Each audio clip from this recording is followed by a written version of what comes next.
All right. I believe it's live. That's right. Coming to you from down East Maine, possibly for one of the last few shows from properly down East Maine. We'll be going to Central Maine Lakes region next. Well, I got a response from a guy named V about my video about what I would like from SJWs. I also got a lot of replies that were certainly not unexpected. No replies that were really unexpected. You know, we got some, of course we care about those things, and but also some things, you know, directly not addressing what I said in the video about when people say you should just worry about regular general human rights. When you are reducing crime in the city, you don't just say, oh, I want to reduce crime. You then go in and say, okay, what kind of crimes do we have? Well, there's a lot of pickpocketing down on First Street. So you don't go down there with the idea that when you see a pickpocketer, make sure not to call it pickpocketing. Just call it crime. How's that going to help?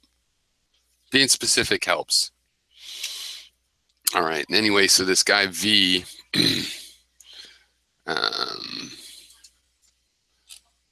let's see, somebody put a link, but you won't be able to hear it. So playing it is, this is, yeah. But I took some notes. Okay, now I got to listen to this audio. There's probably a way to get this to work, but.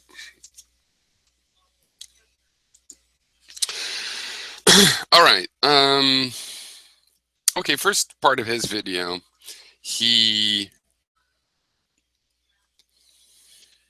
I wonder, I'll put this over here.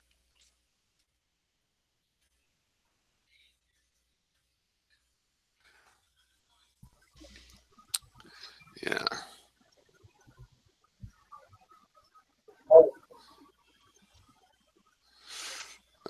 Oh, hello.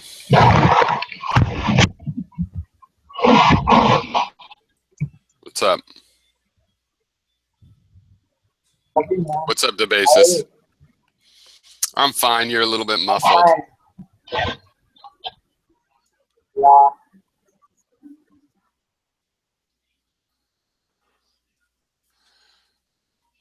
Do you have something you want to talk about? I was just going through this issue of the social justice warriors and the anti-social justice warriors.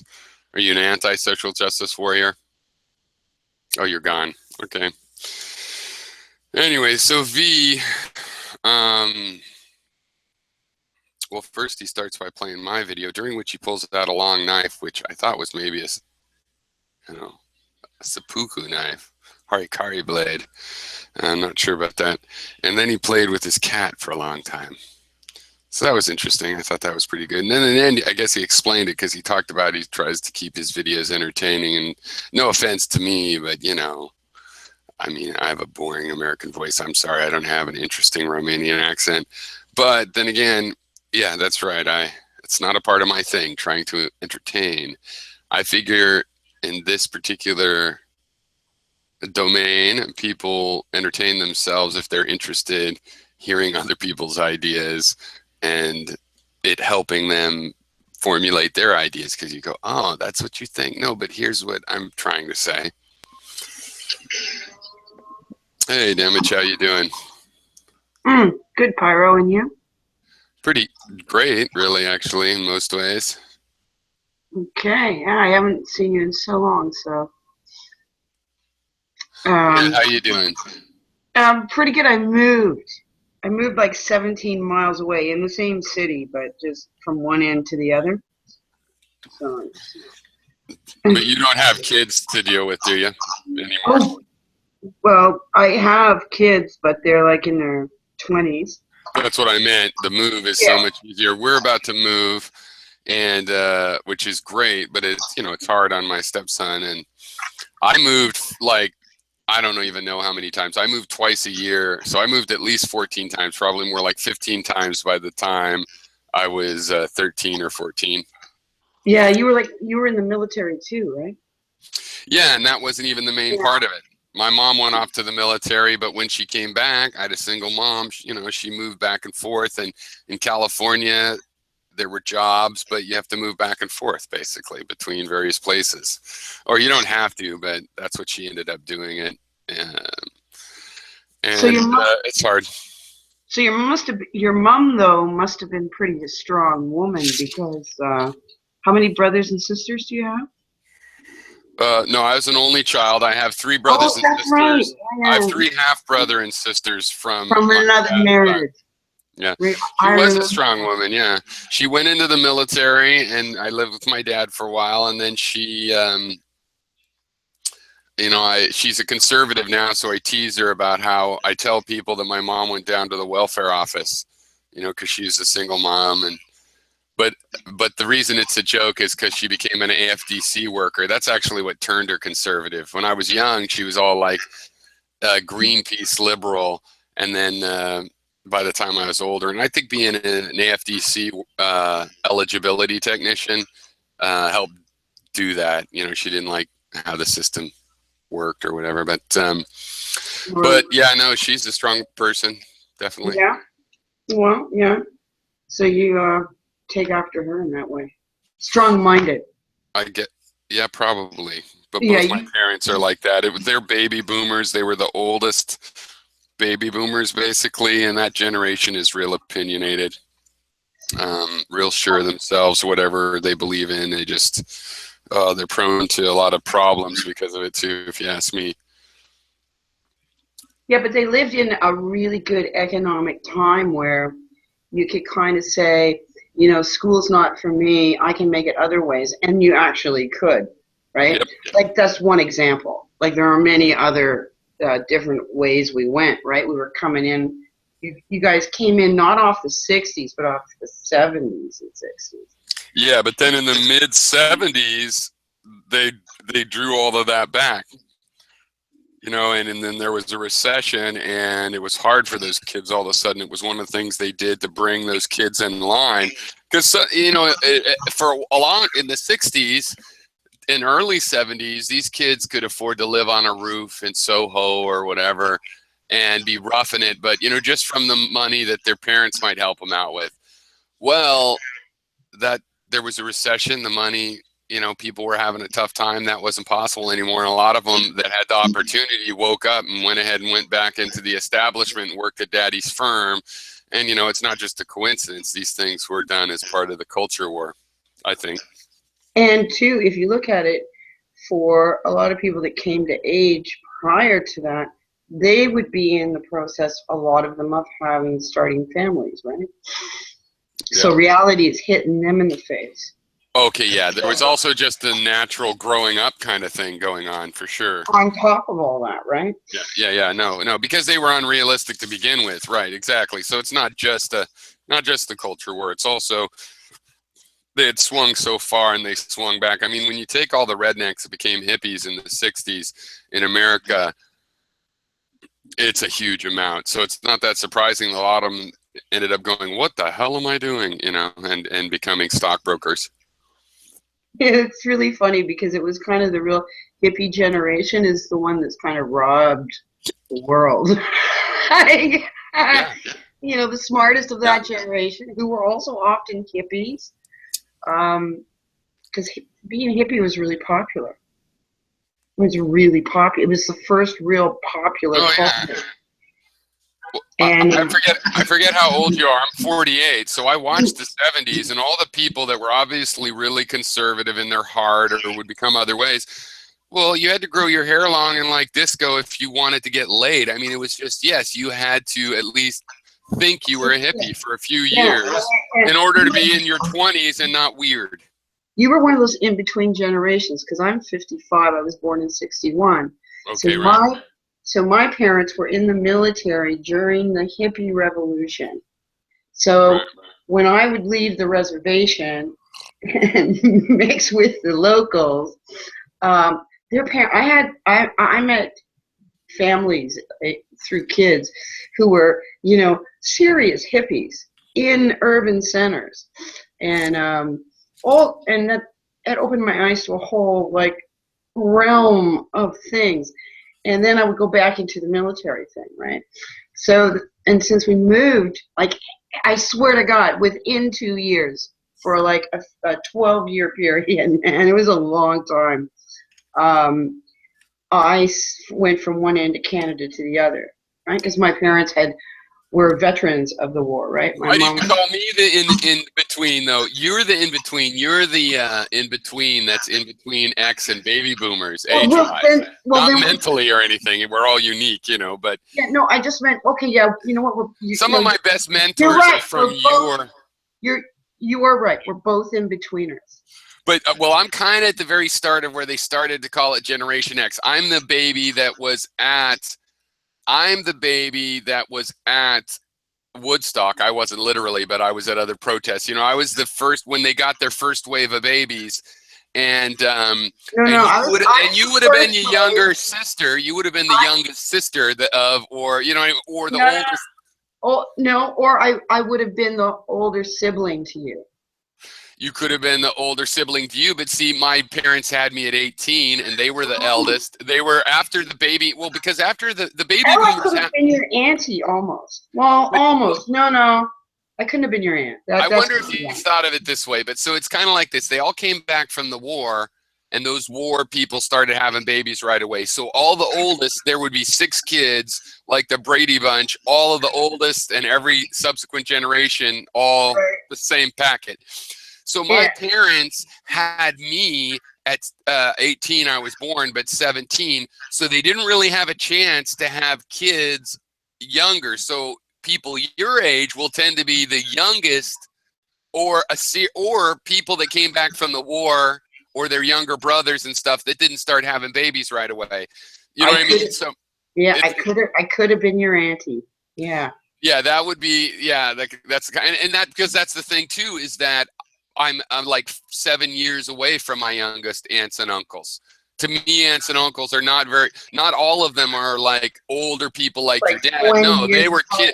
Yeah. They were kids. I was playing with them. They were 14 and I was 8 or 7. Yeah, that would have been it right there.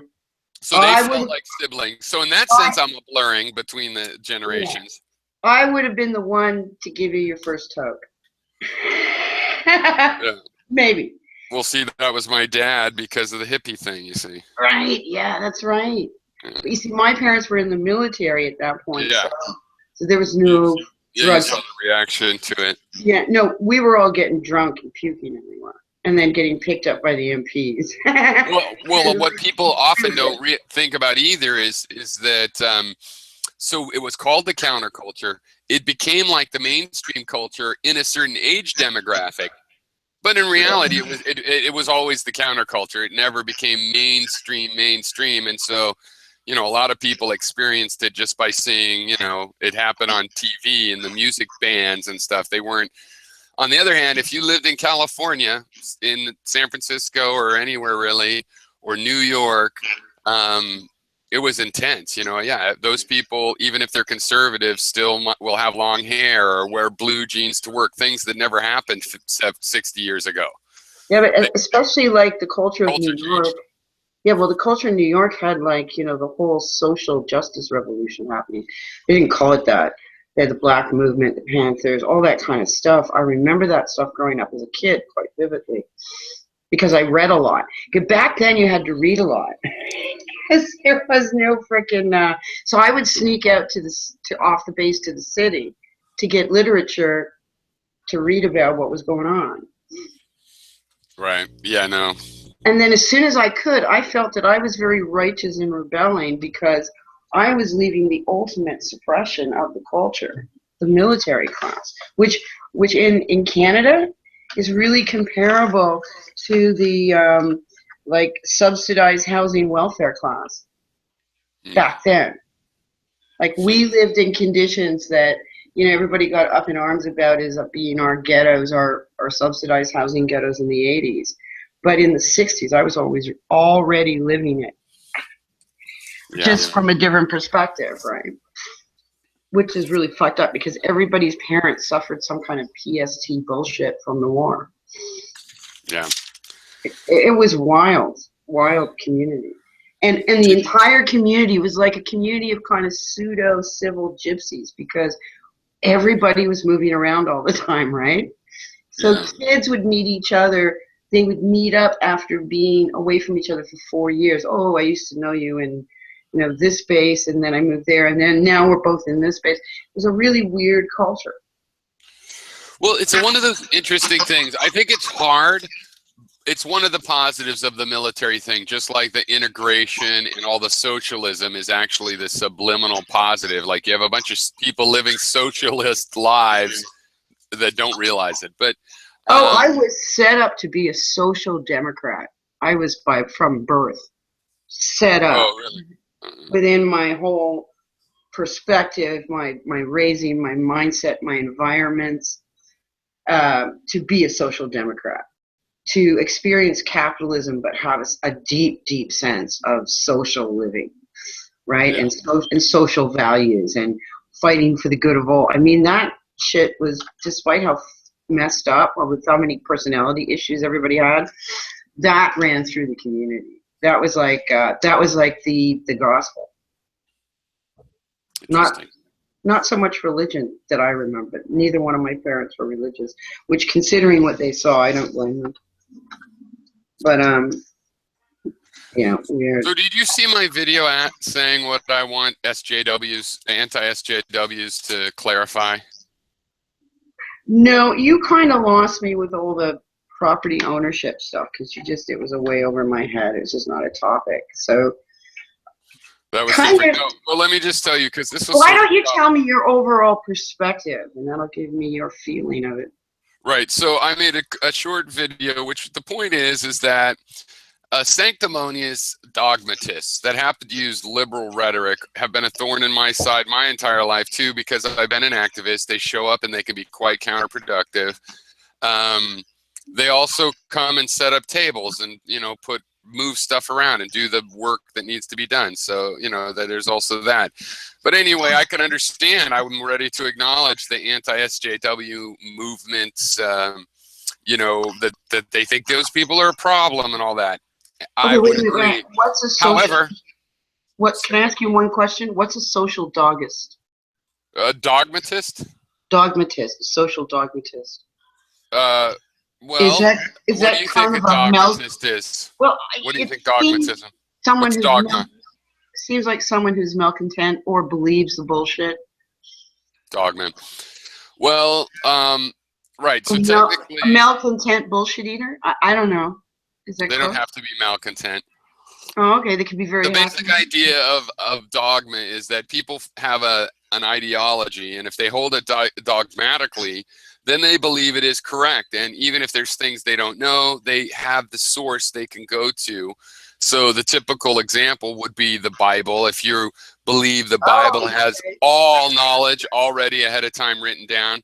But in general, in ancient philosophy, the way I use it, it's anybody that believes that they've reached the conclusions, final objective conclusions in their philosophy. And they're really hard to convince otherwise. They're really hard to have a rational conversation. Well, there is no rational conversation with it, because they think they already know why things work the way they work, and they're just working out. It's like, I already know the Earth is in the center of the universe, and I'm just trying to work out why everything's swirling around. And somebody comes in and says, "Fuck you, it's flat." Okay, all right. So go on. Okay, so social justice. So just to finish that, let me add, I'm a skeptic, and basically according to ancient skepticism, there's dogmatism, and then there's nihilism. People that say they don't say nothing is known. They say we know one thing, which is that there is no knowledge.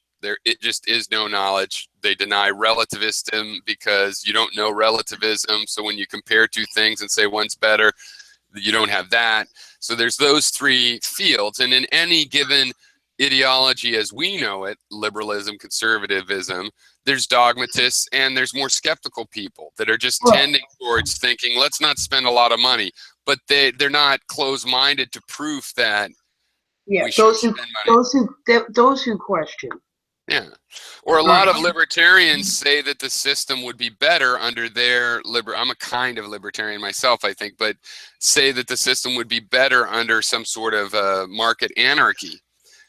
On the other hand, when you really ask them, it's not that they think the system would be better, like we'd have more expensive houses. What they think is it would be justice. It would be right. You let the rich people keep their money, the poor people, oh, it's sad, but they couldn't, you know, they should have been more productive. They get nothing, they starve. It's as good as it can be. And you know, they they're like, not saying, and they all like to have a gun in the house. Yeah, get it, got it.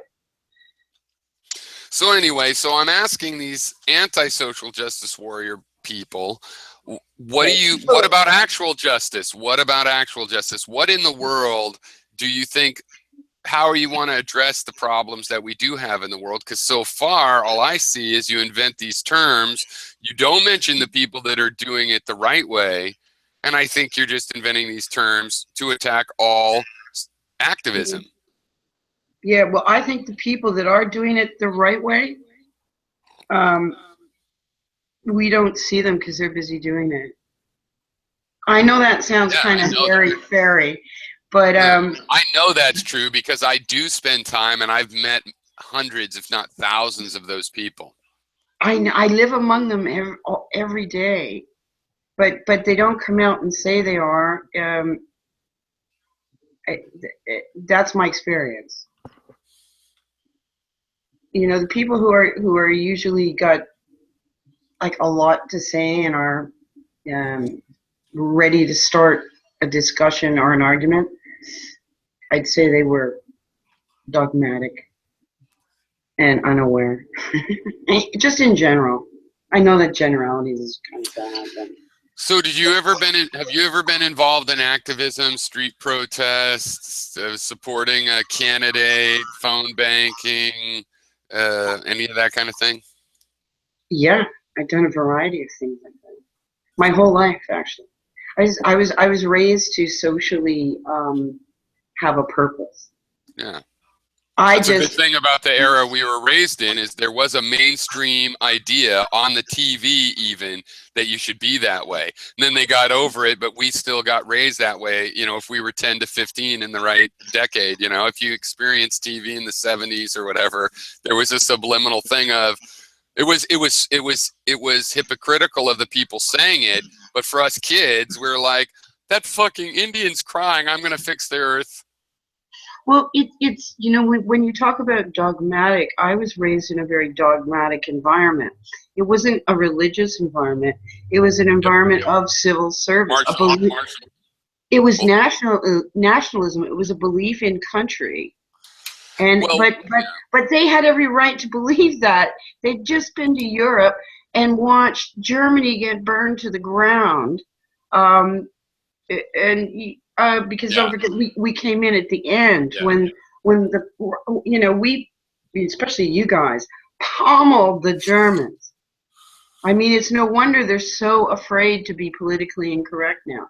But it's like nobody ever feels for the German people, which pisses me off. I don't want to, well, because they're so rich now, we don't have to bother. But I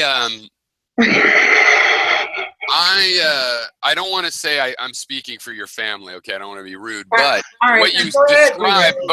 what you describe has a big long history in basically the Marshall values of a Marshall society, and some of the negative sides is that it can tend towards a militarism and an us versus them. No. But the positive side is, well, that's the first place you get affirmative, you know, equal rights or anything, and because everybody looks out for each other. Marshall societies, you look out for each other, including when each other has problems. So I've known a lot of military families, and there can be it's a form of conservatism. A lot of people would think of it, but in reality, no, because it's very much caring about people, friends, extended family. It's about caring about your culture. It's a hybrid, and it has an ancient history, and there's a lot of advantages to it. If you could think of back in the ancient times, to have that sort of approach is a pretty good way to keep your city secure for 1,000 years against all the vandals and bandits, you know. So But I'm sure your family is a particular case. But I mean, you kind of described something that sounds like that, centered on family and duty and taking care of each other. That's an Yes, aspect of martial society. that was the dogma I was raised under. But because of my age and time that I was born at kind of the rise of popular culture. Not the beginning of Right. popular culture, but when it really crescented and Right. became pervasive amongst the youth. And you started youth protesting and the hippie movement. Yep. And, you know, I remember walking through the park. Canada can be sometimes more conservative, but in other ways it can be more liberal because people tend to allow things to happen as long as it's peaceful or Yeah. before it gets too out of hand. And then we get all fucked up about it. But Yeah. so I came in and I can remember being, you know, 10 and 11 and just walking through a park with my buddies, and it's full of teenagers getting high on weed. So, so it was kind of weird. So I had both, and then I switched dogmas to, you know, being a kid. I rebelled and went the opposite way, went anything that's connected to war is bad because Vietnam, Cambodia, all that stuff was happening, and you know, television and magazines. So if you were really interested, you had to make an effort, right? So that created the activist in me because I was already used to making an effort and making big ideological changes, and that was that time. Yep. And there was a lot of hope. Yeah, there were recessions, but they bounced back. And every time they bounced back, because the unions were fairly still young and growing, they hadn't become incredible forces of monetary evil. They every time the economy came back, the unions came back stronger, and people actually did well. Well, Did for better. a while. Yeah, well, yeah, it lasted like what 30, 40 years, but it lasted through, you know, the whole development of who I am, and then bang, in my mid 30s onward, damn it, that's why they stopped that. That's why they stopped the prosperity. All these guys came back with the GI Bill from World War II, got to buy houses. There was jobs in the infrastructure that had been tooled up for war and everything else. And they were rich, and they spoiled their kids, and their kids, with a small allowance, could get some little apartment somewhere or something. And they went to college and didn't have to work much and stuff. They partied, they got tuned in, and they started becoming activists, revolutionaries to a certain degree. That the power structure knows its history, and that is a thing that goes somewhere. So then these kids were out of control, and to stop that, all you have to do is make somebody wonder where they're going to get their next meal. And even if they're mad at the government, they're just probably become a homeless person screaming in the street. And that is what happened. I think there's that is what happened. It's not a conspiracy. That's what happened. They have control of the money. They can take it back out of the middle class when they want. And from the 40s on, arguably longer, 30s, they wanted it in the middle class where the people spend it, they make more money. But if there's going to be a revolution, then it's like, well, we can just bring the money back out of the society. Those people will have to get fucking jobs. We'll support feminism, and women will also have to work, and we'll get back control of the society. And that's what happened from the 80s on. Yeah, and the free market stepped in, and it systematically started to change what it gave the public as an image of themselves. And they started incorporating all those things that used to get peed on. It would start to get incorporated, and so media got more and more courageous, so it the whole hippie movement became commercialized, and a lot of people made a lot of money off of it, and a lot of people are very cynical at this point. You know, they're making money off of something they believed in because they know now it's all been shit on, or it was all shit and they deluded themselves, whatever. And they're cynical, and they're, you know, out to, I don't know, if you can't beat them, join them. It's kind of like being conquered by Rome, you know. You have two choices. You can fight it and probably die a horrible death, or you can join in and you know, do your best to be important to the status quo. And that So feels here's like. a question. Here's a question. Also, Infinity, if you want to, I'm curious. So I have these page of notes here.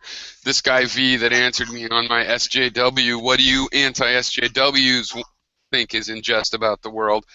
And one thing he asked me, he says he's not neutral on the world, but why couldn't someone be neutral in the world? Because I said in my video, I worded it like, hey, what you got to tell me, and really I'm just saying what I want to hear if you want to convince me that you're for reals. But whatever, I worded it like you've got to, and fine, I believe that. I could support putting it that way. It's a little bit slightly hyperbolic. But you got to tell me that you really care about justice.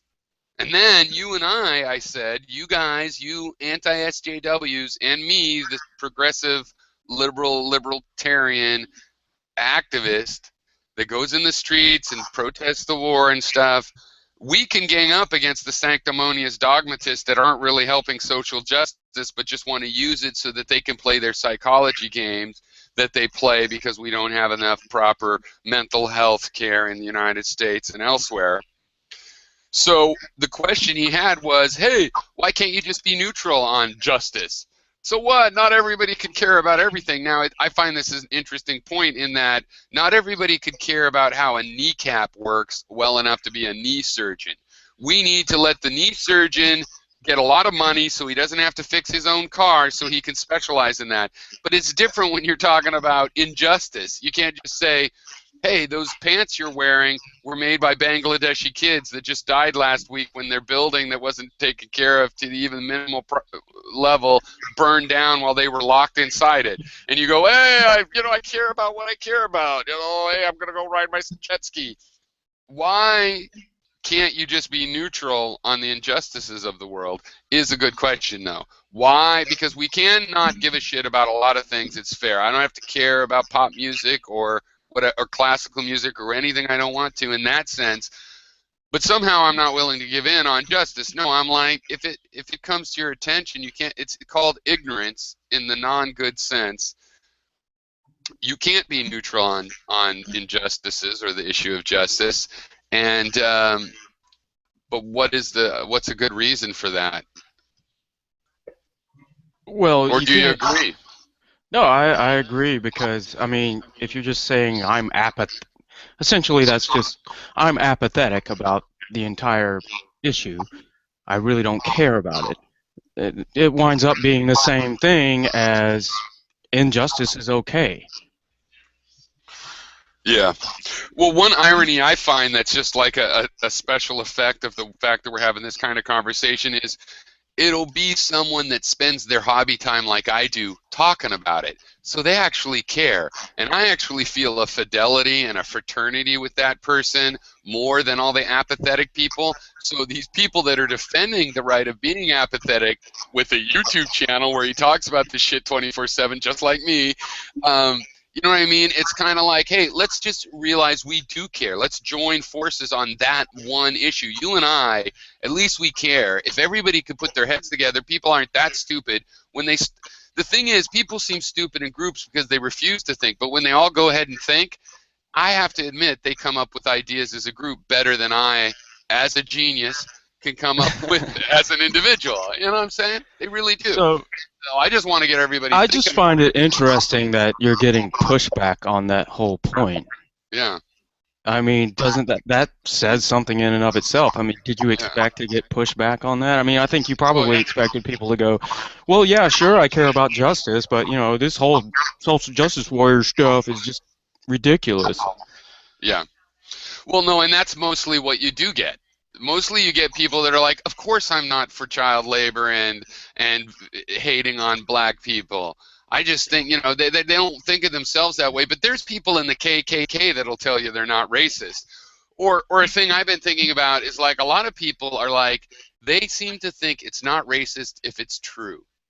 So if it's true that black people are going to rob you more likely, then it's not racist to be suspicious of all black people because of that.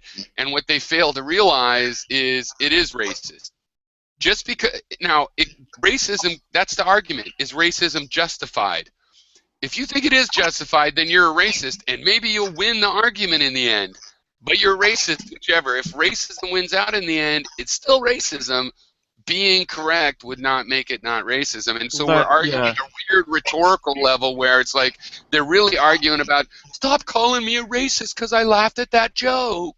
Well, what I wonder is you know, how much of this is we constantly see this sort of denial machine that gets cranked up anytime you bring forth anything that's a problem, like you know, racial disparities, climate change, what have you. I'm not saying all those things are going to have the same people responding to it, but you know, you will have. It's a general phenomena. Yeah. So exactly.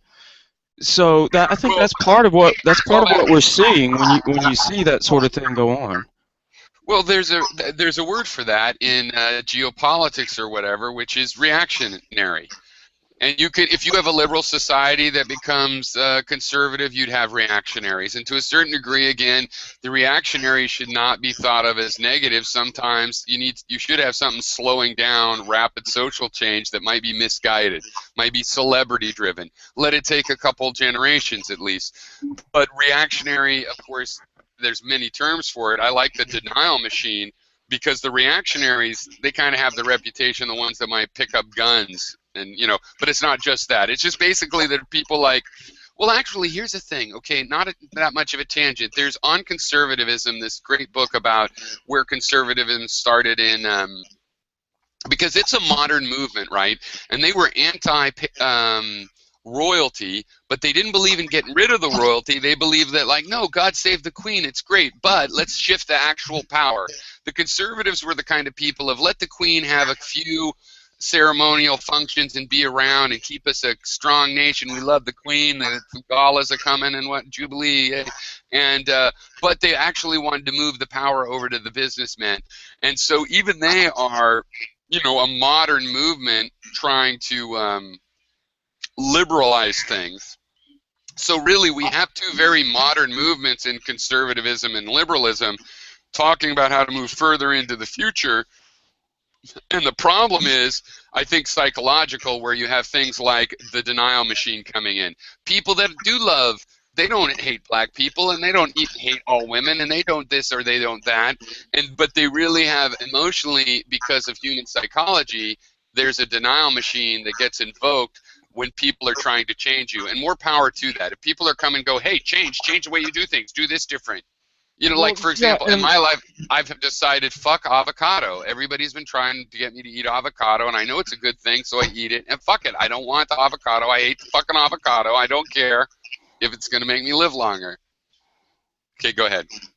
Well, yeah, I was going to say that a big part of the whole denial thing is, hey, you know, everything's okay. You know, there's no problem here. Because the machine itself has to work. You know, we can't accept that the machine is not functioning correctly, or there's serious problems with the machine. I agree. There is serious problems with the whole global mechanism. It seemed like it's had to develop too fast, being controlled by too few. And everybody is so busy running around just to hang on to what they got right now that I think you have to pick your fights. I don't think we physically, mentally, emotionally have time to be like constantly fighting all these fucking, you know, social, political battles. You mean the really condensed stuff like the transgender bathrooms and things like that? It just goes on and on and on. So what you end up doing is maybe picking one or two social areas where, you know, maybe you're involved in because you live in it. It means something. It has to really mean something to you. You know what I think is funny? Wait, let's talk about this bathroom thing. What I think is funny is that basically I see a couple ways you could go. But here's the thing. You have a society, and people's basic morality in it should be taken into account. But here's the thing. Okay, you're all worried about somebody that looks like a a woman comes into the woman's bathroom. You won't even know that. But anyway, but what about a lesbian that comes in? Or what about you're a man and some guy with a bathroom, a gay man with a bathroom fetish is all perving on you? So do we have separate bathrooms for gay people? And how would we police that? And basically you start needing 30 or 40 different bathrooms, which implies you should just have one bathroom with booths and all the privacy you need when you're shitting, and the sinks is everybody. And, you know, it's like, where else can it go? Because if you want to be hung up, you actually need a unisex bathroom. If you're really hung up sexually, you need a unisex bathroom with individual privacy. Okay, but that's not going to happen. Well, it does happen. That's I mean, what do you college. Well, yeah, it does happen, but what are you talking about? In policy terms, or? Yeah, like if you're building a new hotel and that was a policy, and you have to have public bathrooms, what are you gonna? You know, you have to build fortified little stalls. It's gonna cost you more money, right? We pretty much do that in the U.S. already. There's almost no. We do that a lot in Canada too. We have individual bathrooms. Even urinals. Private businesses do it all the time. Shades usually, because we're all hung up over here about it. Fine, privacy, great. Do you know why this became an issue? Because a bunch of mums and dads got worried that they're going to send little Johnny or Susie into the bathroom at the local truck stop, and some pervert's going to be in a dress. Right, but they're not thinking it like, come on.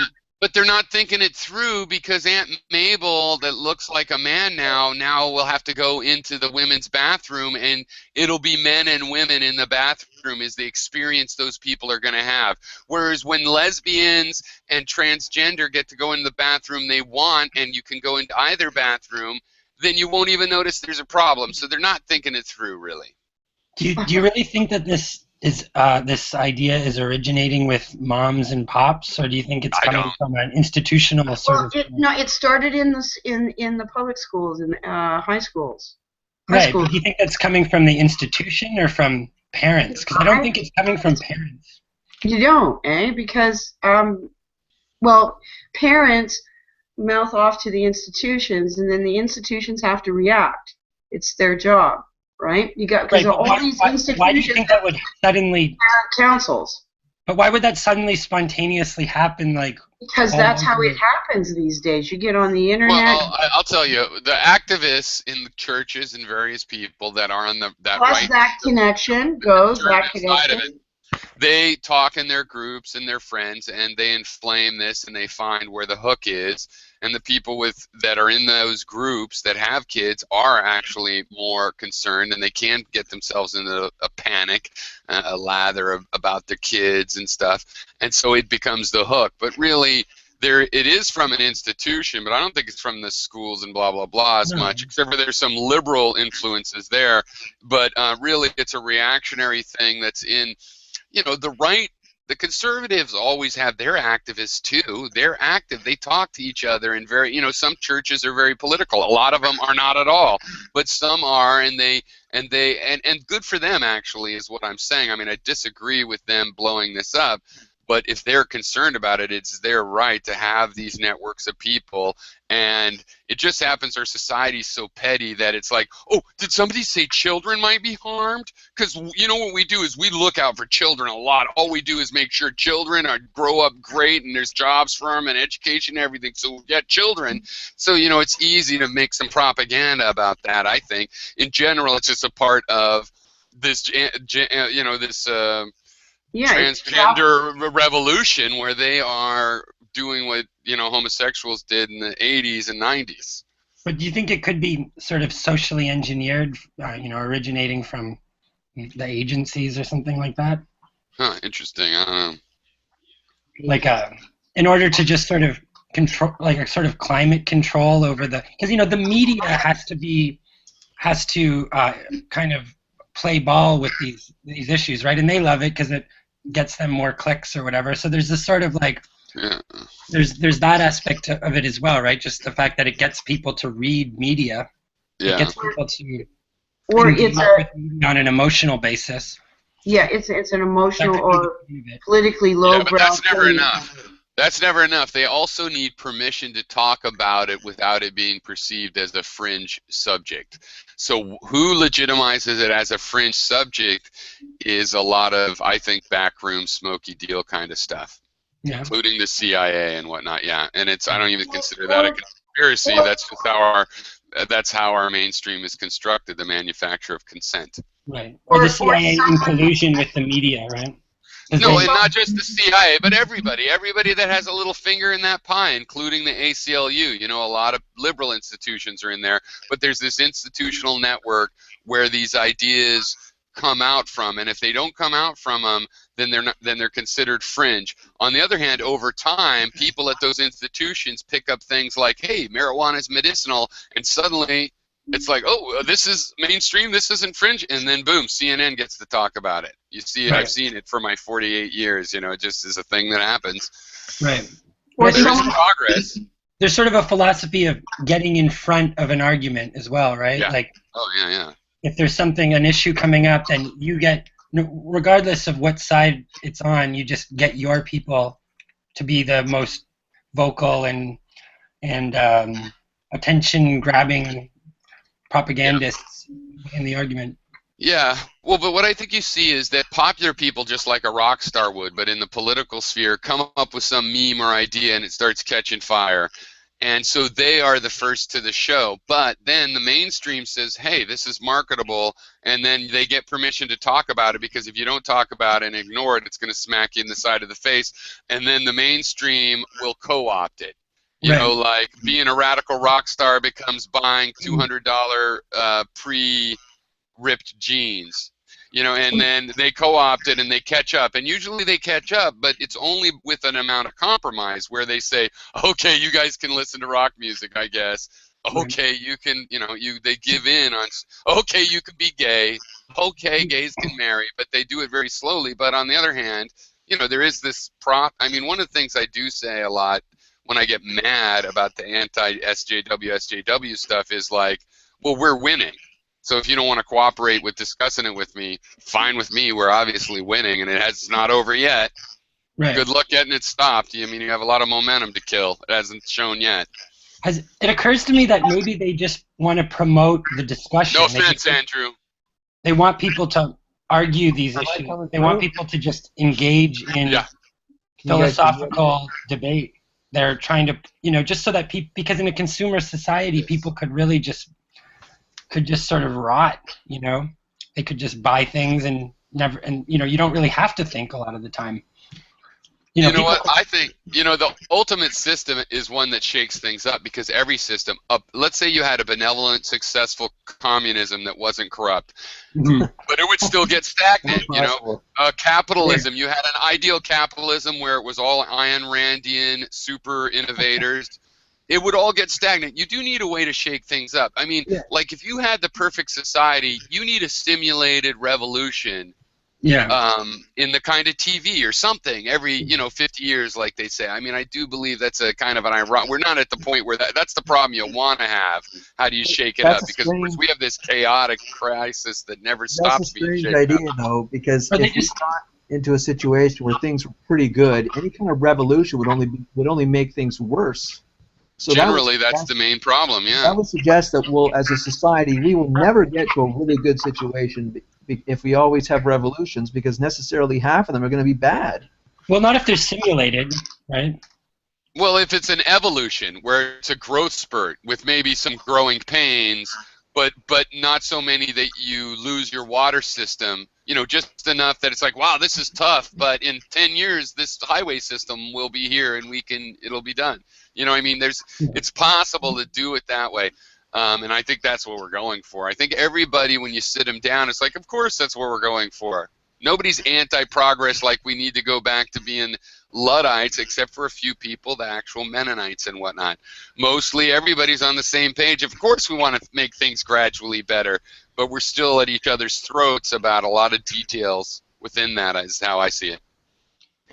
One thing I think would be interesting, if there are more and more people who decide to, for whatever reason, like the Mennonites, religious reasons, decide that they want to exit society and live under their own situation with less taxes, or maybe they can get out of no military service. Yes.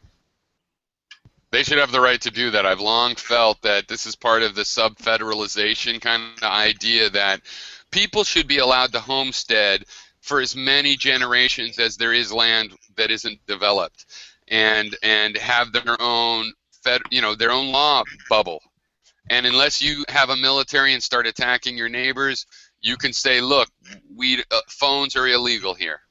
Now, what I would say, though, is if somebody has a phone in your area, you can't necessarily execute them. We might have a law that you got to extradite them. If somebody does something that's not illegal in any of your neighboring states, then you have to give them to one of the neighboring states, something like that. Well, just to protect people's human rights, because there is an issue. There's always a few things that are going to be interventions, like the law and the police can still go into those cultures. Even same with medical, same with child abuse. Like they can still intervene. They're not a closed. Right. Like if you have the fundamentalist Mormons, which certainly not all Mormons, where there's this institutionalized, what we would consider sexual abuse of minors. They can't just be let to get away. There has to be an international human rights thing, but it's actually very liberal because, hey, no cars. Okay, that's not a human rights issue. Emigrate. Emigrate. Not being allowed to emigrate, that's a human rights issue. But, So what about genital mutilation, though? Is that a human rights issue or not? Probably not, frankly. Yeah, see, it's a gray area, right? Is that child abuse or not child abuse? Probably, I would, because I'm at the point where I believe the United States should secede so much that and in the United States, I know that means that abortion will become illegal in a lot of states if that happens, or in part of it, or at least for a while, it'll probably become illegal. I tend to think that in that reality, it wouldn't last long and they'd make it legal, but whatever. So that's the level. That's like a big line for me because I don't like that. But I'm like, if you live in this nation of Texas and you're not allowed to have an abortion there, you're welcome to take an abortion tourism trip to New York. You're welcome to emigrate to the northern states. That might be good enough because people do need the right to have their own laws. And if I think it's wrong, I don't know. Yeah, it's funny because it used to be in the past that if you had a kid at a wedlock, you were essentially ostracized a bit. You would go to your aunts and you would be kind of shunned. Because you became a burden in society based on the machinery that was in place, right? You became a loose end. Hey, you guys, I'm going to take a quick break with my wife. Helps me stay married. Yeah, have fun. All right. Andrew, I don't know. I don't think it'll be an issue, but Andrew, I'm going to just, I'll give you controls in case. Do I have God?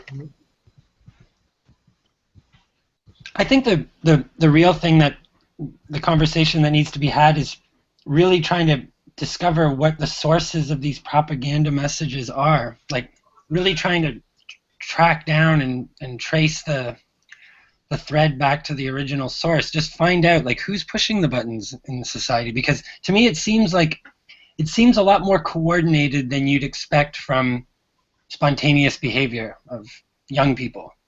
It seems like that there's very strong language that just suddenly takes hold, and there's organizations and proponents, and they just appear like just in the last 10 years or so, particularly. Are you talking about like the Bernie Sanders and on the Donald Trump mass movements, or what do you mean?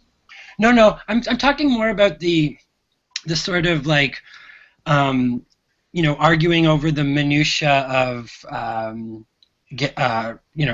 transsexual rights, or arguing the minutia of even of sort of racial issues, like what's that issue where you take on somebody else's cultural artifacts or something like that. Appropriation, right. So it's like, it's not an important subject really in the whole race thing. But yet, there's this sudden push. It really seemed very, like it just sort of came out of nowhere. And then, I suspect things like that are entirely organic. And really? Yeah, especially in today's climate and media, it's not that hard to get memes pushed. I disagree. I don't think it's organic because it's even worse. It's global, and I don't think like it just seems it seems that it has some sort of artificial force. So you think that something like cultural appropriation, that sort of idea, that's just not even possible to be organic? I wouldn't say it's. I don't think. I think it's organically. Yeah, I do think it's impossible. But in this circumstance, yes, because, like I say, it's just really not an important subject, and there are real racial issues that.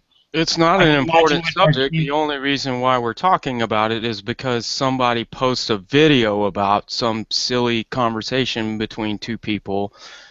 Sure, where but it's not somebody. You take one side or the other side, and that's why people talk about it. It's just that kind of. If it just started with one person, I don't think it would gain the momentum that it would be required for it to become a global conversation. I think if you really look at it, you'll see that it's sort of. Well, that idea itself has been in the culture for a long time.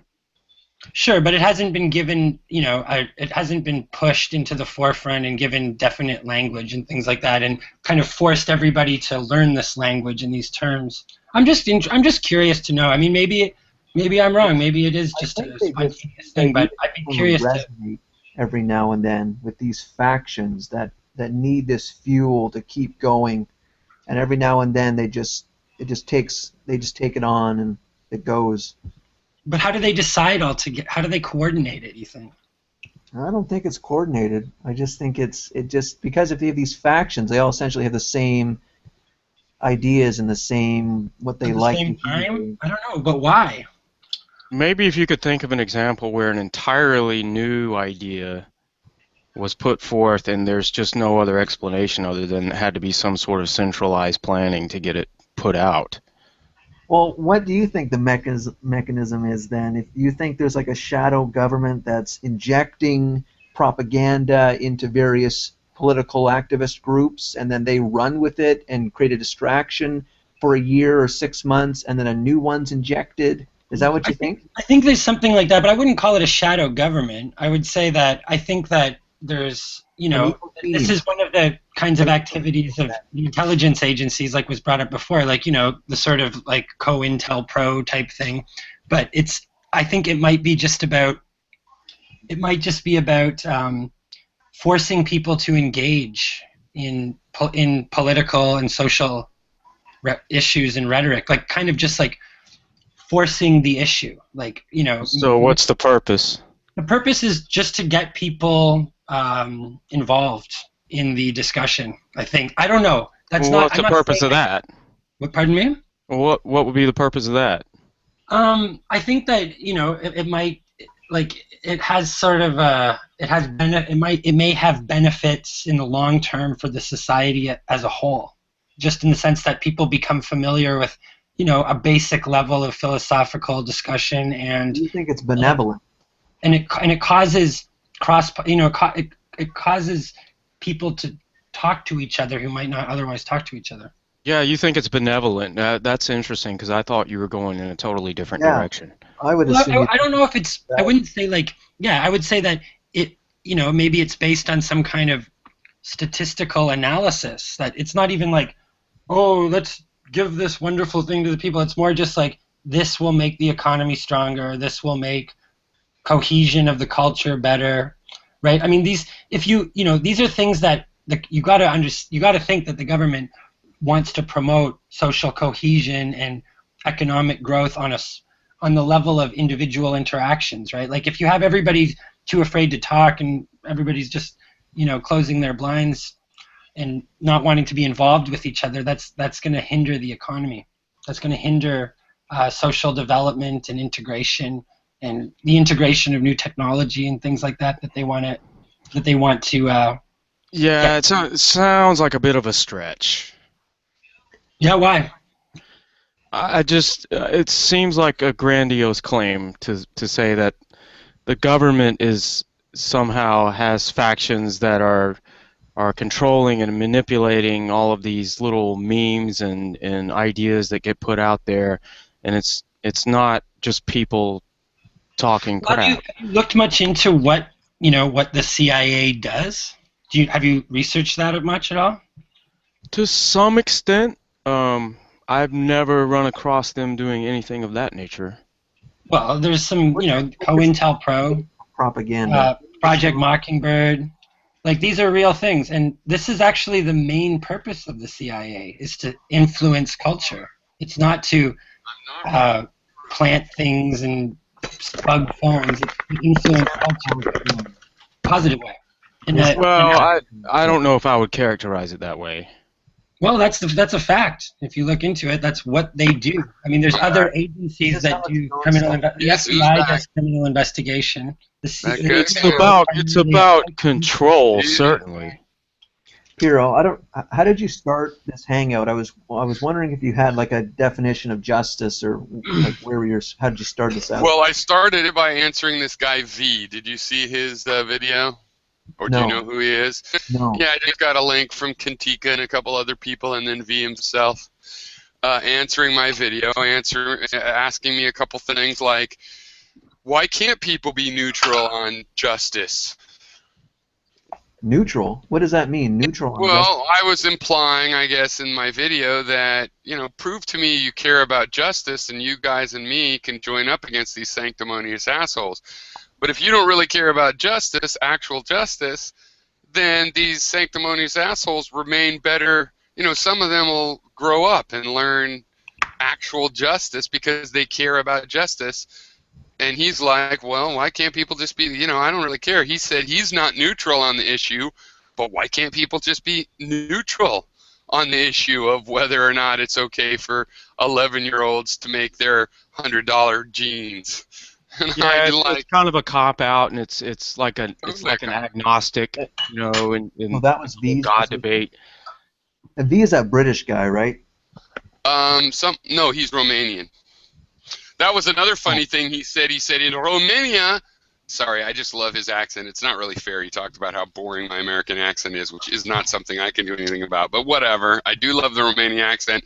I have talked to Oh My God, It's Christina Rad, in the past, not lately, but, you know, 5 years ago, a lot, you know, where we talked about when she got married and, you know, not personal things, but, you know, private life that is a part of our vlogs. I learned a little bit about the situation there. It seems a little patriarchal, but I'm no expert in it.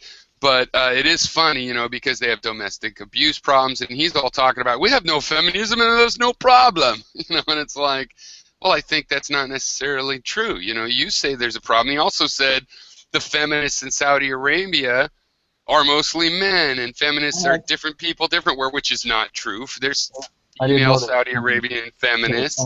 And then feminism is a perfect example of, you know, what the CIA's involvement in creating counterculture, because, you know, Gloria Steinem, who started third wave feminism, was a CIA agent. Yeah, but yes, but no, because this is what I'm talking about. There's most activists, my experience, is a working class people with day jobs and whatnot that are politically active. They start movements, right? And they start movements, and then the beautiful people and the political PACs and all of their equivalents throughout history, before they were called that, they co-opt the movement. Gloria Steinem, I believe, totally a CIA stooge. Still is. You never don't. Well, why do you say stooge? I mean, she's just doing her job as a intelligence officer. Well, yeah, no, that's true, and she is sort of lovely. She's probably I mean, she should be in a spy movie. Okay, great. She's a fantastic spy. So yeah, not necessarily a stooge, but I mean, the feminism it's to water down the feminism, basically. What do you mean? I don't think that's fair. I think she really raised the feminism to much more feverish. Wait, are you talking about this thing? Because there's this weird thing where there is liberal movements. There's liberal, what can be considered by the national, but just the misinformed public as liberal aspects of liberalism and internationalism and things in the CIA, and that they actually wanted. But see, that idea is interesting, but the thing is, if it's true, there's this other part of how did feminism hurt the Western world? Well, women went to work and they cut our salaries in half. How about that? Okay, well, I don't think that you can say it harmed the. I don't think it harmed You the think they Western did it world. for good is what I'm asking you? If it was really like somewhat to a certain degree, they got in on it to actually help Yeah, I think it was. I feminism? think that their intentions were good. You know, maybe it wasn't a Interesting. Yeah, it's perfect idea. possible. Maybe There's it not wasn't. good and evil in the world. That has happened. The CIA. There's many examples in Before the getting Bush administration of the CIA being the liberal force out there before getting of into these, rationality. Yeah, I how think did, that's the traditional role of it. Yeah. but when you did that Interesting. video for V, Piero, how did you define justice? It seems like if you're going to discuss it all, neutral justice or pro-justice, what is justice as Plato? Okay, well, I didn't make the video for V. He responded to me, but the video is for anti-social justice warriors. Let's take the following phrase: actual justice. What Do you what is think there's a actual- problem? Well, that's You the got to define question. justice there. That's the question for you. Do you Well- think that there is a definition of justice and that the result of applying it to the world is that the world has injustice that can be addressed and should be addressed? And if so, what are those things? I'm happy to give you a definition of justice, but I thought you might have had one starting the hangout with, or whatever to do with the videos that you made. No, yes, I brought that. I've mentioned often aspects of that, but no, the video that V was responding to, and that's sort of the topic, is the definition of justice is open, but obviously I'm looking for one that is compatible with my own. But I'll tell you right now, it doesn't have to sound compatible to my own. You could say God tells you it's wrong for little children to slave away in a factory instead of play and learn.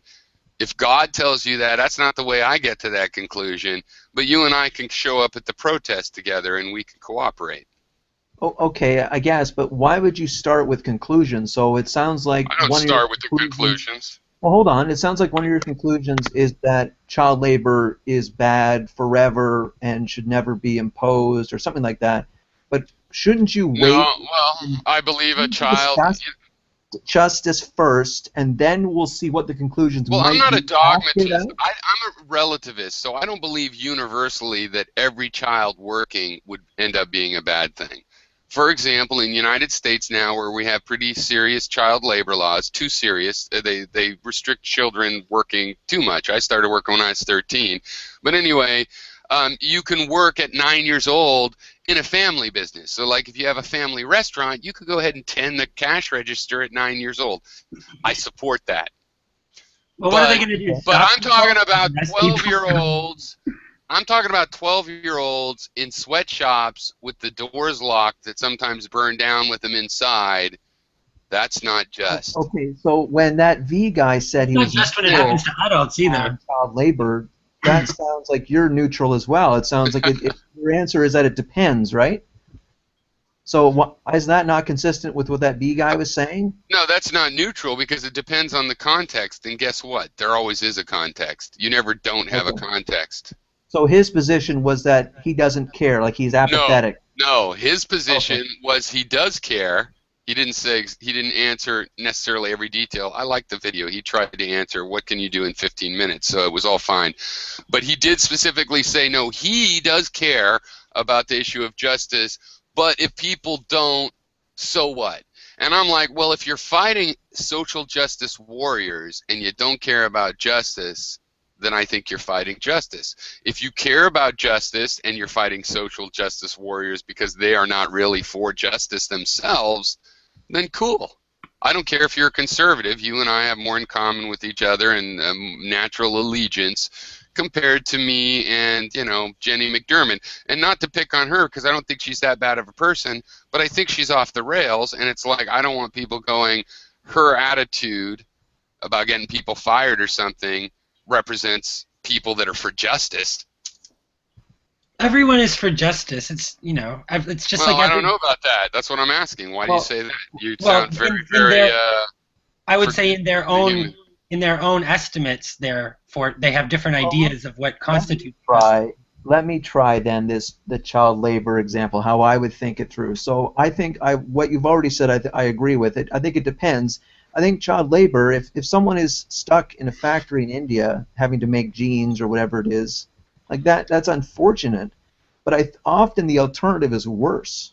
So I think it would be unjust. How so? How is the alternative worse? Well, Them not being raped and being able to make computers? Playing in an Presumably open they're doing what they can. That's the best outcome for them.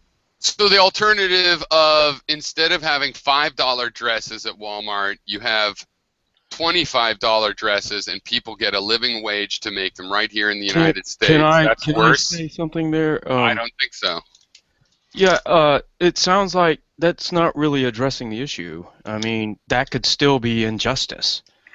I mean, it seems like you're just saying, well, it's just because of some sort of dichotomy of you know, the worst case versus, you know, best case scenario. But either one could be an injustice, correct? Yeah, but that would presume that there's a perfect justice. There's a perfect case. No, not perfect. There doesn't have to be a perfect States. case. No, there can just be a better case. Well, but that's what that guy is saying. Sorry, Infinity. That's what that Infinity guy is saying. Is that are we just dealing with worse and worse? Well, yes, that's what I'm saying. But then Pure, now you're saying the issue. I didn't articulate that well, but the issue is of why is it that way in the first place? Why are you stuck with this dichotomy in the first place? That's part of the injustice that's going on. Well, what's I'm sure that's what would be argued. You have to. Yeah. Justice means that you can justify something, right? So that's an interesting it's point. hard to talk about it in such broad terms. You almost have to have something specific in order to make any sort of analysis of justice. Like I'm not sure it really has. You just added it. No, you put it some good words, rhetoric in the non-negative sense on there, which is, yeah, if you can justify it. There's things in the world which nobody can really justify, and when they try, you can see how weak they are. And if they aren't weak, whatever, justice involves. Maybe justice really involves this. There's no perfect justice, but you have to try to justify it. You can't just say, whatever, I'm apathetic. That's the whole point. Justice is specifically why you can't be neutral. So maybe that's why you can't be neutral on whether something you rely on is justified. You're wearing shoes. If it's justified how they're made or not, it's not something you get to ignore. So maybe that's why it's good to prompt people to engage in, almost nudge people into these conversations. Just because then they'll develop a sense of justice that is broader than their own personal context. Right, because even a racist can justify what they're doing, and I consider that a higher level of intellect than the racist that hasn't even bothered to do that. Well, they're more likely that they could be negative as that sounds, right? They could be. We can't be comparing being refuted to a kind of cosmic justice. That's what I think was happening here. Like when we're looking at, so let's take the case of a kid in India working in a factory, and he has, presumably he has no better alternatives, or he would do that. That's what I'm assuming. That is not a great case. Looking at that situation, being in a very comfortable place in Canada or a comfortable place in the United States, obviously that's an unfortunate case. But no, that's ridiculous. I'm sorry, Andrew. Those are American and European companies over there. You can't just go, geez, he'll work for nothing, and so we pay him nothing. No, why not have a minimum wage? Why not have a minimum wage for everybody that sells pants in this country? Why not have the minimum wage apply to them? He wouldn't be employed, and he probably would starve to death, and that would be a better outcome.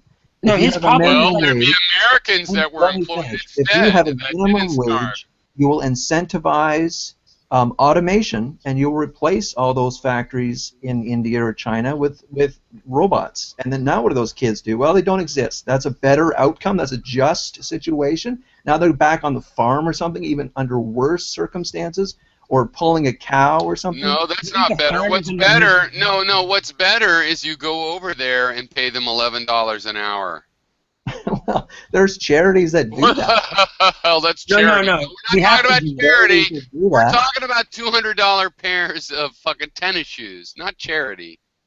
Yeah. We have to have income. We're talking about some of the money that goes to the Waltons should go to the Bangladeshis making that fucking shit. Aren't we getting to the fundamental problems of capitalism here a little bit, maybe? Yeah, well, there's no justification for this economic exploitation. We have to move away from it. We need to try to exploitation. It's not that. It's not exploitation. What's the alternative? What's the alternative for those kids? To not have industrial rape in the first place, and when you You know build a what? factory there, pay them a living wage. Let's do what you guys want to do. Let's get rid of all the American and Canadian or whatever British corporations. That's not what I'm saying. Now we think what happened to India. Do you think India would be better off? Why is that my alternative? I'm saying, Andrew, my alternative is those. My alternative is that those American companies have to pay a wage where the kids don't have to work. They have to pay that wage to the adults so that the kids don't have to work. And guess what? It's still going to be a lot cheaper wage than in the United States. Oh, boo-hoo, boo-hoo. You're going to have $1 billion instead of $2 billion in the bank. I don't want to endorse a fascist government that runs corporations and sets all these... How is that fascist? That's what the United States has been doing forever and a day. You know what bullshit? You don't want a fascist government on you, but you're fine for a fascist company to run the lives of 12-year-olds because this has to happen. It's better than if they starve, right? No, it isn't necessarily better than they starve. Being a slave, it has not been determined yet whether being a slave is actually better than starving. People put up with it. I asked the question earlier, if those companies, those companies must be really bad then. They're exploiting those people. Yeah, so they are. Those companies are... If they all left India, what do you think would happen? Would the country be better off or worse off? Yes or no? Well, why do I have to choose between them leaving and not? Because I'm trying to show you that those companies are actually helping those people. So if I can give you it's like if I charge you $1,000 for a gallon of water in a crisis situation, you're better off to pay for it. But I've gouged you. And you're saying, what would you be better off if you didn't get gouged? That's not what I'm talking about. I'm talking about these motherfucking greedy ass gougers. And I own my government. I don't have to let them gouge the world. I don't have to let them. They're gouging us all, and then when they need a bailout, they come to us for that too. Why are we letting them do that? We don't have to. I don't agree with bailouts, for the record. I don't endorse corporate welfare or any... Well, letting companies rape workers in other countries and go, well, at least it's not us. It's even worse than bailouts. It's even worse than bailouts. It makes you complicit with the rape. I'm just saying that if those companies weren't there, then it would be worse off. Why? You don't think those guys know how to make companies? Yeah, can I just say something? Why is that a good comparison? Why is it, yeah, they go in there and they make it relatively better, but they suck more out of it than they ever give. They could give a little more, don't you think? Yeah, that's what they should be doing. Giving a lot, building the infrastructure, helping them, educating them, investing enormously in the society that they're exploiting as a trade-off. Yeah. And I'm mad at the countries that allow America, Canada, Britain, France, all the westernized worlds to come in and do that. They don't have, no one has the backbone to stand up against Western countries. Well, you know what? The corporations don't even belong to these countries. They're international. Right? Yeah, but they're operating in their sovereign land. They should be able to say what's demanded of them. Yeah, I agree. But I'm just saying that they don't even belong to the United States. Or like they're just multinational. Yeah, right? Offshore Panama Papers kind of thing. Well, every papers in every country, right? Like Coca-Cola. No, but somebody actually has to own a company. Somebody has to be accountable. Yeah, no, the other problem is that by letting these corporations rape these foreign workers, all they want to do is do that to us back here in America and Europe. Yeah. They're going to drive us down to where we work in the same kind of subsistence. And it's like, hey, that's what you get. No, aren't you better off now? Well, that's the point. That whole same argument. Very thankless. This is very thankless of those companies that go over there. Like, again, I've yet to hear any of you tell me what will be the alternative for those people. What's the alternative? I said those companies, if there's a minimum wage in the United States, if we said, well, the minimum wage applies to everybody that, makes shit you sell in the United States, the companies would pay it. It's just the same reason they pay $20 an hour for a McDonald's worker in Sweden, because guess what? McDonald's still makes money.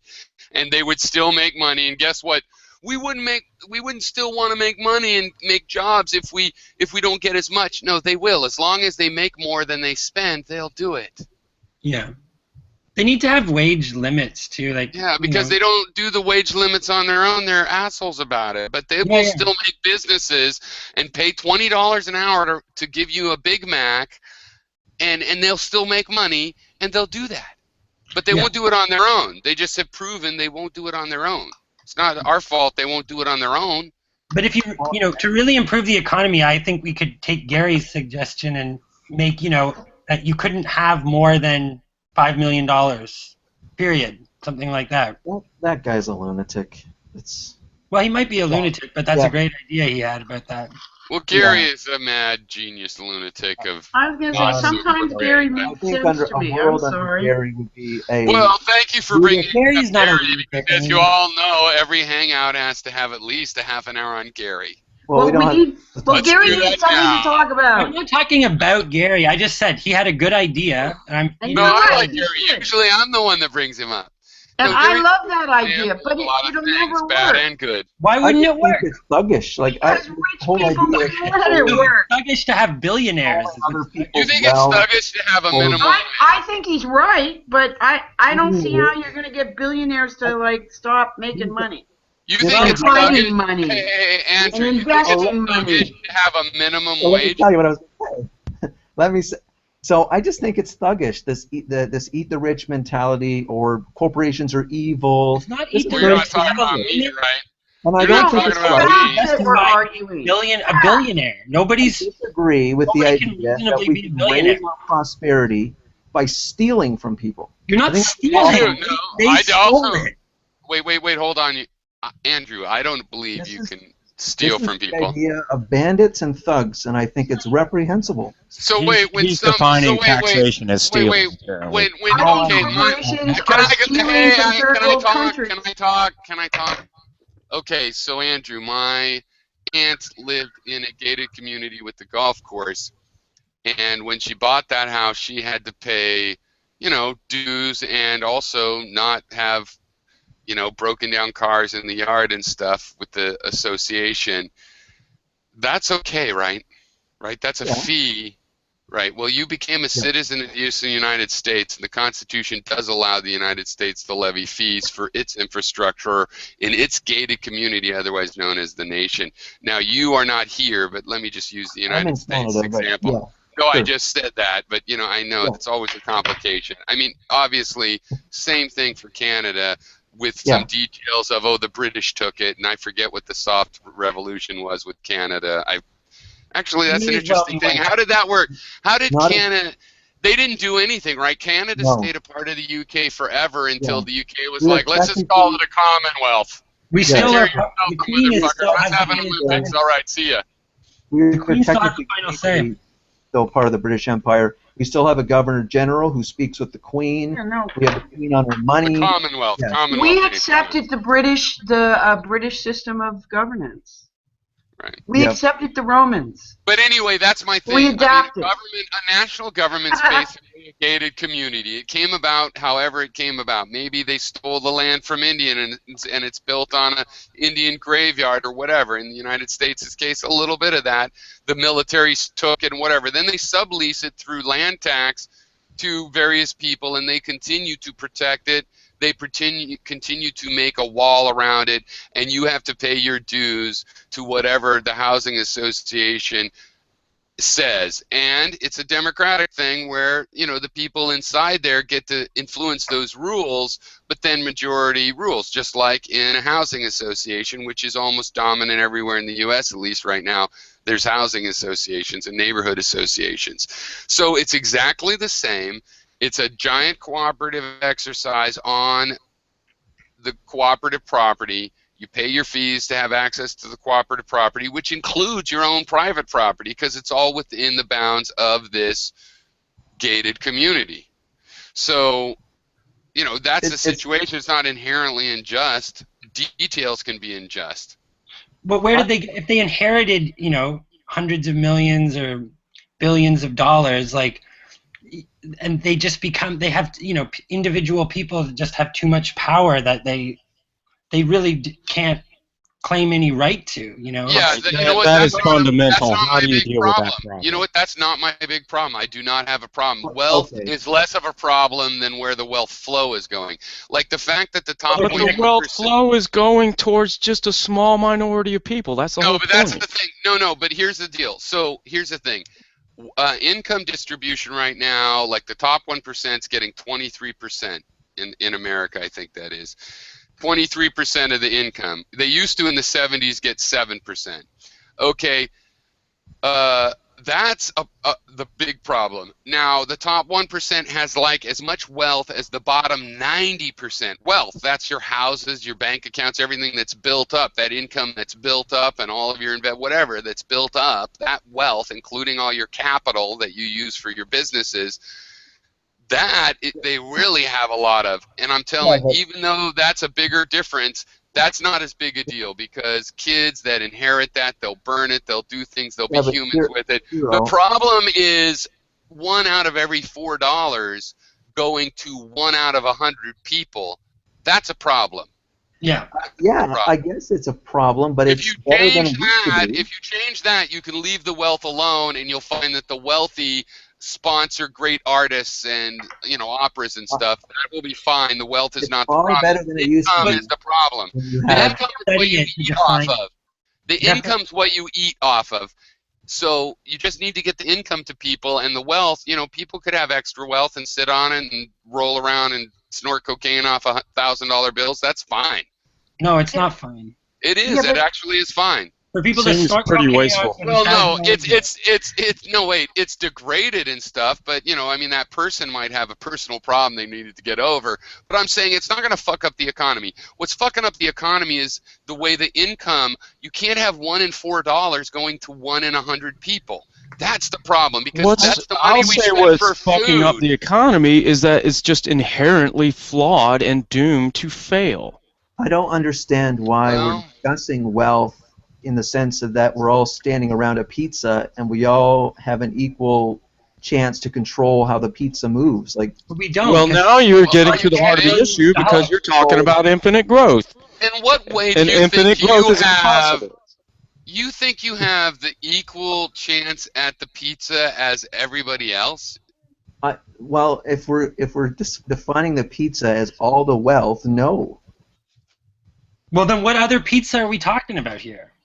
Well, I'm getting hungry. Isn't that the pizza? He's saying the pizza just keeps growing and growing. So we got to make the pizza higher. The point is, you need the pizza to be higher. You can't make it bigger forever. You got to make it higher. No, it just sounds higher like pizza. Discussing. I'm just trying to get. No, that's a Reagan thing. You guys don't remember More that? toppings. He said make the pie higher. You don't just have to make the pie bigger. You make the pie higher. Yeah, I don't know what that means. Yeah, we know. I think he was high. Is what it meant. I mean, he was probably high. They were just coming out with a lot of those pharmaceuticals back then. We're discussing property and wealth as if it's already socialized in the sense that we all can just decide how things get distributed. But I don't think that's how wealth should work. I don't think that's what people were saying. Private property. No, we do already. I don't think that all of us taxes are control of other people's property. No. Wait. Andrew. It's all a matter of degree. Government's already doing it. I think we can make that distinction. Are we discussing wealth as individuals, private property, or are we discussing it as if it was social? Andrew, property tax. It's rent. Andrew, in a state of nature, you have property, and I'm not going to steal it from you. But some other guy comes along and steals it from you. Right? That can happen. I don't think you wouldn't have property in a state of nature. Exactly. State of nature. That's my point. No, that was going to be my point. Okay, that's step 5 of what I was going to try to argue. That's my point. So you only have this property in our social context. So the meaning of that property is open to debate, exactly whether you're taxed or not and whatnot. That's open to debate of how we want the system to work and what results we want. There is no principle that says we have to let 1 in 100 people have enough to live and the other 99 die when there's enough money for everybody to be fed. There's no rule that we have to do it that way. That's really idealistic because it's not how it actually works, Pyro. No, it is how it actually works, I would say, and we're choosing to let those people starve because we have some idea that that's more morally right somehow. The game Because is the Koch rigged. brothers don't want to have them fed, and they're sitting on billions and billions of dollars. It's right that they should just sit on Because you that can't and steal spend $1 from the billion Koch brothers to to give elect it a to president. people that can't eat. You're I don't spending agree $1 with billion Robin. There's no to influence mechanism to do politics. that, Pyro. It's not one that You can exists on invent planet one. Well, I don't Earth know to what do you're that. talking about. There could be a mechanism. There Also, obviously let is a Robin- mechanism for that. We There can is a vote to mechanism. have Well, a what mechanism. is that mechanism?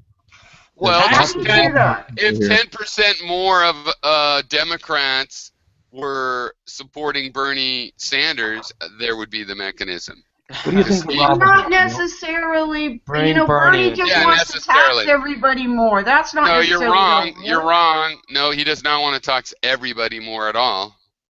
You look, the base rate of all the fees and services like healthcare is inflated beyond realistic wanna value. You know How's what? he? He has to change that. Look, unless you're making $200,000 a year, Bernie Sanders is not going to be raising your taxes at all. Unless you're making more than $5 million, it won't be significant. Sanders said he was raising. Go to his taxes on website and everybody. read it, and it's Sanders all said very he's raising straightforward. taxes on everybody, Piro. No, he does Actually. not. Wrong. It's not true. He I'm said not it even in his going to speech. debate it. Go look it up. No. He's not going to win anyway, so it doesn't matter. Oh, okay. Well, no. You're right. No, wait.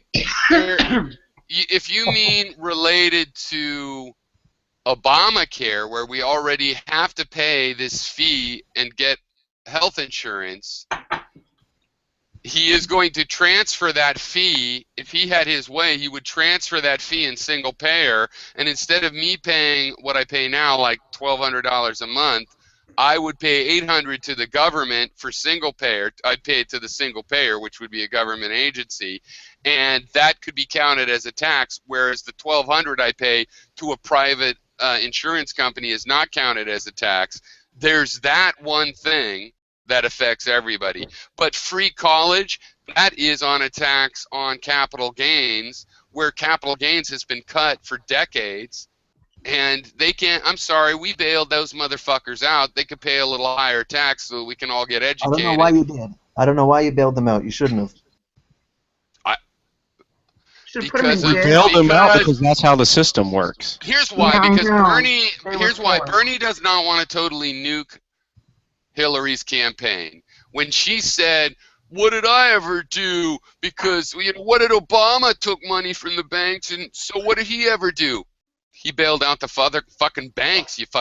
What do you think he fucking did? That's the thing he did because of that money." Okay, it's monumentally stupid. Okay, so people can't pay their mortgages. They're going to go out. They can't even keep a job. They have to find a house. They're homeless. How do you get a job? Okay, so we're going to bail them out. We bail out the banks. Those people still got evicted. We could have given that money to the people without even giving it to them. We could have bought their mortgages, let them stay in their house. Now you're on a 100-year lease with the government. The government owns your house as soon as you die, and boom. And guess what? The banks would have still got the money. Why? Because the people would have been given the money to pay off their mortgages. The money could have been given straight to the bank still. The people kept the house. The bank kept the money. Instead, we give it just to the bank and fuck the people over. You see what I'm saying? That one money, $100,000 or whatever, could have rescued two people. Actual people they and also a fucking bank, and they said, let's skip the actual people and just do the bank. Now, that's because of those campaign contributions, and what else could it be? Well, they also did not break up the banks, which is what they should have done. You know what, the banks, this has come out as about, even under Dodd-Frank, the banks are to be broken up. That is what's happening next. They have these plans they're supposed to come up with. They haven't yet. Right now, the current thing is they need to do some shit they can't seem to do with reports and promises. They are supposed to be broken up. If they're bailing them out, why don't they nationalize them? Because then they can regulate the fuck out of them. Well, that's another one. Obama's supposedly a socialist. Well, a proper socialist would have nationalized GM. He had every ability to nationalize GM. Instead, he gave them a loan.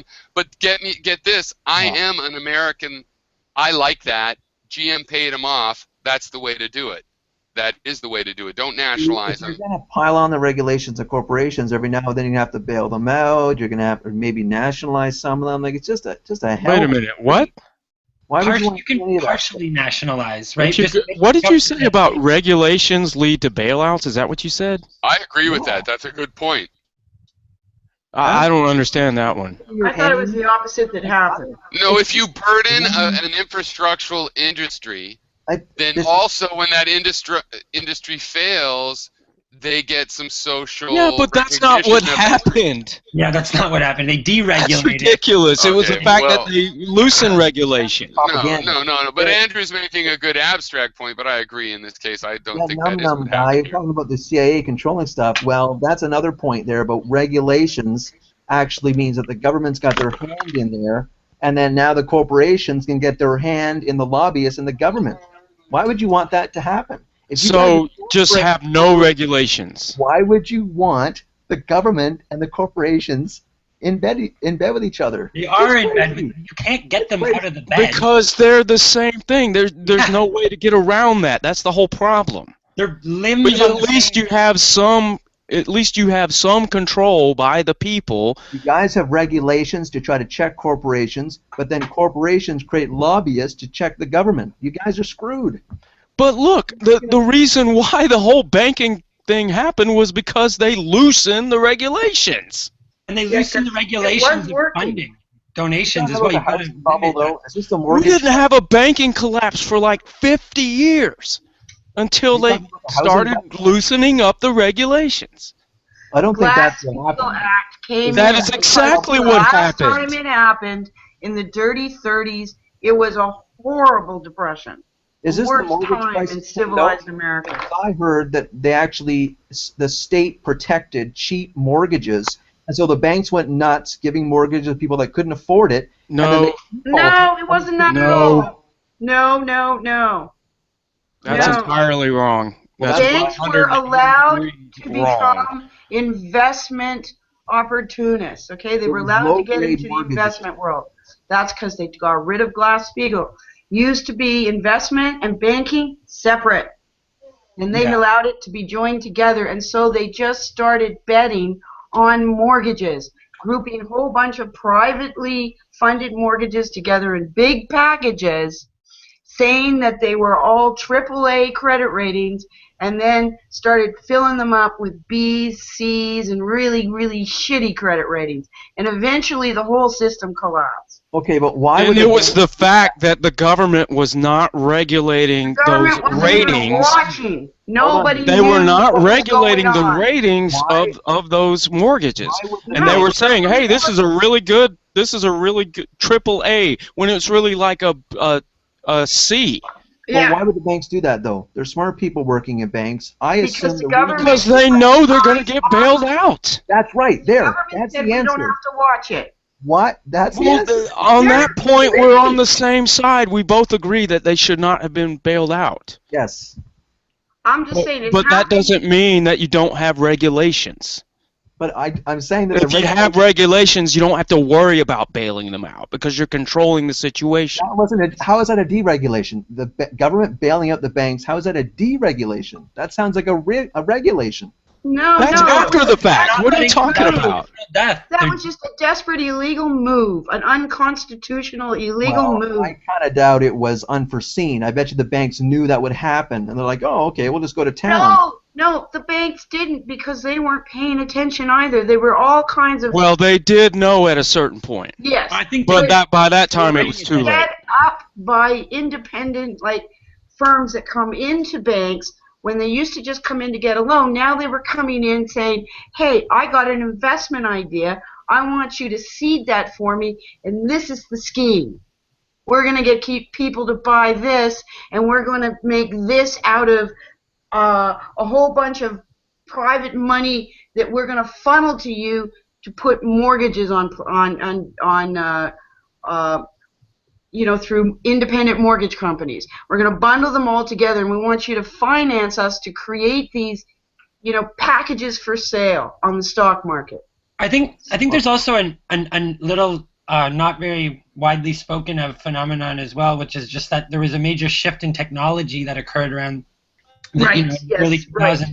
That too. And that had a lot to do with the combined with the deregulation. That there was also a increase of speed. There was an acceleration of the economy at the same time. Right. There was a confluence of events. Information, and there was all kinds of insider trading happening at the time. Yeah, and artificial intelligence programs doing investing. Yep. But what I'm curious about is the whole banking thing, that's ridiculous. It wasn't because they were over-regulated. That's absurd. Okay. So can we get an example? Can we get an example of a major corporation that took a dive and was bailed out because they were over-regulated? Guess who's back? Okay, I'm just saying there's a connection, and I don't like the connection because it. Well, if there's a connection, you should be able to give me an example. The Big Short. Watch the movie The Big Short. Yes, I watched that. It's very good. It is the easiest way to understand it because it's really complicated. But one of the biggest banks, the ones that didn't fall that were left standing, were all bailed out. I can't remember exactly which ones. And like Merrill Lynch fell, big brokerage houses fell, but all the banks were bailed out. Well, the reason why everything failed was because of the insurance issue. Yeah, the insurance was just backing everything like crazy. Insurance companies made a killing.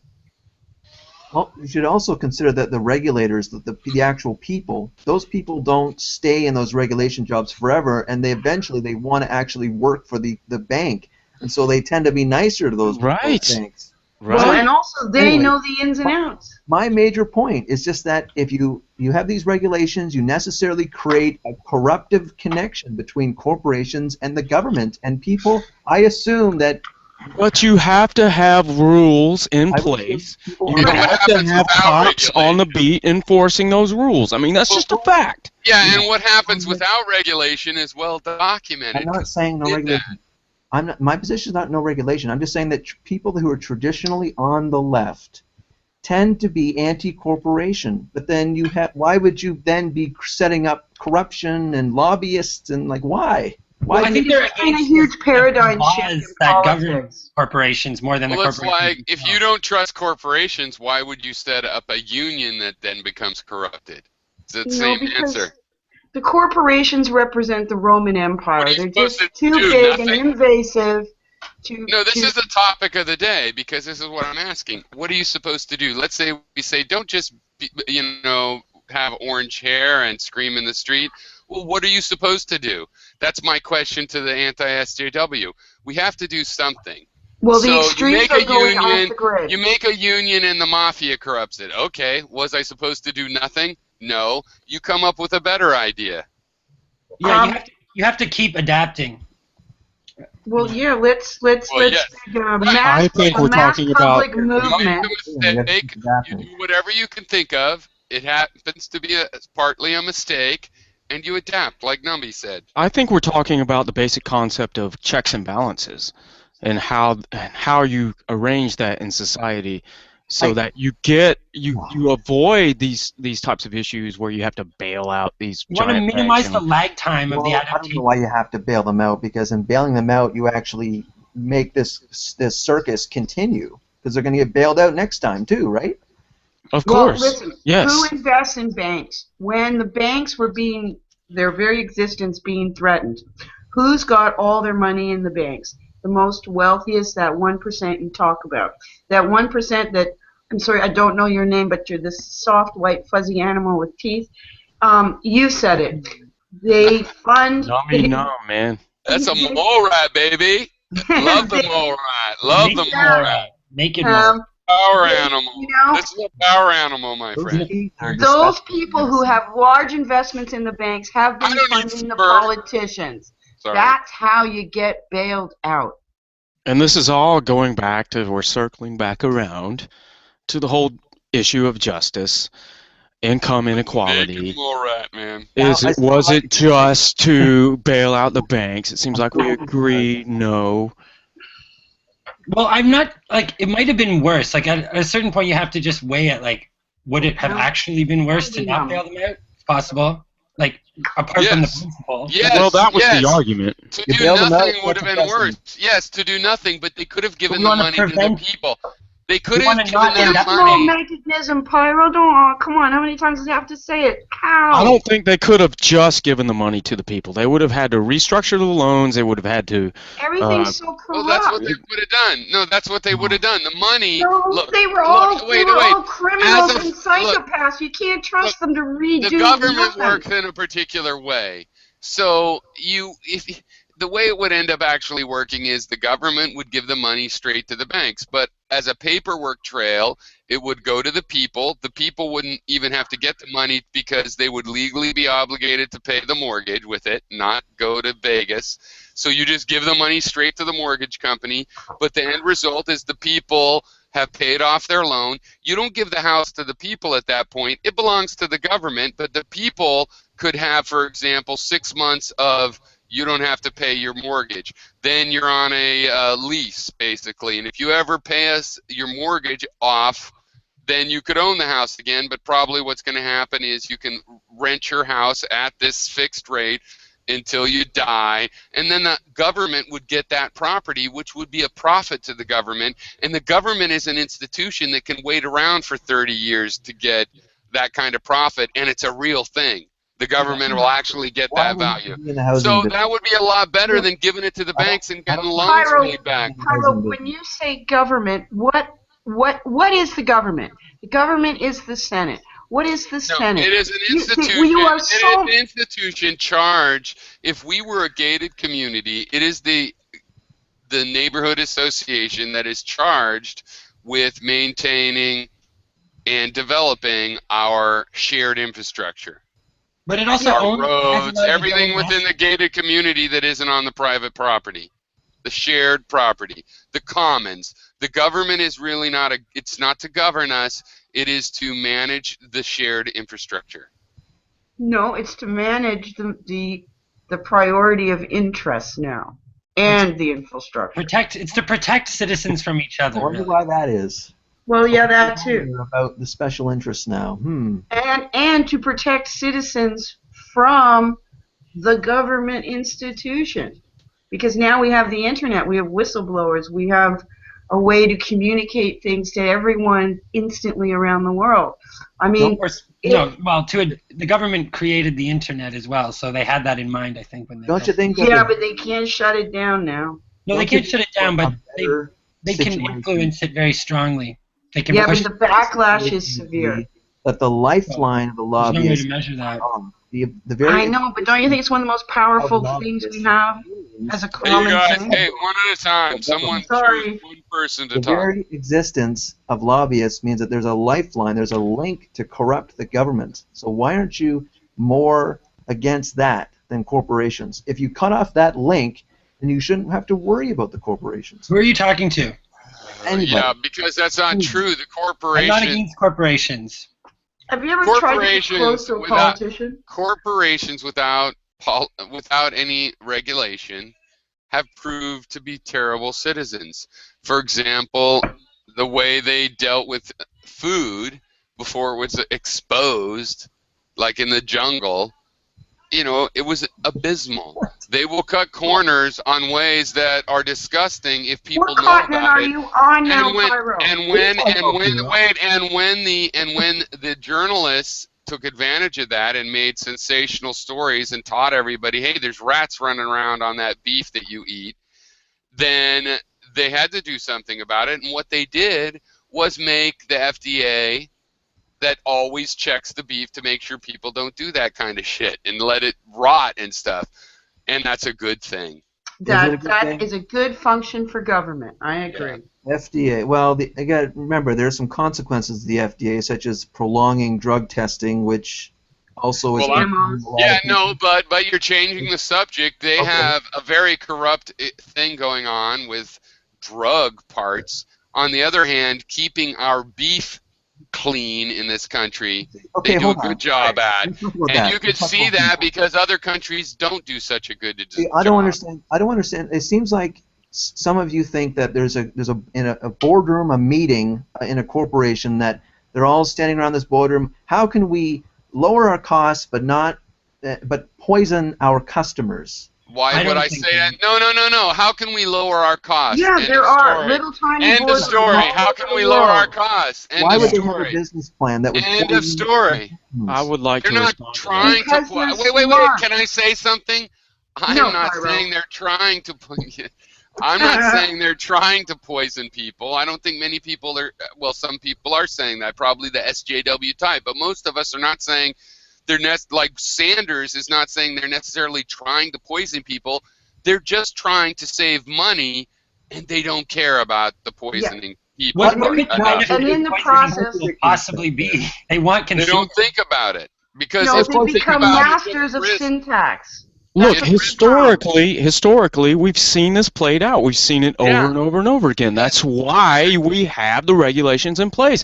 It's not like we just right. It's not like society was just a bunch of geniuses that figured out all the regulations that we need. Exactly. Every regulation, if you want to look into it, and every of the institutions like the EPA, they're all related to huge catastrophes that shocked the relevant nation into thinking, holy shit, yeah, something has to be done.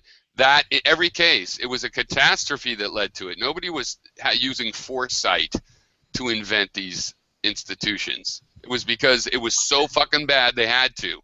Yeah, we need to move towards Right. Do you want to just let the nightclub burn down and kill 500 people before we figure out, let's not visit that nightclub anymore? That seems to be what you're saying. Market. Okay, so you're saying that construction companies we've evolved. and We're engineers getting will build better. buildings that collapse. I'm sorry, They what? do that. It's a known thing. They have done that. Yes, they will use You know what we should substandard. do? Actually, I've got a great idea. What we should do, we need to regulate Piro's computer programming, because he might implant a virus in his software for that company he works for. We got to be careful about that Piro guy, because he might It is regulated. As a matter of fact, somebody told me a story that 20 years ago there was a guy got in a fight with the CEO, and it was a smaller company, and he put some sort of a bomb, or a destructive code in the code, and that does happen. And guess what? That's illegal, and that's considered a kind of felony espionage. Sabotage, Not espionage, yeah. but it's Sabotage. a true. It's beyond vandalism. I'm just questioning. I'm curious, Andrew. Corporate Let me ask you a question. So I trust everyone around you. Like, I don't know if you have neighbors who are in corporations or people in a butcher shop. When have I said? But you just keep saying this, Andrew. I have not said that I'm anti-corporation the way you're projecting. It just seems like without regulations, we would all be dying, and it would be bad. Well, that's known, because before we had all the regulations are there because of terrible things that happened without them. Right. So what I wanted to ask was, so in my example of the nightclub, do you seriously think that there should not be construction standards, fire codes, things of that nature? I absolutely agree with you. There should I think a lot of those things could be done by a private accreditor. Like, I don't know if they are done that way, but the government requires. You're worried wait, they are done by private. Wait, but they are done. If the guy because they're regulated. The guy that inspects the elevator is a private guy, but the government says you have to have a certification and you're blah blah blah, and then and every year. Yes. Yeah. Do you really think that would work? We know that it wouldn't. We know that it wouldn't. All you have to do is look at history. No, you didn't listen to me, though. That's how it works right now. That's how it works right now. I'm not talking to you, Piro. I'm talking to Andrew. Well, me too. I'm saying that right now, that is how it works. Private people do inspect the elevator and the bridge and the deck. When you see a number that says occupancy 150, that's not a government that decided that. That's a private guy that went in there, said that. The government, he put the form in, and the government said, looks like he did it right. Boom, put the sign up. I think the question is more about, like, who's going to decide the standard, right? Should we allow people to have their own standard? Well, I'm pointing out that it's the you government. let the experts decide the standard. Well, that's why the we have government, fire codes. well, That's why the experts. Well, which experts? the experts are, you know what, they could be idiots, but they have the education and the experience in their career, and people keep hiring them, and then they get to testify at Congress or, you know, city council, and then the city council decides if they believe them, and it's a pretty good system considering no system's perfect. And yet, That's the village system. That's a village system. It is a also village human system. It's beings. It's totally not a organic. metropolis system. Those Well, no, the regulators. metropolis is the same thing, basically. It's just more people and more But that's why stuff. you have. That is the true purpose of government: is to make the flow of life reasonable, right? So that would I come think under the that category. infrastructure. Look, I love it. Am I the only one that can get behind this word infrastructure? Conservatives, liberals, whatever. Infrastructure is a good thing. Yes. Yes. Roads, I'm behind that. canals. I mean, even when we make infrastructure that poisons Lots of the environment, we make But regulation infrastructure is necessary sometimes. too. Infrastructure sometimes we make is bad for the environment. That's a bad thing, but the infrastructure part isn't bad. So it's like a good thing. You got to watch out. You can always have good intentions, and then maybe you killed something through your infrastructure. But I actually believe if you think that way, then hey, you can just make infrastructure that more or less blends in.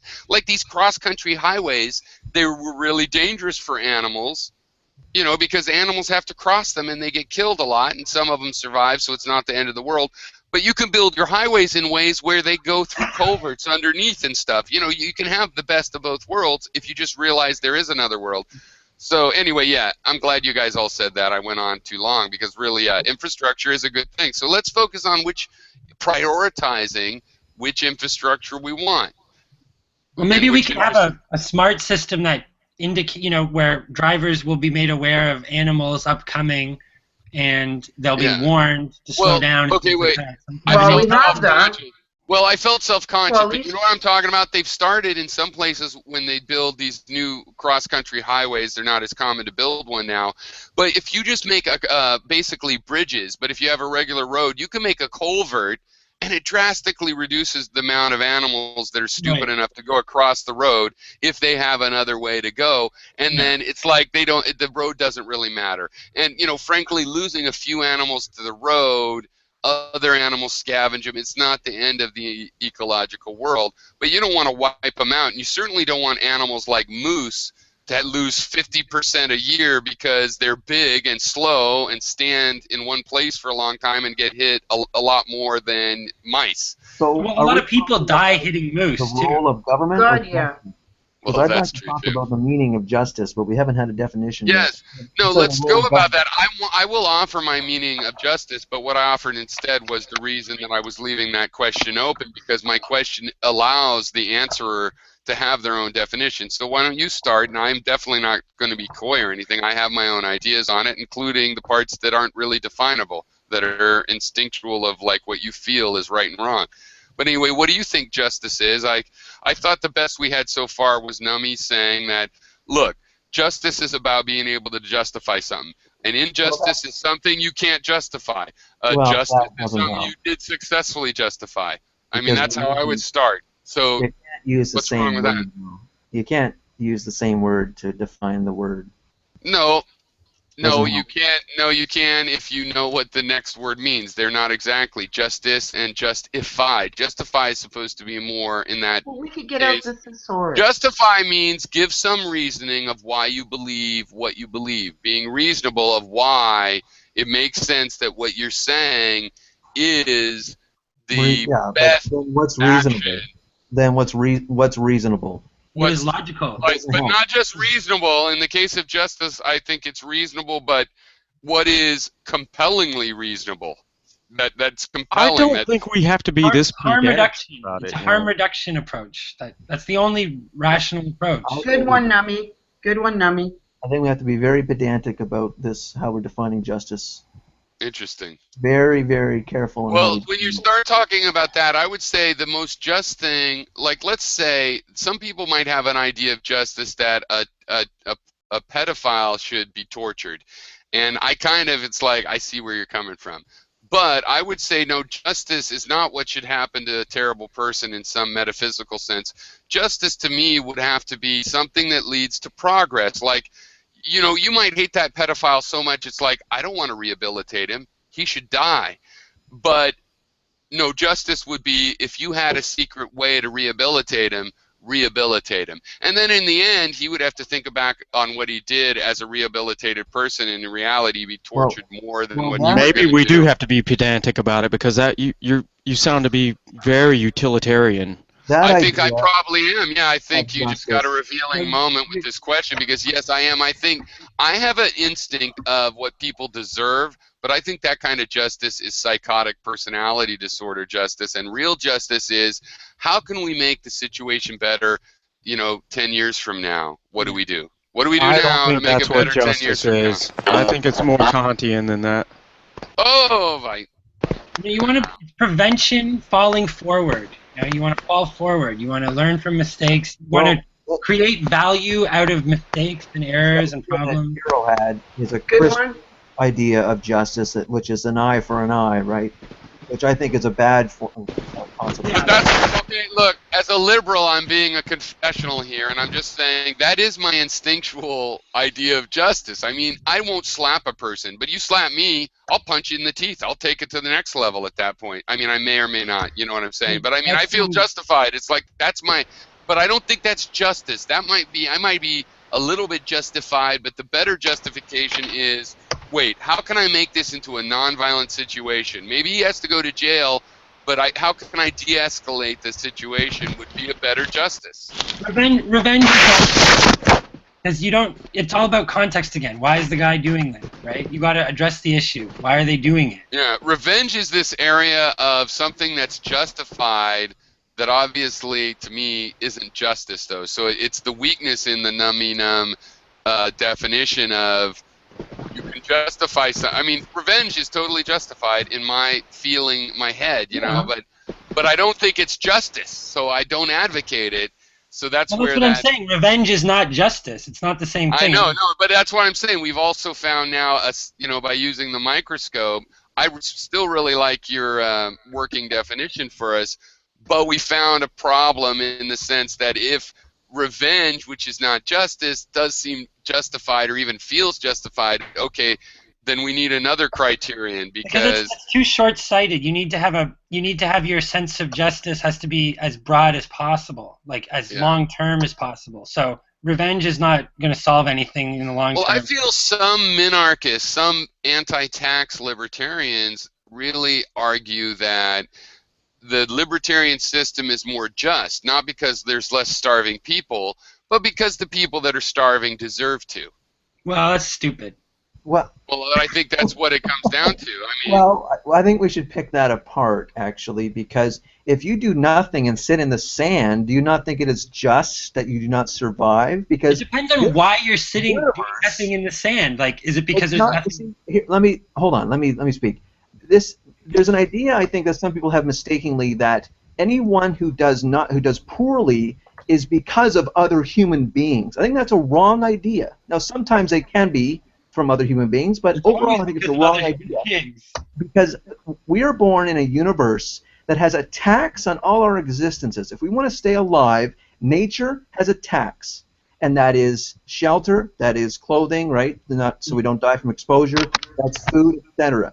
We have to work, and we have to have effort to survive. Right. That sounds very, very social Darwinism to me. You have to condition people to understand that. The problem is people don't understand it. Andrew, we are a very wealthy species, and that's not because of any individual. The people that are publishing magnates did not invent the modern printing presses. They just bought them.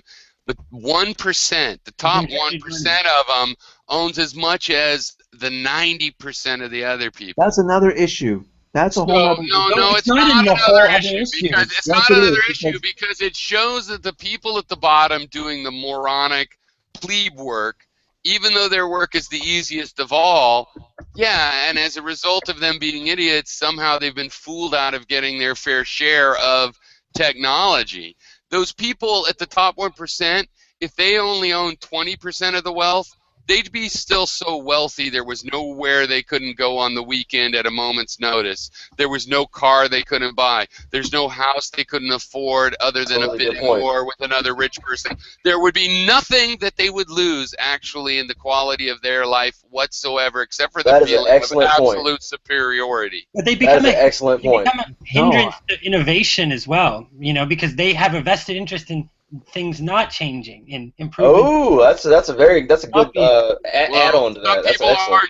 I agree with you, but I will say some people argue the opposite. Some people think that these wealthy people, because of the way they got wealthy, are the innovative ones, and by giving them money to burn, they'll come up with all their crazy ideas, and 1 in 10. Yeah, the whole meritocracy thing. But I tell those people that's high of meritocracy. Hey, I bring it up too because there is some truth to it. There's some guys that are like that, like Elon Musk. He's got a series of good ideas coming. I'm like, go ahead and give him $1 billion to blow. Right, but speaking in the broad general sense. Well, go for it. I mean, speaking in the broad general sense, it's not a meritocracy going on. That's not what's happening. I've decided meritocracies are impossible. Really? Why? Well, the example I like to use is, let's say you have the tennis association and you have a meritocracy, and the best tennis people, are the Venus sisters, and the Williams sisters. Sorry, Serena. They are pretty damn good at tennis, though.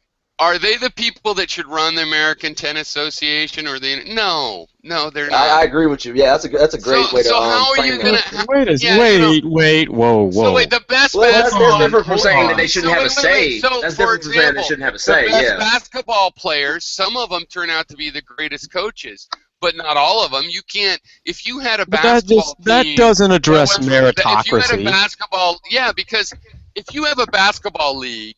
And you've got the reason is because tennis is a perfect meritocracy in terms of who is the #1 player. That computer they have that says who is #1, that's just but you're conflating that with... No, follow. So follow the argument, not that you would agree. So, obviously. So, you have a meritocracy. That's the only example in the world that we have of meritocracies is that kind of system. How do you turn that into they should be the leaders? It's impossible. Those people are not best fit to lead the organization. The organizations that decide how you will run tennis, how that computer's algorithm will work, whether they will change the size of the rackets, all of that.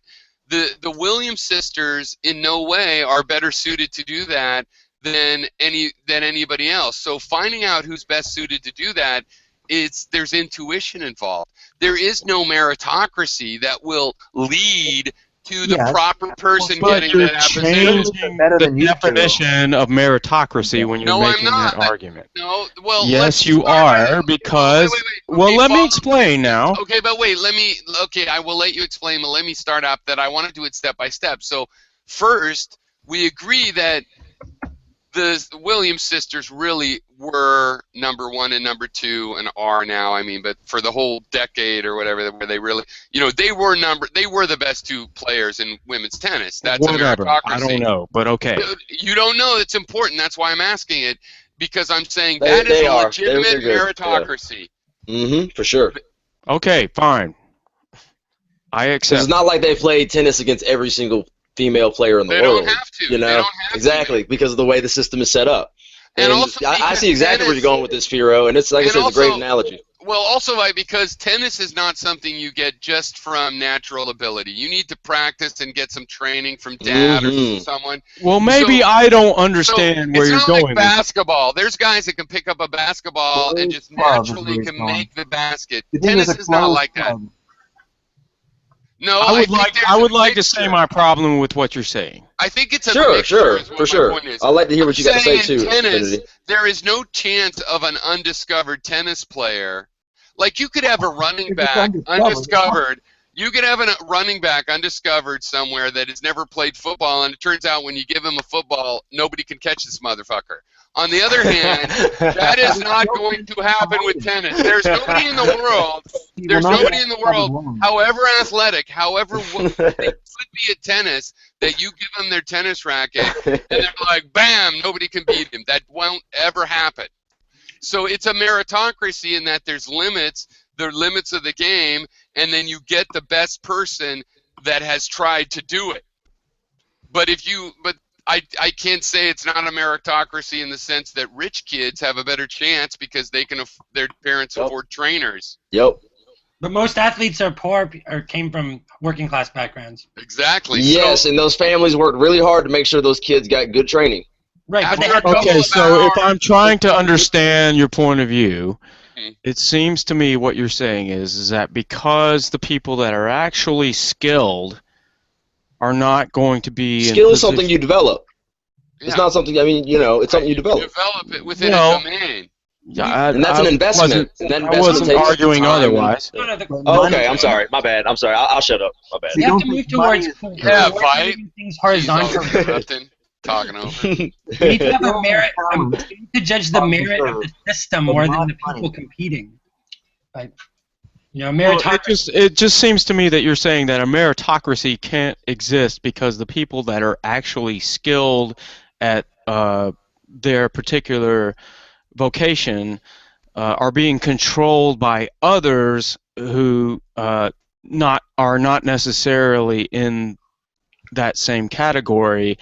But the problem I was going to say with that is that, well, you could argue that those managers are just, that's their skill and that's their level of merit within the overall meritocracy. But it's the same thing because, okay, then what are the rules that you put that create the tennis court where those guys go to the top? First of all, when you look inside, it really is a lot more like music and intuition and stuff. You know, that it's really hard.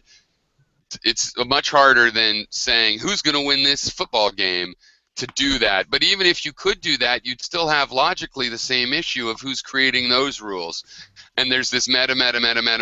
And so the people that run one organization have to be run by the organization that decides how the people in the first case are chosen, right? There has to be other people that are deciding. And the idea of democracy is that, okay, to escape this infinite regression, people are supposed to decide which ones want to lead themselves. And I'm adding that it's not a meritocracy, it's like a best guessatocracy. But wait a second, you understand people don't climb themselves to the top. The other people decide, we'll take a chance on you. You look like you'd be a good CEO or president. But listen, you understand that there's a difference between the skill of playing tennis and managing the sport overall. Those are two entirely separate skills. Well, my example relies on that clear distinction, yeah. Well, that's what I'm saying. Well, my point of view relies on that. So I actually think the Williams sisters probably would be pretty fucking good at running the USTA. So I'm not arguing they would not. I love ironies. You see, I love irony. They probably would be good at it, but that's just a coincidence. Yeah, they probably have no interest in it. I don't know. Well, let me ask. No, but they're really rational people. You know, you got to give it to their very. You know, I could see that they could do it, but anyway, you get the point because it would be random. So let me ask then, it seems like you justify and you value skills and talents. Those people who have the skills and talents deserve to be where they are. But people who are great entrepreneurs and make money and make a new invention, a new product, become rich like Steve Jobs. But it's not that simple though. Most entrepreneurs. It's not that simple though. Wait, excuse me. You guys cut him off. What do you let him finish? So okay. So those guys, what, Andrew? I'm saying that it seems like there's this the praising of talent and skills. Like if you're a good doctor, you deserve to be a good doctor. But if you're a Steve Jobs and you make money, filthy money, right? If you make money, then you don't deserve it. You don't deserve that. That's not a merit. That's a distortion. Yeah, exactly. Because I want to go back to something Firo said earlier about okay, so the wealthiest 1% right now, they could go back to just owning 20% of everything, and they still wouldn't really be that affected by it. It's like there's a certain amount of wealth that you can really only get by just being a greedy asshole. Yeah. It's Right. Jobs is a greedy asshole? Listen. No, I said there's a certain type of wealth. Yes. No, he was. He's a park it in a handicapped spot, greedy asshole. There's no doubt about that. Have you seen that movie about him? Yeah, yeah, I agree with you too. You know, like that was a poor example to like try and be like, I got you on that one. But I would like to argue against what you were saying in the sense that no, it's not just that. You could be really rich like Bill Gates and go, I should be paying, or you know, or who's that other guy, Warren Buffett, and be going, it's crazy. I should be paying more taxes. You know, that's possible too. Well, if we're talking about justice, should the very, very extreme wealthy exist in the first place? No. Okay. Well, wait. My point is, there's people that would make $1 billion, and if the government taxes them and incentivizes them, and they make $2 billion, there's some of them it's not really their fault. It doesn't matter. That's not the issue. Is it? Why are we talking about who to blame, or you know? We're talking about systems. Because right, because Andrew is suspicious that I and us are, you know, we are against these people like capitalism. Right, and that's a distortion of the issue, and it's pointless to pursue. Right, but one way to pursue that is to talk about, like right now, or a hatred of success or something like that. No. That's absurd. So I they hate have the too much brothers. money, right? So they should have less money. But No. For example, let me tell you my spectrum. I hate the Koch brothers. I have very mixed feelings about the Walton family. Yeah, they're out there enough. You know the Koch brothers. Yeah, they're out there. It's not like they're, you know. Negative but mixed feelings about the Waltons. Bill Gates was a cutthroat and an asshole in business, but is a pretty good guy. Yep. And I have, you know, a capitalist crush on Elon Musk that runs, you know, SpaceX, Tesla, Solar City. So that's a pretty big spectrum. I don't think I hate all rich people. Because I think Elon problem is Tesla getting government grants? Pardon? What was that last bit? I'm pretty sure Tesla is getting government grants for its. So you're opposed to government grants? So well, I'm just saying, like, what that's a success? No, that's a corruption. Elon Musk is not a success. Hey, you know what? Solyndra got more, and they're out of business. No, I'm not happy with him because he got a grant. I'm happy because he's made a company that can supply the space station. Well, Elon Musk is like an in-Q-tel kind of project. He's like a superhero. He's a CIA agent. He's not. Yeah, through government. He's Bruce Wayne. Let's just say he's Bruce Wayne. He's our generation's Bruce Wayne. Like he's Batman. We don't even know who Bruce Wayne is. So we don't know who he is. He's just a figure. He's Batman. Probably, you know what? He's probably Obama, and then Obama is a civilian thing. Where he says, I won't be quite as cool. I won't be quite as cool, but I'll be fairly cool, but not quite as cool, just like Bruce Wayne. Read his biography. The guy's a CIA agent, I'm telling you. Nice. Obama? No, Elon Musk. We were talking about how the CIA is a very mixed and weird organization with certain liberalism and progressivism built into it, due to its occult origins. In the Nazis, due to its large company. Yeah, the Nazis had a lot of forward-looking ideas, you know, and some of them lived on in the CIA. Yeah, they tried to ban tobacco for really a lot sooner than a lot of other countries. No, you know that. Okay, I don't want to belittle that. Really, I don't know that. I'm always interested in that, like the Gloria Steinem thing. But so just tell me. I'll look it up, of course. But it was a health conscious thing. Yeah, we're on air. What's the Elon Musk CIA link up? I haven't heard that. Can I just say what that is? Alex Jones. Yeah, no, I want to hear. Let's get it. We'll talk about it next week when I have a chance to look it up more. But go ahead. Like part of justice is coveting other people's goods, right? Because that's the theme I'm getting from all of this conversation. Let me just say other people's goods, right? Andrew, you're projecting it. Actually, that's actually a good point. I love Elon Musk. Okay. How am I coveting his goods? I totally celebrate him. I just don't think that he's. I think that he's a figurehead. He's like a kind of Well, wait. I want to hear about that, but I mean, the point to Andrew is just it doesn't matter whether he's a good guy or not. I sort of idolize him. How do I hate all rich people? It's We've not been possible. talking about But anyway, go carving ahead. up the goods of other people the last few hours, and I don't know why. Yeah, but I don't do that. But anyway, look, I want to hear this conspiracy, not to belittle it. I like conspiracy. Wow. Some I of don't them are think it's true. conspiracy. No, I knew you were going to say that. No, some conspiracies are true. Iran-Contra, come on. Don't, that's not my point. Sure. The point is I want to hear it because I'm going to look it up and stuff, and we'll find Okay. out what I think the reality is. What? Okay, let me just... Gloria Steinem. No, I'm Okay, going to try go to... ahead. I got to roll, y'all, but it was fun. All right. Take care. Thanks for dropping in. Good. Indeed. Okay, go ahead. Bye-bye. With much ado. Okay. Da-da-da-da-da. Okay, Gloria Steinem has been... No, I know. We talked about that. So what about the Musk side? Okay, I'm just gonna just let me go. Okay, I won't take too long on that. I was just gonna say. No, we got a lot of preparation. Okay.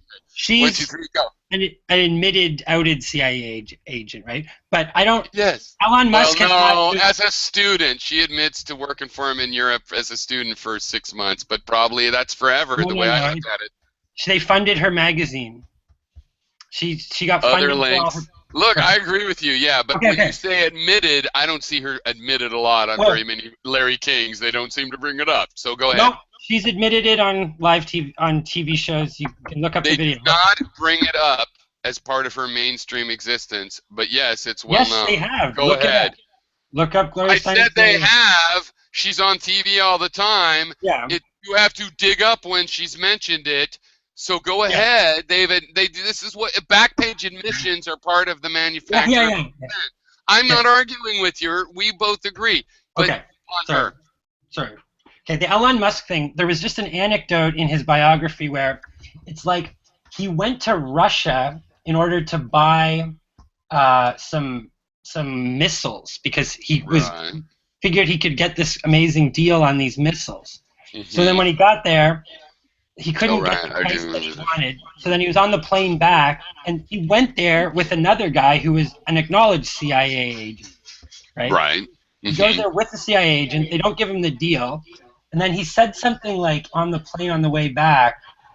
Fuck, I can't remember the whole story, but just like if you try to find that anecdote, it was just like, okay, this guy's a CIA agent. Like it basically. Yeah, no, I remember that anecdote now, and no, I didn't get that idea. But yeah, obviously when he went over there, but part of that was that the U.S. government was really suspicious about him for that. I mean, as far as if you were going to try to go to the the former Soviet Union for missiles, you would do well to involve the CIA or DOD because so that they don't think that you're a subject of targeting. So I don't really see a big issue with that except for that. They want to make it is a little bit of playing with the devil, but it's not like what Gloria Steinem did. She was a nobody student funded as this intern to foment and blah, blah, blah. Maybe the CIA is pro-feminism. Maybe they just wanted to co-opt it and do, agent provocateur, whichever. That's totally different than cooperating a little. I mean, I would say that if you're really, really rich, you are going to play a little bit with the devil. I mean, you might do a deal with the mafia that involves, if we don't do this, we're going to deal with them a lot more type stuff. And I don't see it as the devil, though. Our geopolitics.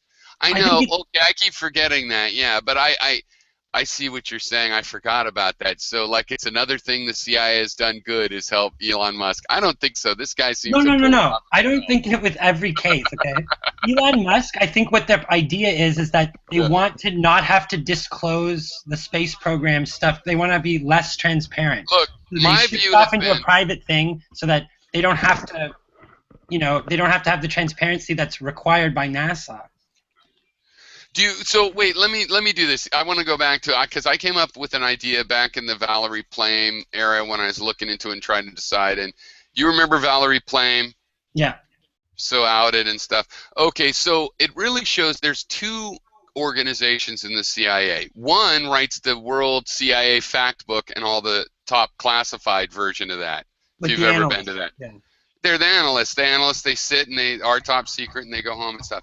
Then there is the covert agents, which play at being James Bond, and they torture people and have sex and all this weird stuff with. Well, I think they're more influencing culture than torturing people and stuff. I think their job is more to. I'm against what they do, so I will characterize it that way. But they do a lot of important things too. They collect information for those analysts, and frankly, I think it's better to have them than satellites. It's better to have human intelligence, but I don't think they should be allowed to rob. I think it's the NSA that's bad. I don't think they should be allowed to rob and steal and murder in the country. I think what they should be allowed to do is, hey, you go be a librarian in this country and tell us what you find out. What are the locals thinking? That would be legit. That's the limit of what I support. But anyway, it doesn't matter. Right now, we have the spies and the dark ops and secret torture prisons and secret drones in countries where it can be covered up, and a major criminal. And we have, and the final part is just those analysts over the decades have become quite liberal because they have a very realistic view of what makes countries our enemies or not. Yeah. It's semi-economic, and partly it's keep the jobs going and don't destabilize, but partly sometimes it's like, what's destabilizing us is the something that might be a liberal issue. It's perception. It's perceptual control. But the covert side of the CIA is so it's beyond fascism, and it has roots in actual Nazis being brought over here, and it is so psychotic. It's such a schizophrenic organization in that sense that even I, with this view, tend to think of the CIA as that psychotic part that tortures people in secret wherever they want. More the NSA, I think. I don't know why you would say that, but because just if you look at the CIA's real mandate is more to be an influencer than to be a security. But the CIA is the one that's been running the torture prisons since before even all this modern stuff where it came out. They've had had secret internment camps around the world for 40 years, and according to my liberal brethren. They promote as an influencing force, like my activist brethren say that they have had that all over back in the 70s and 60s. Kiro, add that Vasily guy to the conversation. He's in chat. Oh, what happened? Oh, sorry, Vasily, I didn't notice. Have you encountered any CIA activity in your line of work, Kiro? Can we talk Have you worked with the CIA? No. No. Not that I know of, but I have in my hobby time. I know a Gloria Steinem thing in the political blogging world where I was involved like 6 years. But anyway, what, Andrew? Let's talk about justice. Okay. Let's do it. Bound, justice. Are we going to define social justice? That would be great. Let's start with justice. All justice is social. There's no justice with one person. It's almost, it is the meaning. Justice. You don't need to add social. Can we all agree that there is a thing called justice? Can we just first all agree that? Yes. Wait, let's put it this way, though. There's some use. Let's put it this way. I want us to agree there is some useful concept that we can call justice, and we should be able to come up with a proper definition for it. Yeah, it's a philosophical thing, though. You never have it. You never arrive at justice. It doesn't have to be perfect. It can be like flat. Nothing's perfectly flat. Right. At some level, they're all molecules. But, we still know what's smooth and what's not smooth. Sure. So but some people think that you can come to possess it, and then you've got it, and you've got it. But no. Right. But on the other hand, look. Remade and reformatted and I don't think anybody here is that ignorant in the sense of, like, the word utopia was originally coined meaning an impossible, actually, it's going to be bad kind of thing. No, it means good. It means a good situation. The U means good. No, but I'm saying it was invented. It was originally coined talking about what we see in all the literature about how it turns out to be terrible. No, it's an ancient Greek term. It's from Greece. Okay, well, I'll look it up. I forget the specific thing, but go ahead. You guys go ahead. Good job I just want to add disabling me. That justice fundamentally is a kind of it's a man-made thing, because there's kind of our civilized system of justice, and then there's like natural justice, but then that gets into religious areas. So. There's no natural justice. It's all man-made. Doesn't make any natural sense. justice? No. Okay, I just so agree with that. first of all, so etymologically it means no place. Like Yeah. there can't be a place like this. So No, first, nowhere. Yeah. What, Utopia? Yes. No, it doesn't. It's like Euphoria. Just look it up. Just look it up there, Num Num. And don't look Jeez, on we're on the computer, guys. All Don't right, look I'll on look the it up. website either. So justice is usually defined as fairness, right? But then that just begs the question, because what's fairness? I think a good case, though, is you could say, like, well, we all been through school, right? You get a certain grade on a test based on your competence. And usually your competence is based on your studying and your talents. But now we always then, the conversation always quickly drifts off to, okay, what about the kids who have some inherent disadvantage? I'll have a proposal on that subject. What you just said is that I was an A student, and I found that the way to be an A student as opposed to a B student, you can be just by learning the material. But to be an A student, you have to learn the personality of the teacher. Okay, well that's well that's not how it's supposed to be. That's corrupt. That sounds like bullshit. No, but that's how it always is.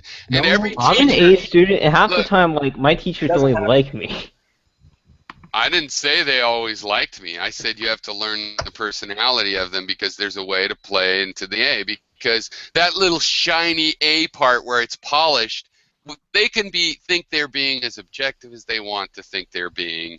But in reality, they're making judgments which, when you learn what their personality is, then you can do this or that or the other to get the gold star part of the knowledge. B students are usually a lot more stable because they never worry about that polish. They just learn the material, and they're actually learning everything there is to learn from that teacher.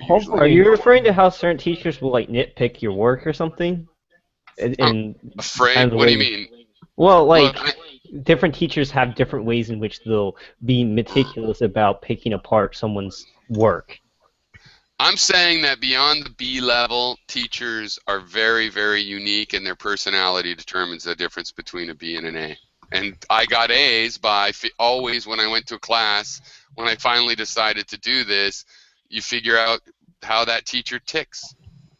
Are you referring to actually doing something with regards to, like, making the teacher like you, or are you actually referring to something you do with regards to how they judge? What kind of questions? If you're doing an essay question on a test, which one are they going to give an A and which one are they going to give a B to? And it depends. For example, when you're watching their lectures, you can see which part they get really sparked and their little eye sparkles. Oh, this is why I'm a teacher. I love this part of the story. Boom, you write that in your essay, A. Hey, thank you, Num Num. I looked the same one up too. I just cut and pasted. It's a pun. That's funny. That's great. I like that. Yeah. I have no idea. Your teachers sound like they're really weird. We always have like syllabuses and stuff that we have to follow, so it's like that's what we're graded on, nothing else really. I assume no one here thinks that everyone deserves an A, because that would be a totally different definition. No, obviously no one thinks that everyone deserves an A. But I'm saying it's not much of a meritocracy in knowledge when the real knowledge to get an A is psychology. Well, it might also be that you're taking your subjective kind of situation and applying it elsewhere. Like, yeah, although here's the thing. Wait. When I was young, because my mom moved around a lot, so here's the detriment of my situation. I went to 2 schools every year from 1st grade to 8th grade, except for 2nd grade. So I went to a lot of different schools, and I learned what it was like to be the new kid. And it's hard to get A's if you're moving around a lot. And so I happen to learn, as a very practical thing, how it's done. And so I'm very confident what the key is. What's the point here? I'm missing what we're talking about. Well, I don't know. I can think of a couple. One is in a meritocracy of grades, like somebody was saying. For example, when you have the knowledge, you show the knowledge. And I'm like, well, yeah, the top notch of that knowledge is knowing who's the judge is. Like people that write grants, you know anybody that's in nonprofits and write grants? Part of, if you can do that for 20 years, the way you got it is you got one successful grant, you learn who's on the grant committee, what they respond to, and you sell to that. It doesn't mean you're dishonest. It just means you focus on what's important to them. That's not a meritocracy. That's an political thing. What? It doesn't speak to justice. That just speaks to a corrupted process. We don't have to speak of those things. Well, wait a second. I'm trying to understand what we're talking about. So are we I guess I'm talking? talking about Are we injustice. trying to Just say let me that say. the mind Let me bring forth a question. So are we Yeah, saying what are we that talking about? is the question on the table? Is there a meritocracy going on? I say meritocracies are impossible. Well, I'm We just can't get asking. justice that way. Is that the question on the table? Well, the question is about justice, and I guess can a meritocracy achieve justice is the question. But could you have something closer to a meritocracy? Like, shouldn't we be thinking about it as degrees rather than as it is or it isn't? Like, No, I think the idea of a meritocracy is corrupt because of the tennis example. To me, I know it's not that strong, but I mean, just as the design is like, the person that should run the tennis organization is not the same as the best tennis player. So meritocracy is like, no, it's something more weirder and heterogeneous. Everybody needs to spread out and take their best role. You know, people are teams of different specialists, not. So meritocracy is like to purify. If you're going to get the gold out of a bunch of rock and stuff, there might be a method to do that. But purification, meritocracy is kind of like purifying to the most merited. There isn't really an idea of merited. Everybody has their special it plays skills. into the justice idea because they're saying that meritocracy ensures that justice will be served. You know, I guess here's what I'm saying, or what I believe is everybody has their own special skills. The idea is not to find the best person. The idea is to find the best thing for everybody to do that is their power skill. Yeah, that's a method of integration. Right. Well, we don't. My position is we do not have a meritocracy. Let me ask you. Well, Cairo, under that logic, couldn't you say that, like, what if you have a society in where what people are best at is wouldn't fulfill all the needed job positions that are required? I think that a person who that's does an interesting well question. deserves what the rewards. That's a more basic question. And I think that's an interesting question. Yeah. I assume the people here would say no. Sorry, what do you say? There's a person who has some kind of skill. Do they deserve the rewards or the fruits of their skills or labor or whatever you want or whatever? Well, I mean, how are you going to define? I assume all of you are going to say no because, right? It's going to be for rareness, just rarity, just scarcity. It's like scarcity. Okay, if justice well, I don't even really fairness, think of it as deserve. I would say is the most ideal situation is with people that have a skill are able to utilize it productively, and the answer would be yes. That is the ideal situation. Yeah, and that's fairness. That's fairness. And we're speaking from the perspective of the person that has the most skills should also receive, in terms of the question, should receive the most benefits and should receive the most wealth. I disagree. I disagree in a weird way, but I'll let you guys talk about it first. I don't know that they're entitled to have like trillions of dollars that they have to hide in offshore accounts. Well, then we're talking about limitations on that concept. Yeah, there's limitations on that concept, but yes, of course, because they need resources, facilities. They need at least a lifestyle that doesn't bog them down and allows them to do their work. I mean, there are practicalities and. Yeah. Well, can we all agree that most of the people that are making the billions of dollars, it's not about meritocracy at all? Well, no, it's about that they control I can't the agree. No, it's not about Here's the sense. No, wait. Here's the sense. But it doesn't mean we don't have meritocracy. Okay, let me say. I think that here, the thing is, it's just like the tennis association. The Koch brothers really are the best at something, right? They weren't their daddy. Well, excuse me. They were handed something by their father, but they're still good at it. So, exactly. But wait a minute, though. Come on. Wait. There was something he was really good at. Being a helpful person to our society, deserving of our support and government support and everything. No. But on the other hand, it's not like he's an idiot. He had a formula. That's not the issue. If you're not there was more than one let me finish. No, but when you say meritocracy, I'm like, yeah, if he was playing canasta and got $1 billion at it, yes, he was really the best canasta player. That was merit. should he really have gotten $1 billion for No. the fact that it wasn't canasta and it was raping the world and selling and developing Soviet oil? No, he shouldn't have. You know, And that's why you need regulations so that we can make sure that all the play is fair. Yeah, or like, why don't we question what's the connection between financial rewards and merit? Maybe they have the most. Well, that's what I'm saying. I'm going back and forth on this because I'm pointing out there is no meritocracy that means you're a better person. There is a meritocracy that means you're the best tennis player, but that's kind of arbitrary because if you made the racket small again, it'd be a different person. Or if you made the tennis shoes have to be, you know, Crocs, it'd be a different person. So or if you it's change arbitrary. the infrastructure of the community. Well, how does that translate to something like the Koch brothers, though? Well, because it's very funny, you know, like they're all conservative, but you know their dad made money mostly working in like communist countries with the Soviet Union. That's a big part of how they got the fortune. But it doesn't matter. That doesn't matter. Really, what's there. Now, what are they good at? Well, those guys, you know what they did? They made pipelines to connect refineries with oil fields and stuff like that, and I guess they worked.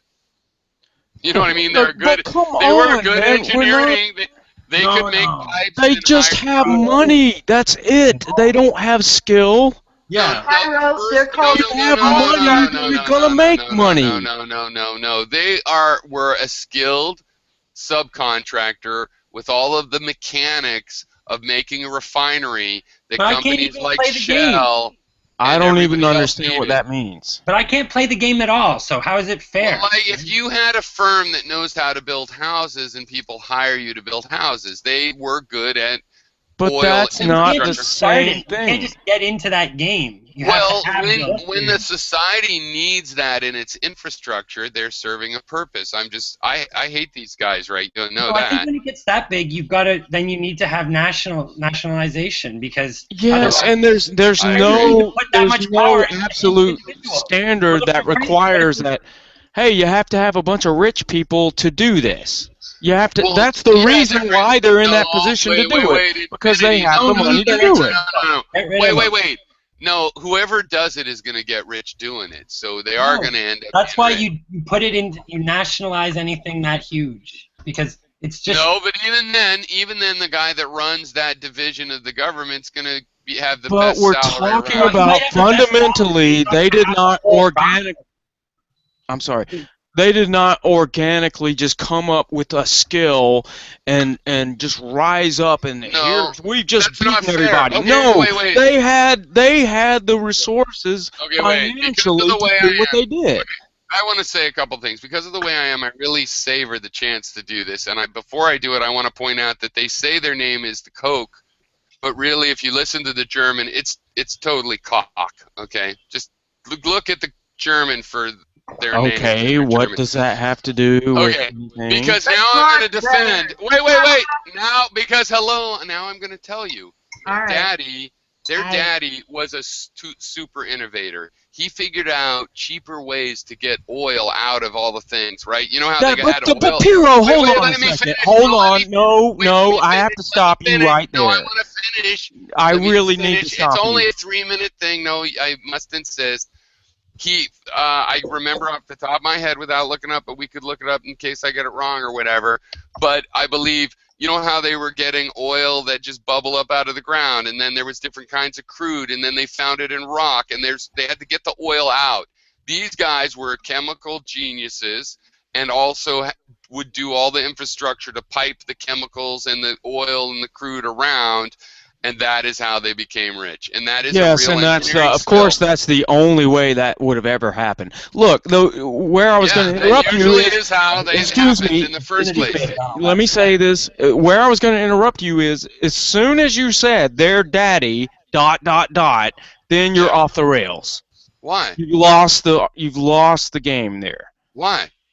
Because the whole reason why they're in that position has nothing to do with their individual skills. Or character. Well, that's true. I hate these little boys. It's always like that, like George. But that's the whole point, Piero. That's the point that's being put out there. George Hearst was a cutthroat cutthroat, you know, in mining, made the Hearst fortune. He was a cutthroat, and but he was also a swashbuckler, and it's like, well, an interesting guy, and he did some shit. And then you got his son, you know, William Hearst, and he was just like a little Weasley propaganda villain out of a Disney fucking cartoon. What's a swashbuckler? Inherited wealth does not. Well, yeah, no, George Hearst was kind of a swash badass sort of for a rich guy. Like, he would hang out and play poker with the miners, and it's amazing. When he was a 100 millionaire in the 1800s, when that's like being a billionaire, and he just lived right in with the mines and stuff. He knew a lot. He had so many strikes that there's no doubt he was a great geologist and could actually tell from what he was looking at whether there'd be gold there. And then later in his career, though, of course, he would come where the gold had already been found and just hire Pinkertons and muscle everybody into selling their land to him. So, you know, just like Carnegie, all of these guys, very interesting. They do have good sides, not like J. Paul Getty. Rockefeller being the best example. No good sides to J. Paul Getty, but Rockefeller has a lot of a good side. Carnegie, totally fucking asshole, but then in his guilty years did some good to see. What, John D. Rockefeller, or which Rockefeller? Because John D. Rockefeller they created the antitrust laws over that. Yeah, the family. No, the family has been reliably. Well, you know what? They were the most hated family in America. They created antitrust laws just to deal with their shit. Look, we're talking about systems. Well, that's not quite true. No, because that was more about J. Paul Getty. No. It was about they broke up the Imperial Oil or whatever. What was the company? It was Imperial. Well, Standard Oil. Standard Oil. They broke it up into 13 companies because of the monopoly law, and they created monopoly laws in the United States. Yeah. So I'm just saying, that's what John D. Rockefeller's legacy brought to America was the creation of. But he also had a lot of philanthropy. It was what I was saying in terms of these guys. Some of them did various amounts of philanthropy, and Rockefeller is awesome in that regard. But it sounds like you're, from a utilitarian point of view, that I think, Piero, that you've been arguing the entire time. It sounds like you're saying, hey, it's good that we have wealth inequality. I think Nietzsche talks about something called about the pathos of distance, and I do think wealth inequality is fine if at the lowest level you had people that are what we think of as middle class. They get health care when they have a health crisis. They always have a job, don't kicked out on the street no matter what, somehow. Those kinds of guarantees. Well, wait a second. Hold on. My family, wait, let me just finish. My family's working class. We would all accept that. We would all work hard. We would all work hard and focus on our family because that's what we do and find efficient spot and stuff like that. And I know a lot of people would be happy with that. I think that's fine. And then there's some Gateses out there that want to play the game of Monopoly for real life and have a heart attack, or maybe not. And they want to do that, and they should make more money. And also, I had brain surgery when I was 27, and I want my brain surgeon to be making like $500,000 fucking year. If I want him to be able to take a helicopter to my fucking surgery if his tire blows out. I want him to be richer. It's for all of our benefit if someone like that is it's for your benefit. Like you could pay. Yeah, you have to pay his fee. You too, because you might need brain surgery. I'm just going from the things you say. Okay, but so anyway, you're bringing forth basically the Robert Reich sort of point of view of how the economy. I'm not as anti-Robert Reich as a lot of liberals. I think we need to change the definition of wealth. We need to see wealth as in better terms. On the other hand, I believe in a wealth cap, though.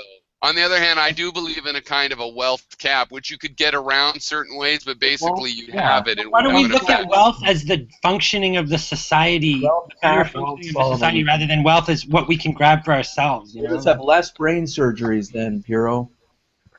Well, the main thing is that, well, you know what?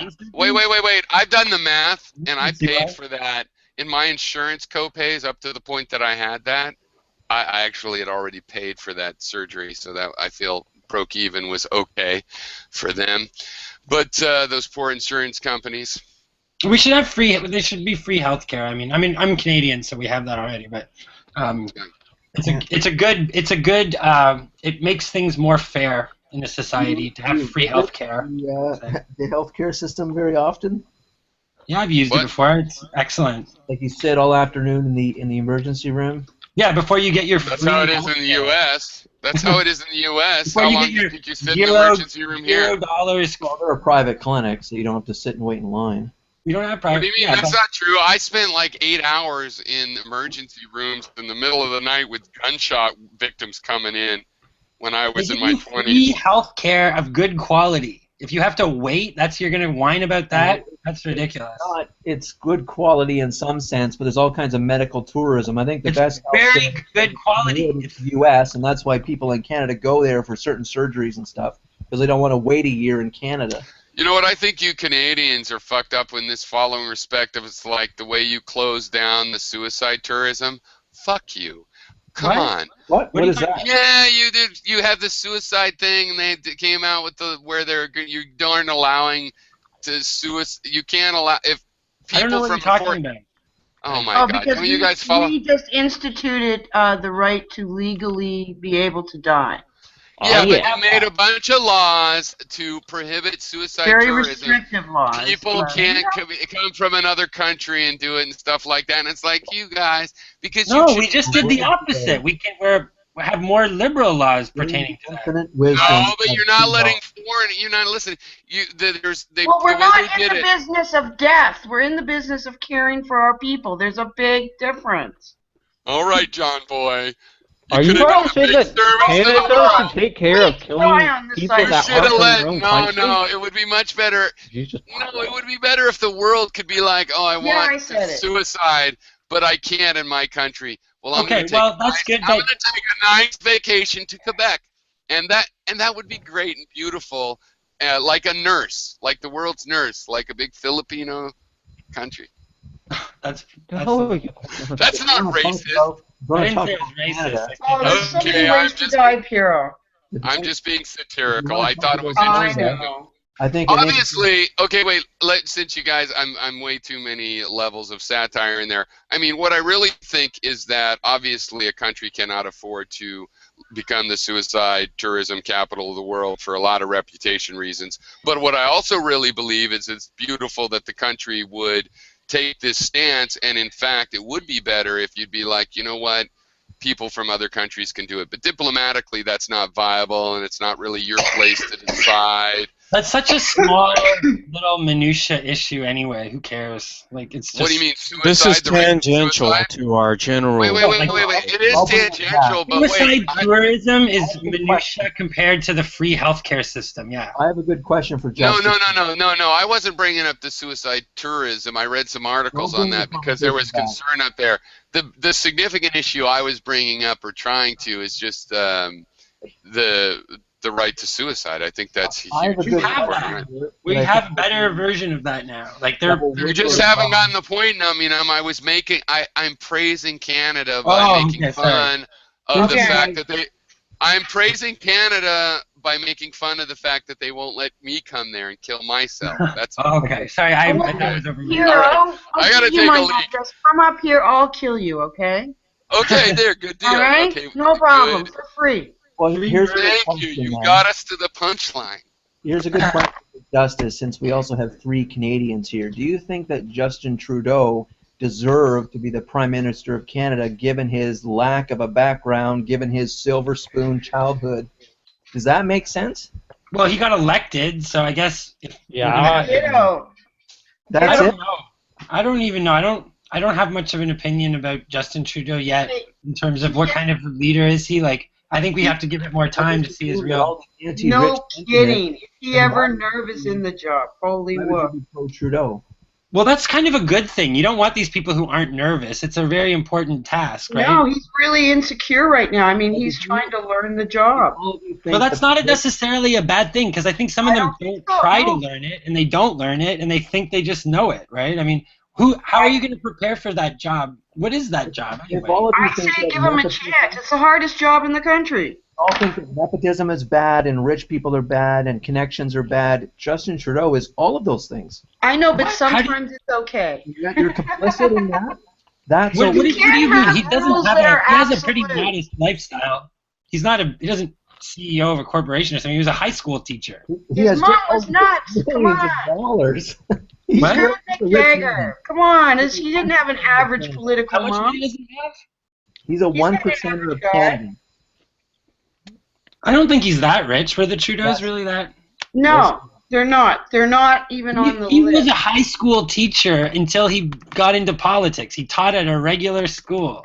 Or, The you know, royal he's not, family He did Katimovic back in the 80s, for God's sake. guy's not the Koch brother at all. net worth. No, nowhere near. Koch brothers, but you just look up his net worth.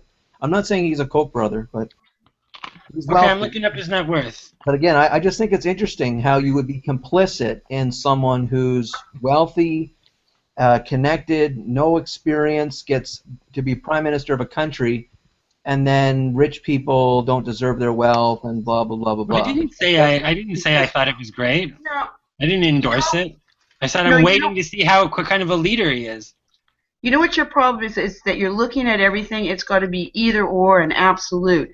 Everything are shades of gray, okay? Nothing's I haven't heard shades absolute. of gray about His the highest earning. Wait, I haven't heard shades of gray about corporations. I've only heard negative things about corporations, that they're evil and they're exploiting people. $50,000. They've become corrupt Poor don't have over the last 200 years, and I think corruption happens when you get to a level of excess in your life where there is nothing you can't have, there isn't anything you can't try, and I think that does something to a human being. And then you have generation after generation born within that whole ethos, that whole structure, and I think that, you know, sometimes you need to, it's like overbreeding in dogs. Sometimes you need to breed in the mutt to keep the gene stronger. That's all I'm saying. Here, though, you want to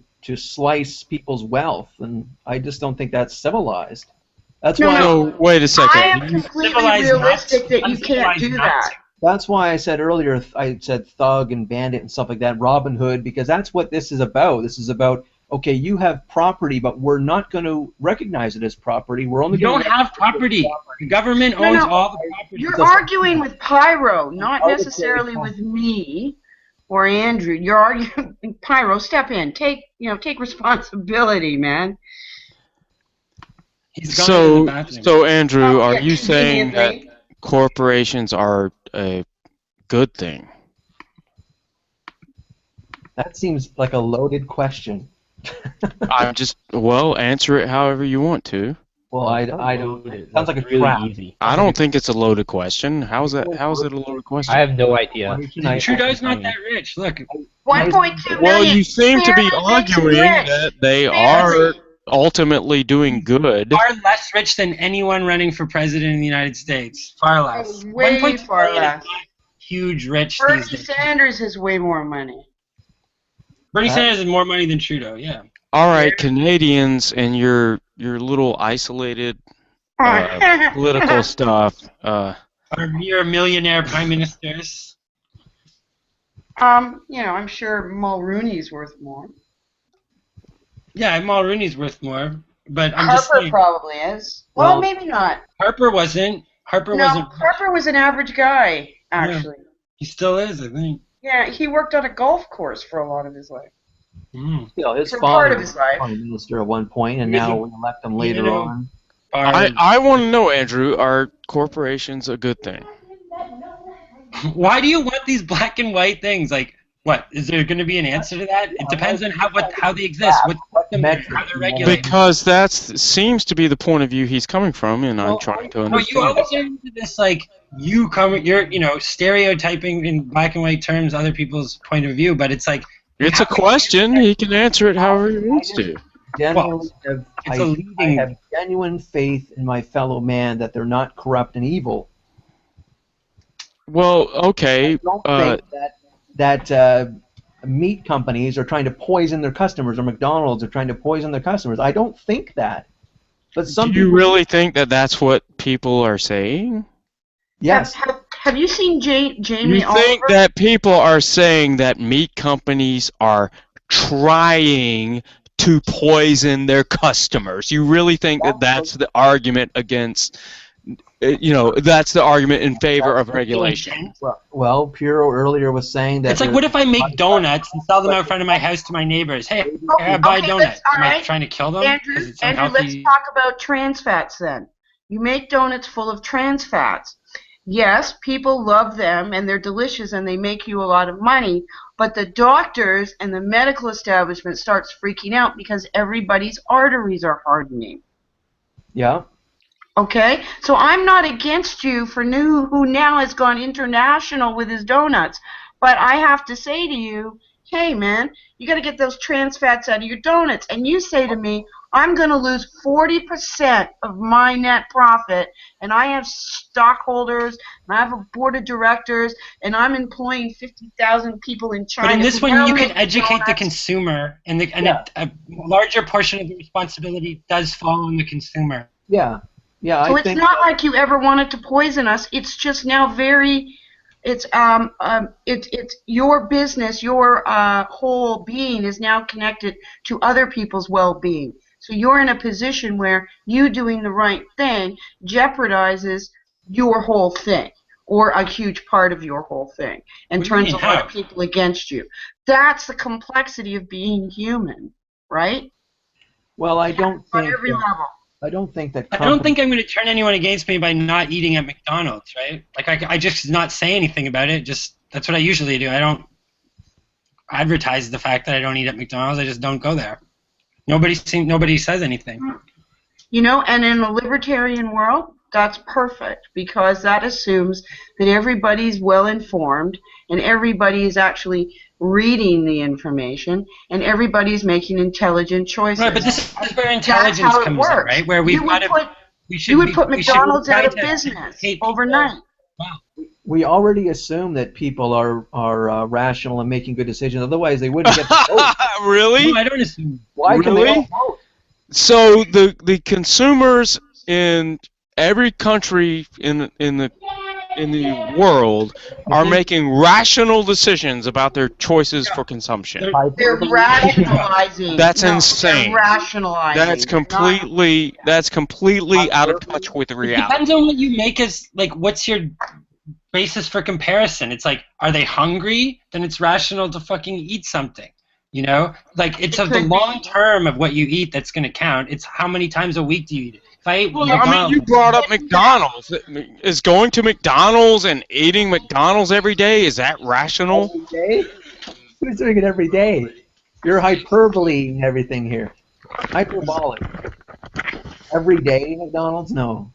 Are you aware of the problems of the fast food consumption? Oh, look, it's Pyro. Yeah, but should we not be allowed to do things that harm our health if we enjoy them on some level? Like, I think people should be able to smoke cigarettes if they want. And can't make rational choices. Their choice. Whatever it might be. And so we have to... The only point I'm making is that consumers are not making rational decisions in their consumption. You're right. But rational, you have to define what the goal is before you can say what their rationale would be. Like, it's like I say, if their goal is to feel good about eating a burger, then I don't think we should be regulating a rational decision to go to McDonald's, right? Numby, when you want a burger, you really should go to a local free enterprise guy. I don't eat burgers. Oh, well, okay. So, but yeah, I agree with you, I guess. Okay, so never mind. The whole point is obviously consumers, the assumption that consumers make rational decisions as a rule is absurd. Who said that? You said that. Andrew is making that assumption. Why are you saying things like that? Because you're condemning everyone in the room here that they're not making rational decisions as a consumer. I think I make rational decisions. You make some rational decisions and some irrational decisions, just like everything else. Haven't you ever looked at any of this stuff? I mean, the whole Noam Chomsky thing. Yeah, but what are you going to say? That people don't make rational decisions, or they do? It's not black and white. Depends on what mood you're in or what it's about. It's like I'm saying that you can't say that Yeah, in a way. You can't assume, your beginning assumption can't be that the consumers are making rational decisions. But who said that? Where are you getting? I think that's what by Andrew. watching. You're just. I I may be wrong, but I think that's what Andrew was. That was his starting assumption. I don't know. I think you're just shadowboxing, really. Okay, maybe I'm wrong. Andrew, am I wrong? I think infinity. You just ask him like as if that is going to confirm if you're right or wrong. No, he's not doing that. Soda. He's not doing that. He's passing the conversation on. Totally different. Okay. I just don't think we need to be regulating other people's lives like some of you think we should be. What do you mean? Do you think there should be no taxes? Because all I really think is I think we should cancel all the taxes except for land tax. Why So the you able to take a shit on your front step? Like, we're gonna have some regulation. It's about deciding what's where. No. Well, that's the question, Andrew. Well, where do you draw the line? Law. I don't believe there should be infinite regulation, and you don't believe there should be no regulation. So I guess we agree it's in the middle. Yeah, it's about finding the gradient. It's about finding the specific the answers on specific problems. You have to take each problem as a specific one. A pragmatic view where we don't know what we're doing, and then we do something, and then we make a change, and we do something, and we make a change because we don't know what we're doing. That's I think what we should concentrate on is reducing the lag between the analysis and implementing the next change. We've got to just make the thing happen. Less friction, more quickly. Unstable because you're doing a lot of change really fast, right? Well, but if you do it small enough increments of change, then it's not as unstable necessarily, because if you start going in a wrong direction, guys, we're not talking about rates of change here. We're talking about principles. I think rate is very important in this day and age. I think it's important too, but that's not the issue. Well, it's part of the issue. I'm just bringing it in as one of the, it's one of the variables that needs to be considered. What's that? What's the limits? What's the limits of the state then? If you want to put it, you have to have a specific. You need a specific thing. You can't state that in general terms. Infinity wants to regulate the size of our soda or pop, as we call it in Canada, containers, whereas I don't. I don't want to intervene in people's lives like that. Yeah, I don't think they should be intervening on that. I mean, the market will. That's one of the ones of the market can decide that. Well, I'm going to speak for infinity, and that's what we should do because people are not rational in their decisions, and they'll go to McDonald's and get those big 1 liter. I don't know if there is 1 liter, but big well, 1 now liter. You're getting into microscopic sort of. Whatever, you know. That's what infinity argues. No, that's not. I didn't. But so because I say that you cannot assume that you cannot assume that the consumers will make rational decisions always, then that means that we should regulate the size of drink containers. That's what follows from what I said. That's ridiculous. There are ignorant people out there that go to McDonald's every day and they buy 1 liter pop drink containers, and they're killing themselves, getting diabetes when they're older. We need to stop them from themselves. That's a rationale that you could argue. Wait. If you force people to only have 16-ounce drinks, and they want 32, and they buy 2 drinks, they can drink however much they want. And if that lessens the amount of heart disease in that area, what's the problem with that? People are not being restricted to not drink 32 ounces. They're just not being given the chance to buy it without consciously choosing to. Or simply, Pyro, you can get what Pepsi does now. Instead of putting corn syrup, which is the worst substance in the world, they've put back in the original substance cane sugar. It's still bad for you, but it's better for you. Yeah, it's weird how bad corn syrup, but all of the liquid sugars have proved to be really bad for you because evolutionarily we are not prepared to understand that we've taken those calories through liquids. They're too processed. Why don't we just ban it then? Well, Andrew, though, under your scenario, I think, and I may be wrong, but you're saying that we shouldn't provide health care for people. I think we should create an infinity regime. So let's start constructing that right now. We're going to ban sugar. What else are we going to ban? Cigarettes, got to ban that. Okay, can you just answer my question? Dangerous sports, we got to ban. Can you answer my question? This guy's the ultimate. Andrew, please answer my question. What's the question? I was having fun. I was creating Mr. a Ultimatum. regulated society where everything's just wonderful. Oh, but that's a dream. Yeah, I know. Okay, Andrew. I'm sorry. He was having a nice I dream. thought you were being serious. Okay. No. I don't think a well-regulated society is just a dream. No. You know another thing we should do if we want a regulated society, when people get about 70, their healthcare costs go through the roof. We need to have an exit at 70. That's why I believe in the right to choosing your own exit. Right? I think it is a moral. Now we're getting really paranoid. It is Well, a of moral. course, if people want to die at any age, yes. It's a moral obligation. If you are really aware of what's going on economically and how it relates to population and standards of living and blah, blah, blah, taxpayers, I think if you get to an age where there is no prospect of you ever getting anything but worse, why wouldn't you as a good citizen leave? But what about the state? Because it's scary. The state could enforce that. I know, but you know what? Fear is a state of mind, and death is an absolute. Well, tell that to a scared person. Andrew, wait a second. That's why we have counseling in Canada. let's try It to doesn't go just one at come a with a time. needle. It comes with professionals to help you make the exit. Let's go one at a time so that Vastly Hated has a chance to go sometimes. Sorry, Vasily. Well, it's fine. I prefer listening more than talking anyway. But Andrew, yeah, do you honestly think that?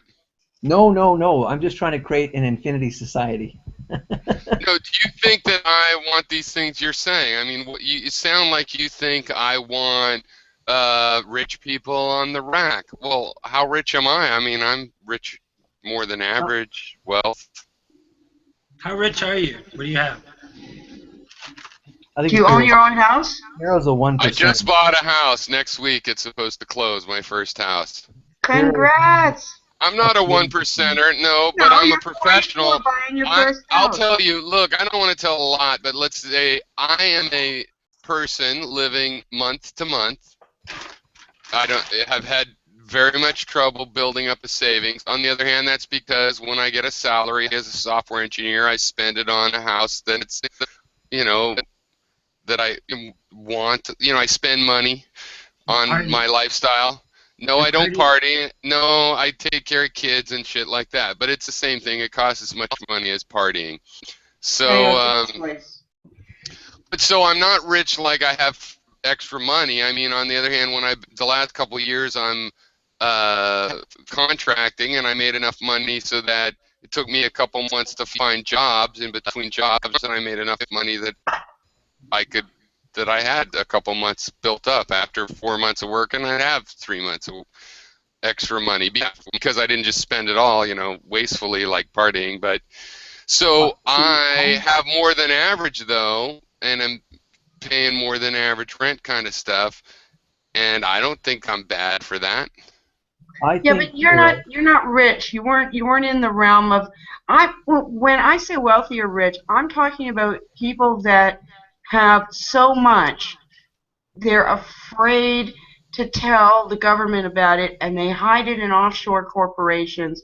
You have trillions of dollars of money sitting doing nothing, and benefiting nobody, simply catering to the paranoia of somebody's future offsprings.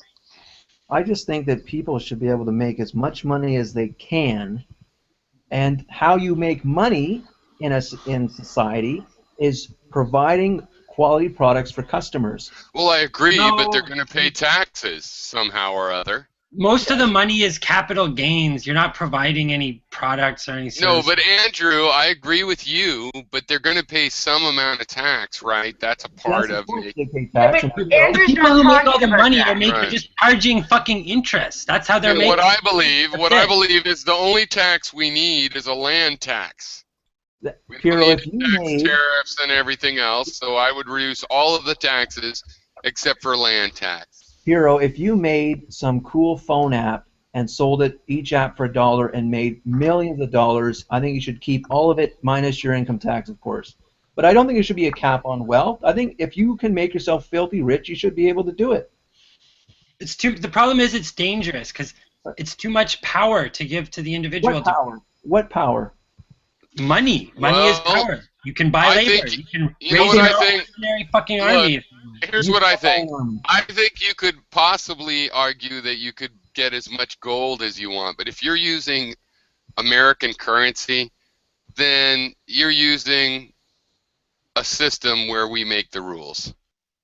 That's how all this exploitation happens. It's dangerous to give individual people that much leverage over other people. If I can hire 1 million other people to do whatever I want, there's something wrong. 1 million lives. I don't That's have to a big make that deal. You're in hyperbole again. It's not whatever you want. You can't hire 1 million people to do whatever you want. Well, whatever I want that's legal. I'm just saying, like. Well, they have to agree to do what you want, or they won't work for you. Okay. Look, if you have millions of dollars, you will find people that agree to do just about anything. There's people who are in desperate circumstances. But the point is that we need to be coordinating these big decisions as a society to make everything harmonized. You don't want just a bunch of sharks competing in the tank, like with too much, Yeah, and just gobbling up all the little fishies, and nobody gives. There's no long term. There's not enough long term. Look. Here's the thing. Let's go back to justice. I still think Nami had made the best working definition. Not perfect, but so for example, somebody's on a machine that's keeping them alive. I believe I can justify turning the machine off in some circumstances. So, for example, if they have a written document saying that they would like that done in that situation. So I think that would be justice. Now, some people think, no, this sanctity of life is such that that's more important than what the person wanted. They also have a justification. They also have a candidate for justice of just, no, you keep them alive as long as you can technologically. I disagree with them, and we can argue about that. On the other hand, some people, if they're just going to say, well, I know what's right and wrong, and they don't try to justify it, they don't really have a candidate for justice, right? So I would like to just argue between the candidates, the actual candidates, of having a justification for what's right and wrong. Child labor, we talked about it. There's reasons in some contexts. Of course, children should be able to work. I think so. It's good for the children. On the other hand, Bangladeshi children locked in these sweatshops all day instead of going to school, not justified. I think arguing from this utilitarian perspective is just going to get you in the weeds, and you're never going to get out. Well, really? What else? What's the alternative then? I think it's the best way because Kantian. people that don't... No, you need utilitarian is the only possible. What do you mean, like the categorical imperative? What do you mean, Kantian?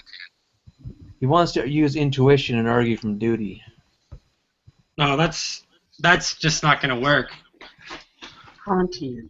I don't think utilitarian. Honestly, I don't think any of it works if you're trying to really nail this down. But I will say that utilitarianism is definitely not going to work. I agree with. I have a different view of Kant than a lot of people. To me, Kant has this practical idea of, which is useful, with the categorical imperative, of basically imagine everybody that was the way you want to be. How would that work out?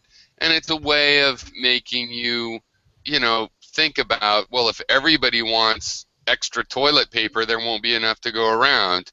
But on the other hand, it's pretty weak because everybody is not the same. People have different needs and different wants. And like I said, the surgeon that might need to be able to have somebody else come, pick him up when his car breaks down and fix it, and the auto mechanic who might be like, I just as soon do that myself. Those are just two different people. There's a fundamental asymmetry in the logic of the inheritance laws, right? Because you're not burdened by the debts of your family when they die, but you do get to inherit their wealth. So there, it just breaks, and the logic is broken right there. Because you have to That's a good point. That's a good point. But in defense of the system, the estate has to pay the debts before those people inherit. Yeah, I was just going to say, what are you talking about? Theoretically, if your parents are $10 million in debt, you don't have to pay their debts beyond. Right. If there's no money they left don't over. have any money. Yeah. Well, If no, none but of that's the the point.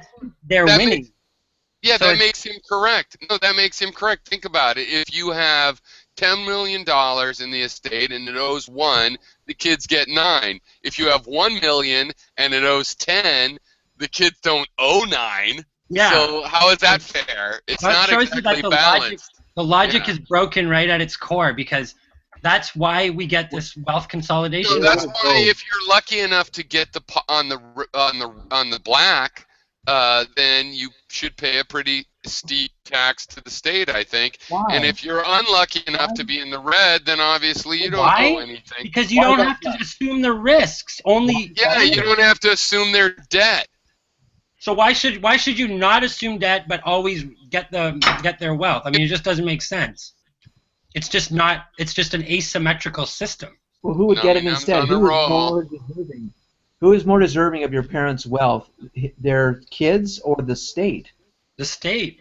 Why? Who's more deserving? Wait, Andrew. Wait, Nummy. Wait a second, Andrew. Who's more deserving of the debt? If you deserve the parents' wealth, then why would you not deserve their debt? Yeah. Well, including they killed somebody and they owe more years in jail. Yeah, that's how it's like. Why? Yeah, exactly. Why would you not assume their debt, but you get to assume their wealth? Like, doesn't make sense. Parents would give their kids their money, but you're saying they shouldn't. No. I'm saying that you shouldn't take their debt. You missed the point. Can I go back and forth with Andrew for a second? Because, Andrew, I don't understand why you're not getting this. If kids deserve the wealth of the parents, why should they not deserve the debt of the parents? Obviously, let me finish. Obviously, the parents would rather give the wealth. I know, but I'm adding another thing. The parents decide they would like to give the wealth, and they decide they would like to prevent and protect the kids from any debt that they fucked up like Thomas Jefferson and left. But in reality, like Thomas Jefferson's descendants, why not make them pay the debt just like they get the wealth? Well, remember here, if they had money and debt, their money would pay off the debt. So these are different situations. There's a situation in which they have no debt and money, and no, they have that's no just money and that's just the no. I want to set up the scenario. The scenario is some kid, he kind of has a paltry trust or whatever. He manages to hang out. He's at a 0 level. He's got no real assets, and he's just hanging on. And his grandparent dies, no other heirs. He gets $10 million. Yay! Right? That's fine. Or he gets $10 million worth of debt. Oh, what the hell? Why am I responsible for my ancestor? I don't know. Why did you deserve their wealth? Because they decided. They decided to give you the wealth but not the debt. That's pretty convenient. Because there's people out there owed money from somewhere. Where's that come from? Nowhere? Oh, great. It's not balanced. But I don't understand why that would then say their wealth should go to the state. Why would the state deserve that money? Well, you already agreed there should be some. Back into the system for the people. You already agreed there should be some taxes. You should already agreed there should be some taxes, and the tax of a dead person is versus the rights of the child to that money. If the child doesn't have a particular right to that money, there's no problem with that tax being 50 or 60%.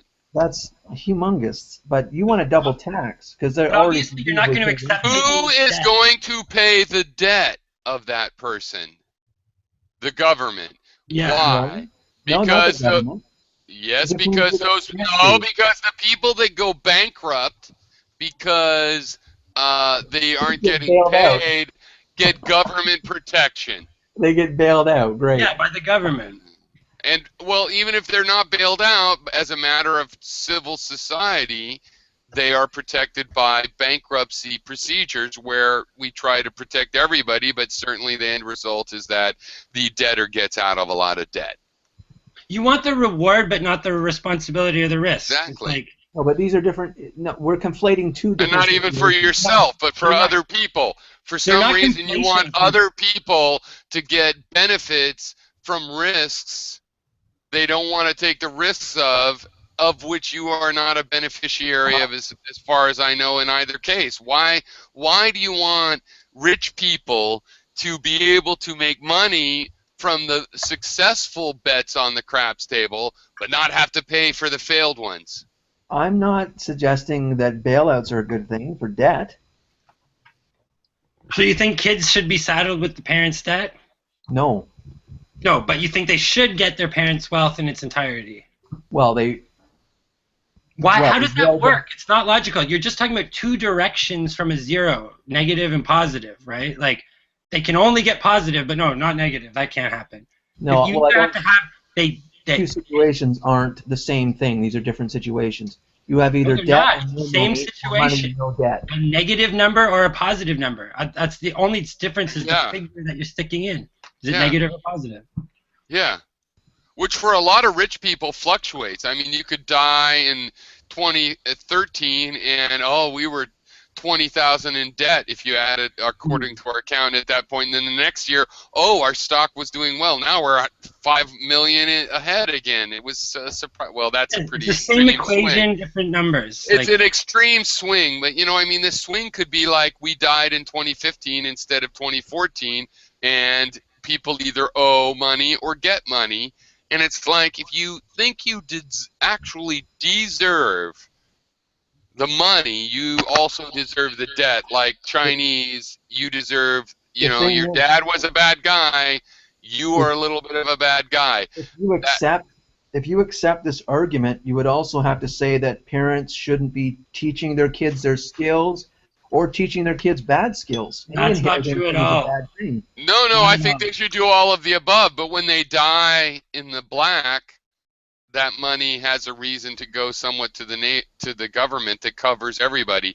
Because, like, I know rich people that are conservative and don't want social services, and their business goes under, and then they need them. So I, being a person that wants to give them to them at that point, is like, when you're really rich, I'm like, you know what? You're going to pay the tax and just hold on. You might be one of the people that understands in about 20 years. Maybe not. Whichever. And then it would dump so much money into the economy that would get spread around again through actual labor. It would be very healthy for the economy. Oh, yeah, right.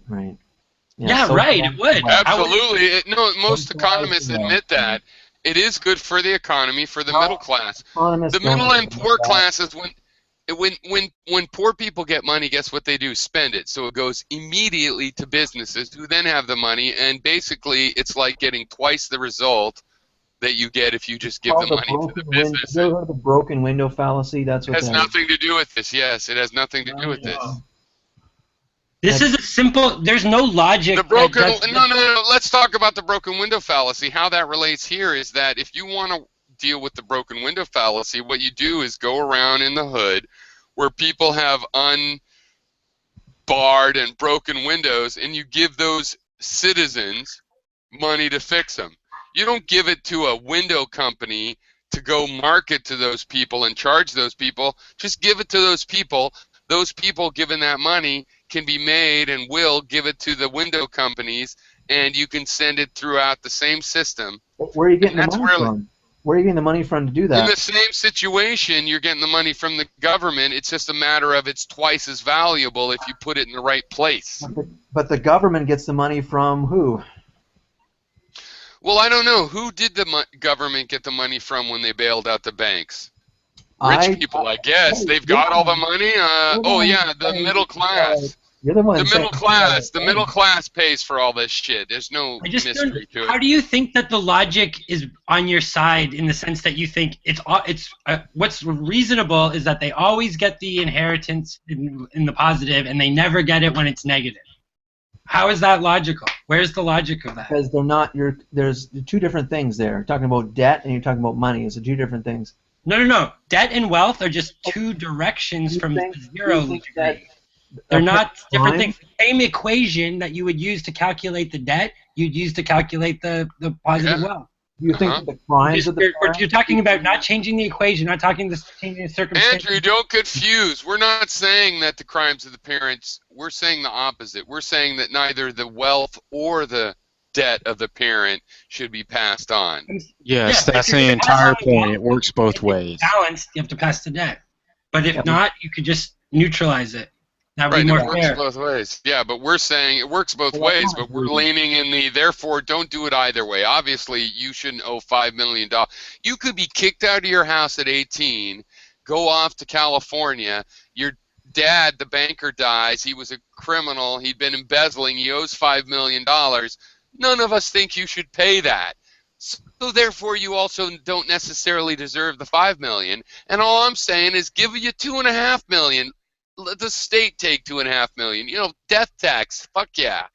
I think they should just have a limit of how much you can inherit, like $10 million, say. You know how much benefit that would have, just if you did it that way. Like, if you just get rid of all the 100 millionaires, nobody needs $50 million. I'm sorry. If you need $50 million, I'm just curious because I have not heard a successful rebuttal of the point. Here. Yeah, there's no successful rebuttal of the point. It's simple. And for some reason, it's justified to socialize property when the person's dead. That's the argument I'm supposed to. No, you're missing the point. You're not addressing the point. Wait. I would like to say yeah. Because property, as we agreed earlier, is invented by the social structure. The whole defense and the existence of it. Okay, so, but when you die, excuse me, this is exactly the point. Let's say you have a property deed of somebody with no descendants, nobody to inherit the property. He owns this 50-acre parcel, and he dies. Is that piece of property just supposed to be held for his invisible, deathly, non-existent self forever? No. It would be absorbed back into the system that actually owns it. And it's the same in every case, even if you do have a descendant. And I agree that parents should be able to give things to their children. But I also agree that do it while you're alive. Because when you die, we're going to take a big chunk of it. Because we run the infrastructure. But that's what people will do. They'll give their kids stuff before they die. But what? Well, they do it right now. It's called a living trust. It's called a living trust, and I think it's fine. What you want to do, though, it's undermining your principle. Yeah, well, to a degree, but I think it's reasonable. The issue is they can't give everything away. And as I've said, I believe in land tax. And if you tax land, you don't have to track all of this juggling because you know who owns the land. It's easy. You can go to land. It's easy to find out who owns it. And people that own the ports, the land at the ports, they're not going to give it up. They'll pay what it's worth. They'll pay the vast majority of the really rich people are inheritors.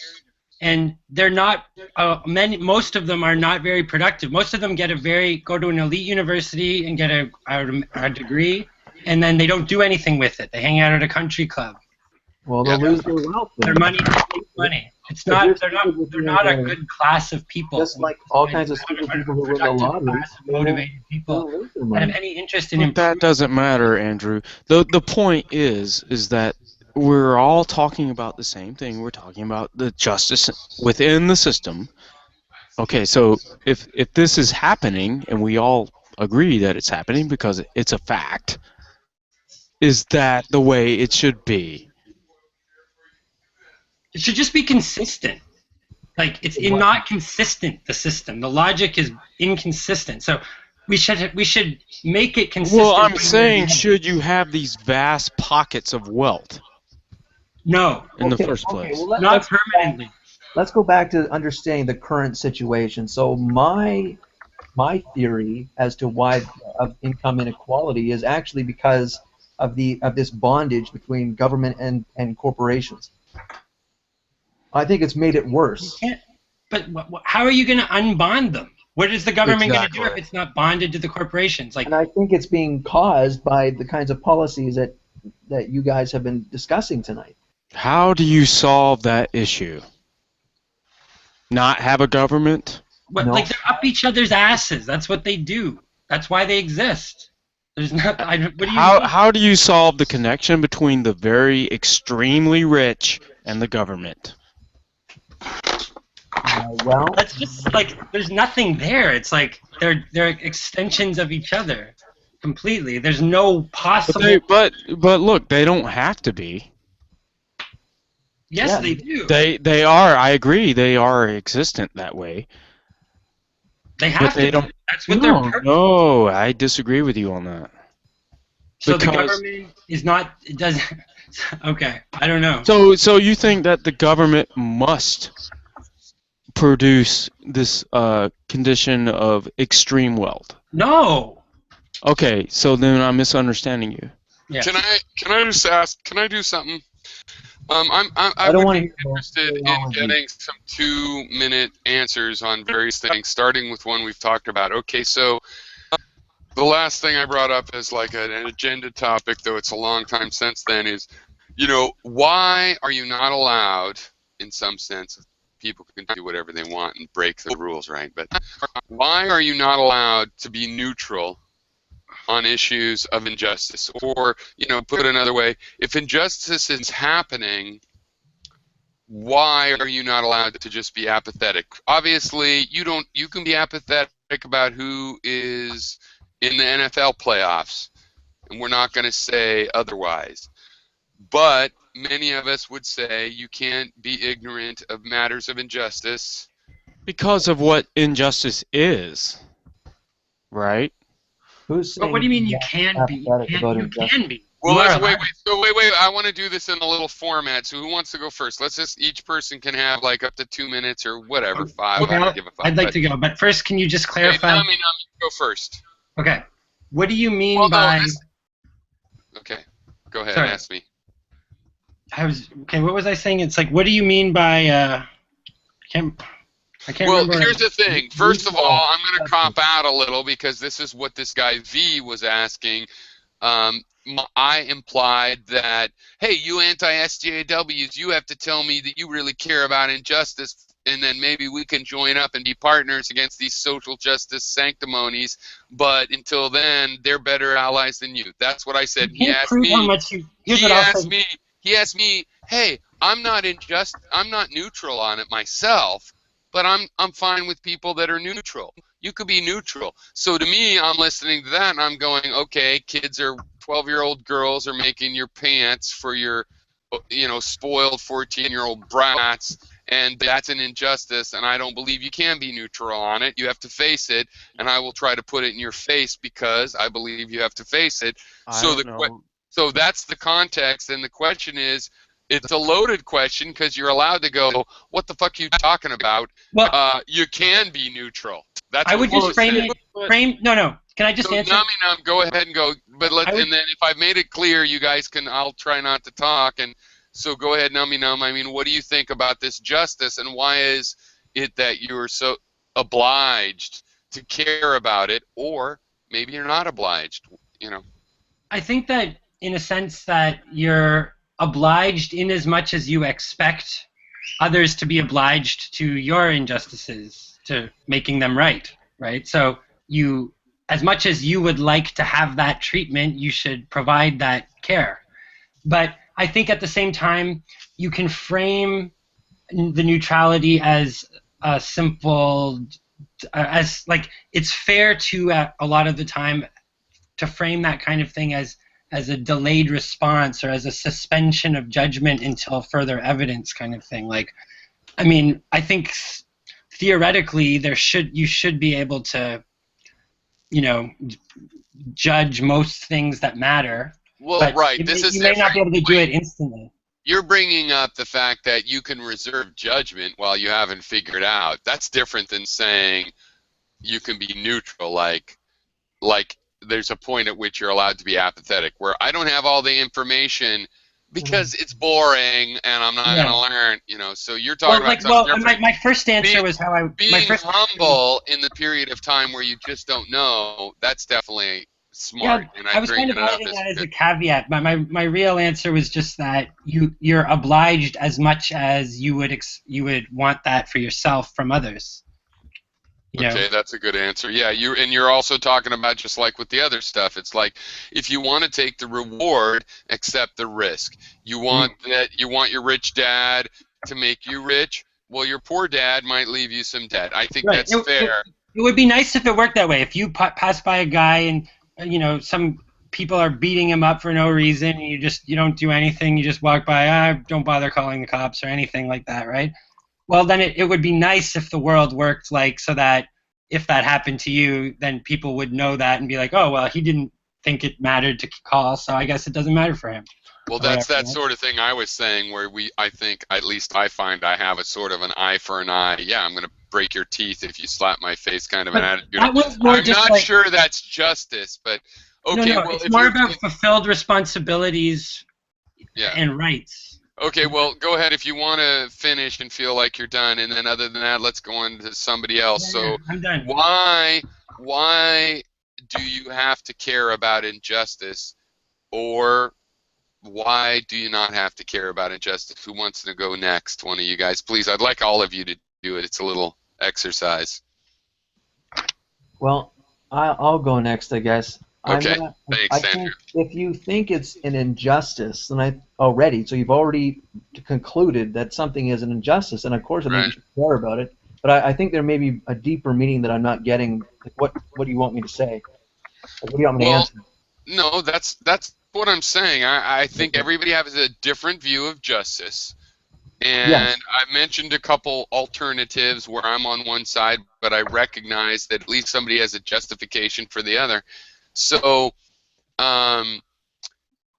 yeah, maybe that logical nature of an injustice, like you say, you've called it an injustice, it means something, and what it means is it's a little catch-22 where by calling it that, you've already said something should be done. Okay, well, let's make that conscious and explicit, because this guy, I didn't invent the question, that's why it's interesting, it's not a straw man. He said, why can't you just be neutral about injustices? And we're talking about the treatment of women in Iraq, or things we all agree are injustices. He's saying, I care about it, but it's not such a bad thing if people don't care about it. And I'm like, no, I think it is a bad thing. I want everybody to care about it.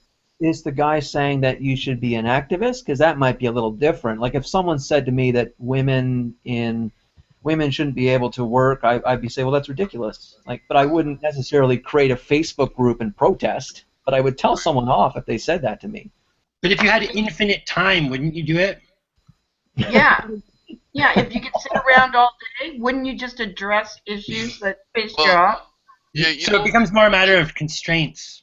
Well, you know what's interesting here, too, is that real activism is kind of this. It's like, if somebody said this, I would do that. But then as an activist, not a blogger activist, but a real activist that goes out there and is, like standing in the streets against the Iraq war, they're going into a place where they're provoking a reaction as well, and that's what they get complained for. Why are you provoking this reaction at the Trump rally or whatever? But we actually are going there so that people will engage us. And when I protested the Iraq war, the junior war, I was called a traitor by people driving by on the street for holding a sign, and I provoked that. They wouldn't have called me a traitor if I was just minding my own business. But that was part of the point, is that, okay, I wouldn't have said anything except for if I'm at dinner and a dinner person says, blah, blah, blah, we got to blow up the Iraqis. I might go, I don't really support that. But I went to a place that provoked it, and yet I still felt that was kind of fucked up. The people driving by called me a traitor because I said don't go into a war that turned out I was 100% correct about, like not just 100%, but, 100%. Yeah, I think that's not fair to call someone a traitor for having the opposite judgment. Is like, it's not a question, it's just an error. I mean, to question the person's patrioticness over that it's false. It's not. It's a cheap ploy. That's all. Yeah, especially since I'm totally, and most liberals are like, we still support the troops and want the you know, the VA hospital to be well funded and stuff. It's not like we're turning on you. We definitely acknowledge that you sacrificed for the country. The most liberal of liberals tend to still admit that, even if they think, yeah, but they're murderers. They think those poor hood kids that go into the military and turn into murderers, they're victims. They didn't see what was coming. I mean, we're very sympathetic to the people helping the country in negative ways. But we support them financially. America. This might be a Canadian thing, but I don't know if you've heard of the white poppies. No, I've never heard of that. I think it might be a Canadian thing, but there were people who were protesting all war, and they were essentially pacifists, but they were wearing white poppies instead of red poppies, and so I think there was some like ecstasy tablet white. So there are liberals who will do that. There are modern liberals, I should say. I always say modern liberal, not liberal. Yeah. Because I consider myself. You know what? I'm from a very cynical, the kind of more sex positives kind of angle. Not that that's a specific thing, but the kind of more radical, the Bill Hicks, offensive comedy, hero. You know, these are heroes, people that break censorship laws, and George Carlin. These are heroes. It's a in-your-face, ironic kind of liberalism. That's more the tradition I see myself as from. And we're not into any of these things of like safe spaces. We're more like empathy. It's like Oh existential. my God, you got raped. I'm going to be empathetic. I don't think you're a ruined person. You're not broken. Fuck the world. You and me. Let's talk it out. But that's different than a safe space. We like to make people feel safe, but we're not into like that girl. I'm as mad as Sargon at that girl at Princeton that's like, we're not at an intellectual space. This is our home. I'm a rich ethnic girl, and I have the best of everything. Money, victimhood. Yeah, that bugs me. But I'm not worried that Yale isn't an intellectual space still. I guarantee you there's thousands of people at Yale that are going, yeah, fuck her. We're cutting edge. We're rock and roll of knowledge. We'll face any bad truth, any hard truth. That's what. You just get a lot of airtime. Well, I would say that the only reason why that's a thing is because of the reaction to that whole scenario. Right. Yeah, because we caught it on film. But I mean, it was caught on film, and she was pretty annoying. But it was caught on film like I'm not going to deny that. If you want to talk about annoying people on the internet, I mean, we can come up with all kinds of examples of that from all kinds of perspectives. I mean, it's ridiculous. I got lots of annoying people in my real life too. It's not an indication of affairs. I'm just willing to meet the other side and go, of course, there are people that you can point to that are ridiculous. Of course. The thing about me is I think that groups tend to go, look, that makes our position look bad because as a girl that we sympathize with some of the points made it look bad.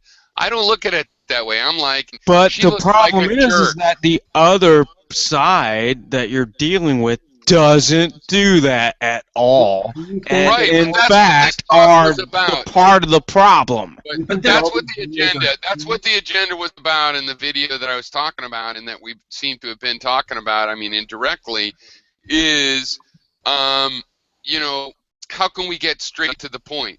How can I not have to defend somebody that's reading from a list, or I don't want to defend Jenny McDermott. On the other hand, I don't disagree with her on everything, various things. It's like, yeah, I think she made a good point.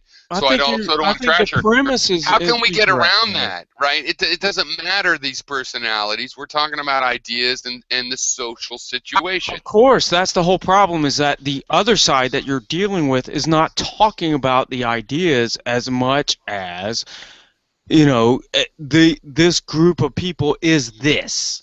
And so you fit into that group of people. The question is how pervasive these things are. Like those videos that you're finding, are they just, is this the worst case, the extreme case, or are these just a one rat, right? And there's many rats, so you find one rat. That's the whole. Well, here's the thing. What I found, It's really what I've found in the comments, overt and propaganda. I've been called an SJW a bunch, but what I found in the comments for people that sort of actually engaged, not just a one-off, is that they're like, of course I care about human rights. These guys are fucking just pissing me off because they're annoying. And one time I made a joke and they got all upset about it and like, fuck them. And if I would be like, I see what you're getting at. Right, that's the main thing. It's not as regret. It's not as regressive.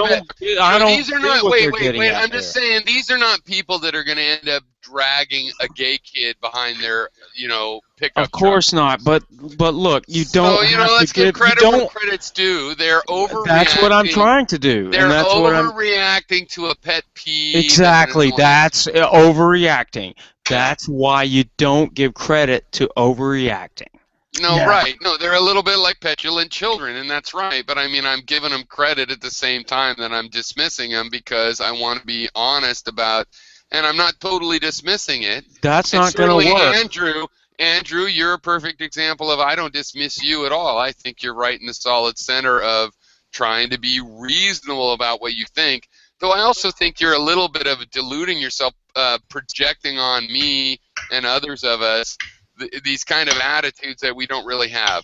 I like rich people. I'm even a regular American. I worship a rich guy that seems to have a cool house and do cool things, and he's Tony Stark. If anything, I'm totally like, I will worship the rich guy still. Okay, I won't go that far, but I will say that I think that I don't want to be that guy. I'm just being honest. I have a love affair of like Elon Musk. I think is like, whatever you want to do, let me. He's on TV. I want to see it. I'm sorry. I don't want to be that way. The problem I don't want to be that way. If you criticize the system and you're just criticizing the system that produces the inequality, then all of a sudden you're demonizing people that are benefiting from it. No, that's not the issue at all. I'm not demonizing them. I'm saying we have to change. We have to adapt the system. No, I don't think you are. You're probably the most critical one. I would not put that to you at all. You're probably the most critical one tonight, but that's the point. You're not demonizing them. You're not even saying that you wouldn't be happy to have $100 million. That's fair. We could all want to have it and spend it. The issue is about social good. And frankly, there's a lot of rich people that do care about it. And in the old days, even some of the biggest assholes in the world, like Carnegie and Getty and Rockefeller, they cared about society. Them being cutthroats didn't mean they didn't at some point go, hey, how can I do something good, and actually did something good. So it's not a demonization thing. It really shouldn't be. I would like to avoid that if we could. On the other hand, that can't mean that you don't do something about the problem, right? You don't just let the problem keep flourishing, and there is a problem. And the problem is, no matter how it happened, you can't have 1% of your population getting 1 in 4 of the dollars unless everybody's doing fine. Everybody's not doing fine. People are doing bad. They need some of those 1 in $4. That's when we're circling back around to the original issue. If that 1% takes 1 in $10, how many of that 1% do you think would not be able to feed their family or send them to Princeton? Well, it's not. None of them. They'd all be able to feed their family and send them to Princeton. So, but Andrew is more than that. If 1 in 10 of the dollars could send your family to Princeton and you get a fancy house in the middle of the best neighborhood right in New York, then what the fuck more do you need? Take 1 in 10 instead of 1 in 4 and let poor kids fucking eat. Yeah. I'm curious, Andrew, do you think that the entire situation that we have across the globe is entirely justified? Would you characterize it in that term? Yeah. I predict no. Everything's just great. No, of course not. Okay, so then you admit that there is some injustice in the world. Of course. Okay. I was just asking. Which is the important part? That's the question. Which is the important part?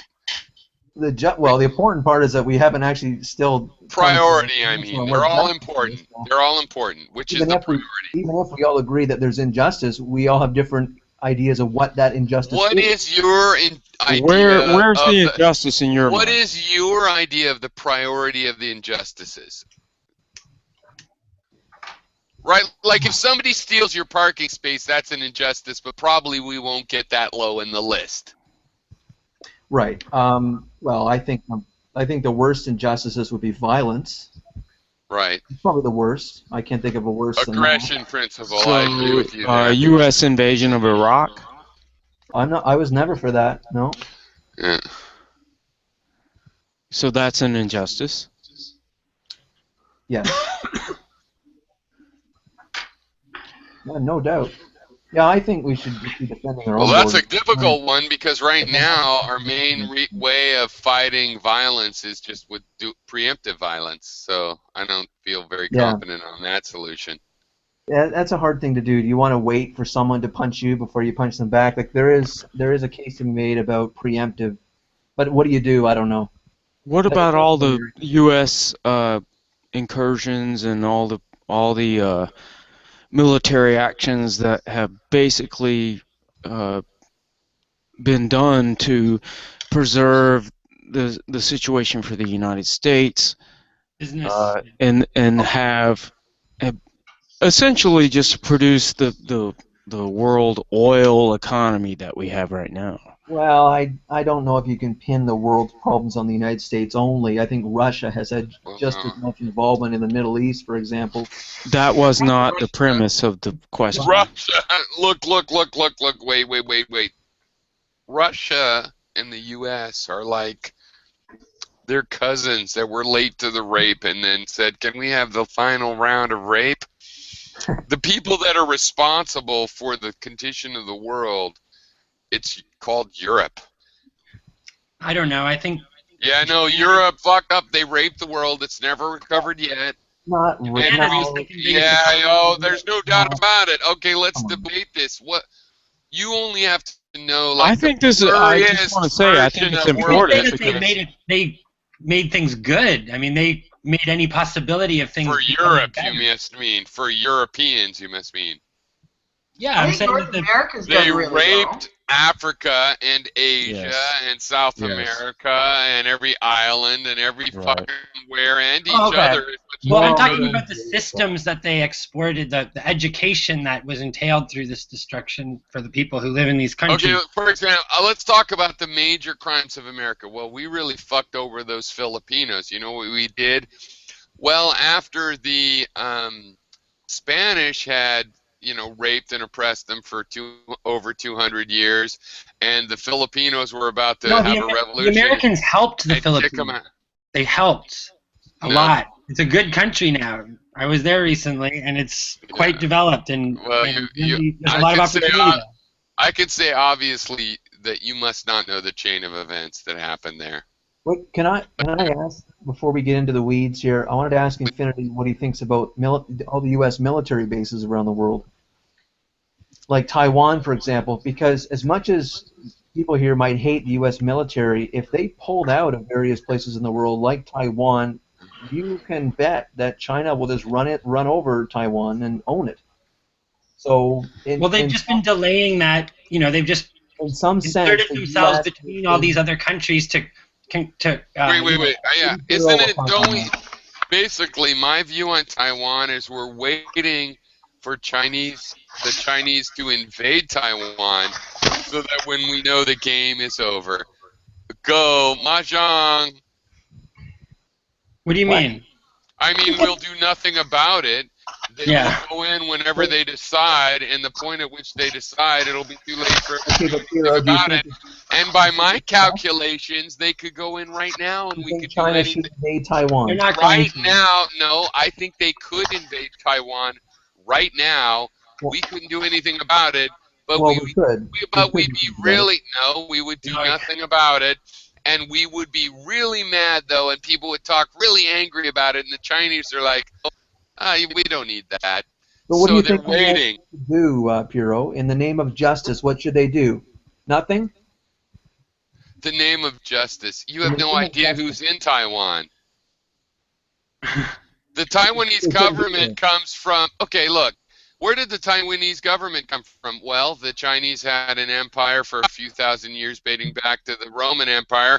The British started an opium war where they injected opium into China, destroyed the civic infrastructure of China, in which case a puppet, Shek, came up, and then he was a fucking asshole, militaristic, fascist piece of shit, the puppet of the West. Who? And Who was? and well, Who are you talking about? I always mispronounce it, but Chiang Kai-shek, The Opium Wars guy. the guy that was involved, and then Mao was there, and then Japan invades China. Shek refuses to fight Japan. Mao fights Japan off. And then Mao manages to have a revolution against this fucking puppet. The fucking puppet then, Christians, Chinese Christians. Wow, interesting. Chinese Christians, a country with no Christians in it, and the leader is Christian. How lucky.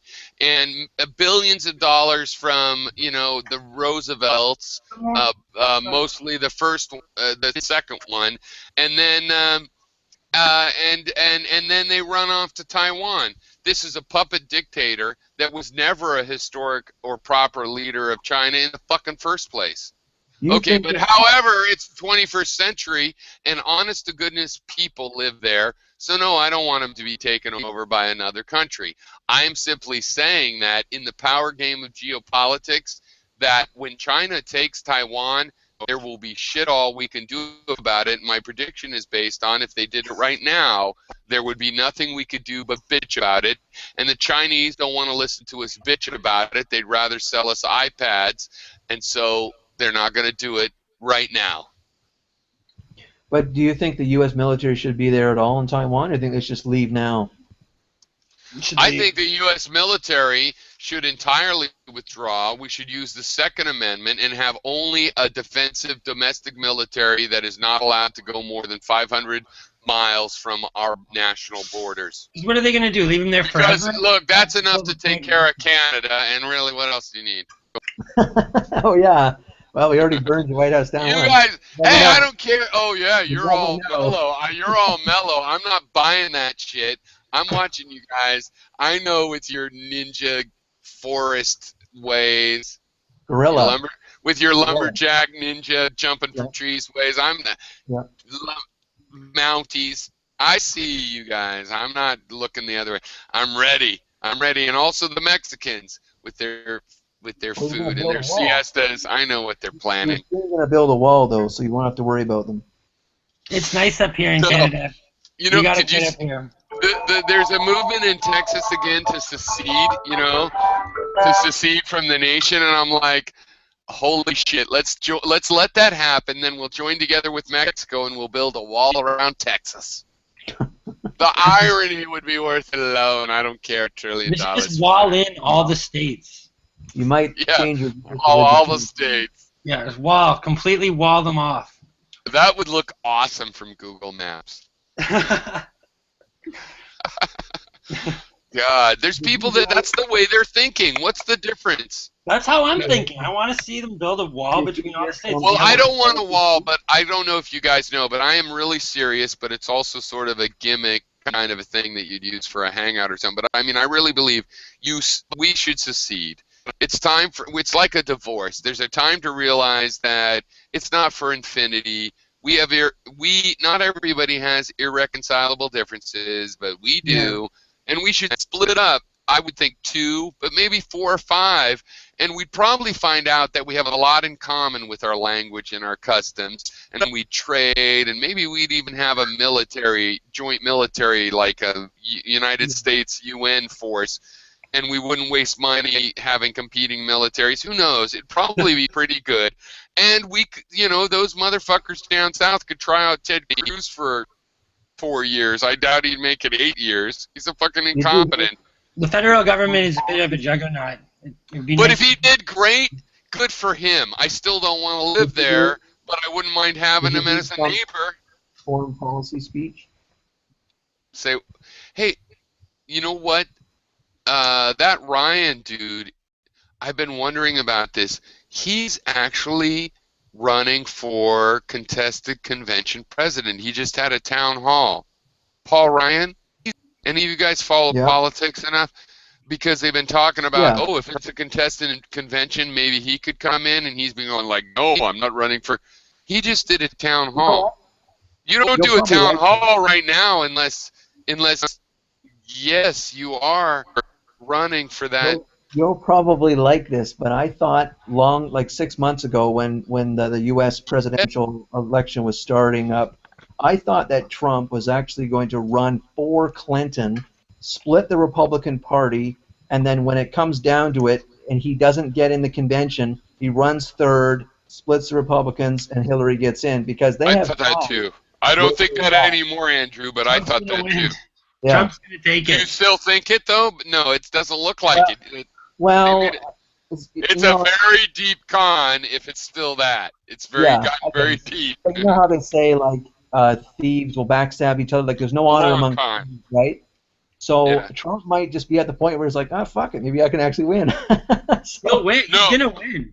Well, no, okay, so the word I was looking for was like a long con, but no, I mean, the thing is, but fair enough if he was trying that, and it's like, I'm supposed to pretend to shoot the moon, and then I'll bow out, and you take it. Oh, my fuck, I'm shooting the moon. Fair enough. Donald Trump is America. He's a clown of America. You know, he's a totem of America. I think that he is possible to make a little gimmick like that, but I don't believe it anymore. Right now, I think he ran to, he knew that I don't have to get far before I get a better TV show or I get a book. He's going to win. Are you kidding? Or I get on CNN as an analyst and people respect me. Happen, Hero. So in that sense, I think he went further, but I don't think he's a complete. In the beginning, I thought he might be running because by cooperating with the Clintons, who he has a relationship with, helping them. I don't believe that anymore. I don't think so. But on the other hand, will he run third party? Yes. If they fuck him over, he's going to run third party. We'll run third, but he's such an asshole, but he's the most charismatic candidate. He'll just win on the course of his Bernie is. But of the Bernie's Republicans, not charismatic. Bernie, you like him. Fuck you. He is charismatic. Fuck you. No, I'm sorry. Let me say, I love you. I would vote for Bernie Sanders. Fuck you though. But I love you. I'm sorry. I love you. I love all humans. Fuck you though. Don't say that about Bernie. No, I'm just kidding. Hero, let me say though, the Republicans know after this election that they're going to have to change somehow because either Trump gets in, who is not an establishment Republican, or Hillary gets in, and that's a third term lost from the Republicans, right? So Republicans know, the establishment know that this is it. The GOP will cease to exist within a year. And so the question is whether they go down quietly or they go down and take Trump with them, and I think they will. They will not pick Trump in the contested convention thing, and because they're screwed anyways. Either they let Trump in or run, or they let Hillary win, right? So they're going to take Trump down with them because they're already going down. I think that's what. No, they're going to go with Trump. They're all going to jump on board with Trump. Yeah. I don't know. That's a 50-50. I think he'll win. He's a winner. He even says it. I'm a winner. I'm a winner. I'm fantastic. It's true. No, it's true. I'm fantastic. He's hilarious. I have to say. He is funny. No, and he's very charismatic too. This is a fucked up election. No, I mean, really fucked up. It's reasonably. It's reasonable tone of voice. It's reasonable tone of voice, Vic. That's your nickname. Reasonable tone of voice, Vic. What do you think about that? I vaguely remember Vic guy. You're medium energy, Vic. Oh, I'm sorry. I'm just kidding. Low energy. No, you're definitely not low energy. He sounds exactly like Jerry Seinfeld. I think I could apply the mid-energy thing. Vic, where have you been? You sound like Jerry Seinfeld, Vic. You really do. I actually, part of me Are actually you Jerry wants to Seinfeld? see Donald Trump win. Not from America. Like, I'd like to actually move to Canada and just like watch, just like let him win, and then just see what happens. Because I'm just just the curious part of me just wants to know what would happen. I'm enjoying the Because show. it could be fantastic. I mean, maybe that's what we need. Maybe we need a person who plays hardball, who maybe Dystopia. China and Russia will back down and they'll cooperate more, and everything will be hunky dory. Or it could be World War III. So it's not going to be World War III. He's going to make. Apparently, he's going to make countries pay that the Americans protect, like Japan, for example, probably Taiwan and other places too, wherever they have bases. He's going to make those countries pay the states. Mm-hmm. That's not a bad idea. From the foreign policy thing.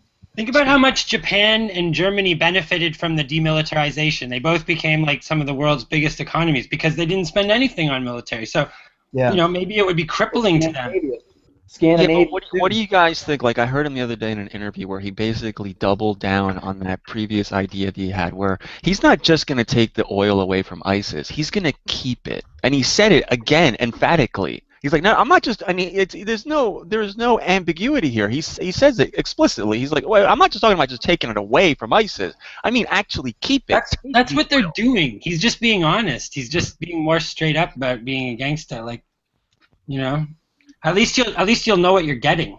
I don't see how any of you can take anything that guy says seriously. Well, that's the other thing, is that we really don't know what he's going to do, because at least with everybody else, even that fucking whack job Ted Cruz, he has a big voting record that we can go by.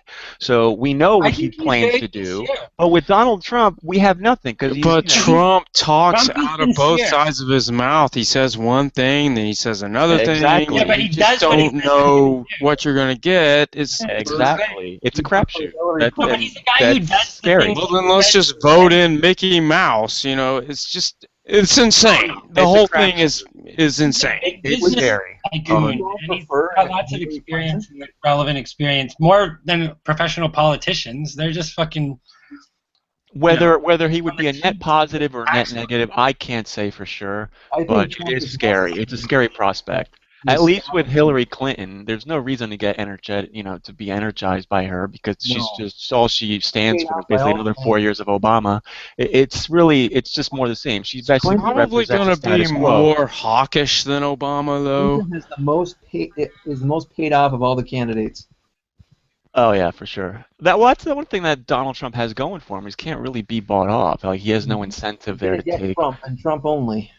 No. Yeah, but at the same time, he's obviously going to be influenced by people in that same realm.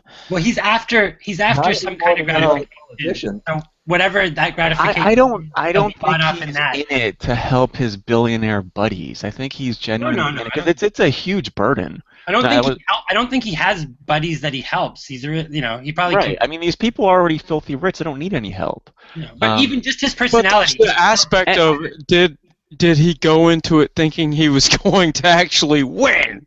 Yeah, I don't think so. Yeah, I think so. I don't think he did. I don't think he did. Narcissist, man. I mean, of course he thinks that. I don't think he thought that. Well, based why on do you the think reports. he did it then? Then why do you think he did it?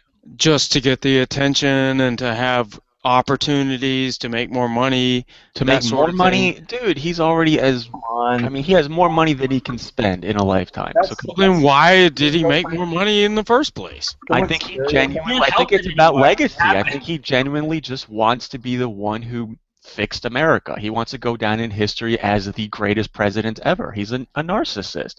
I agree with that. I mean, I agree he's a narcissist. I just don't. I don't think he thinks the gig is over. Like, I don't think you have to call him a narcissist. Just to do a good job means you're a narcissist. To do good things, I don't think that means you're a narcissist. No, just given his track record, I think that's where that comes. Do you think it's purely altruistic in his case? Because, I mean, I don't know. Well, just like you said, he could be doing something else. It's not about money.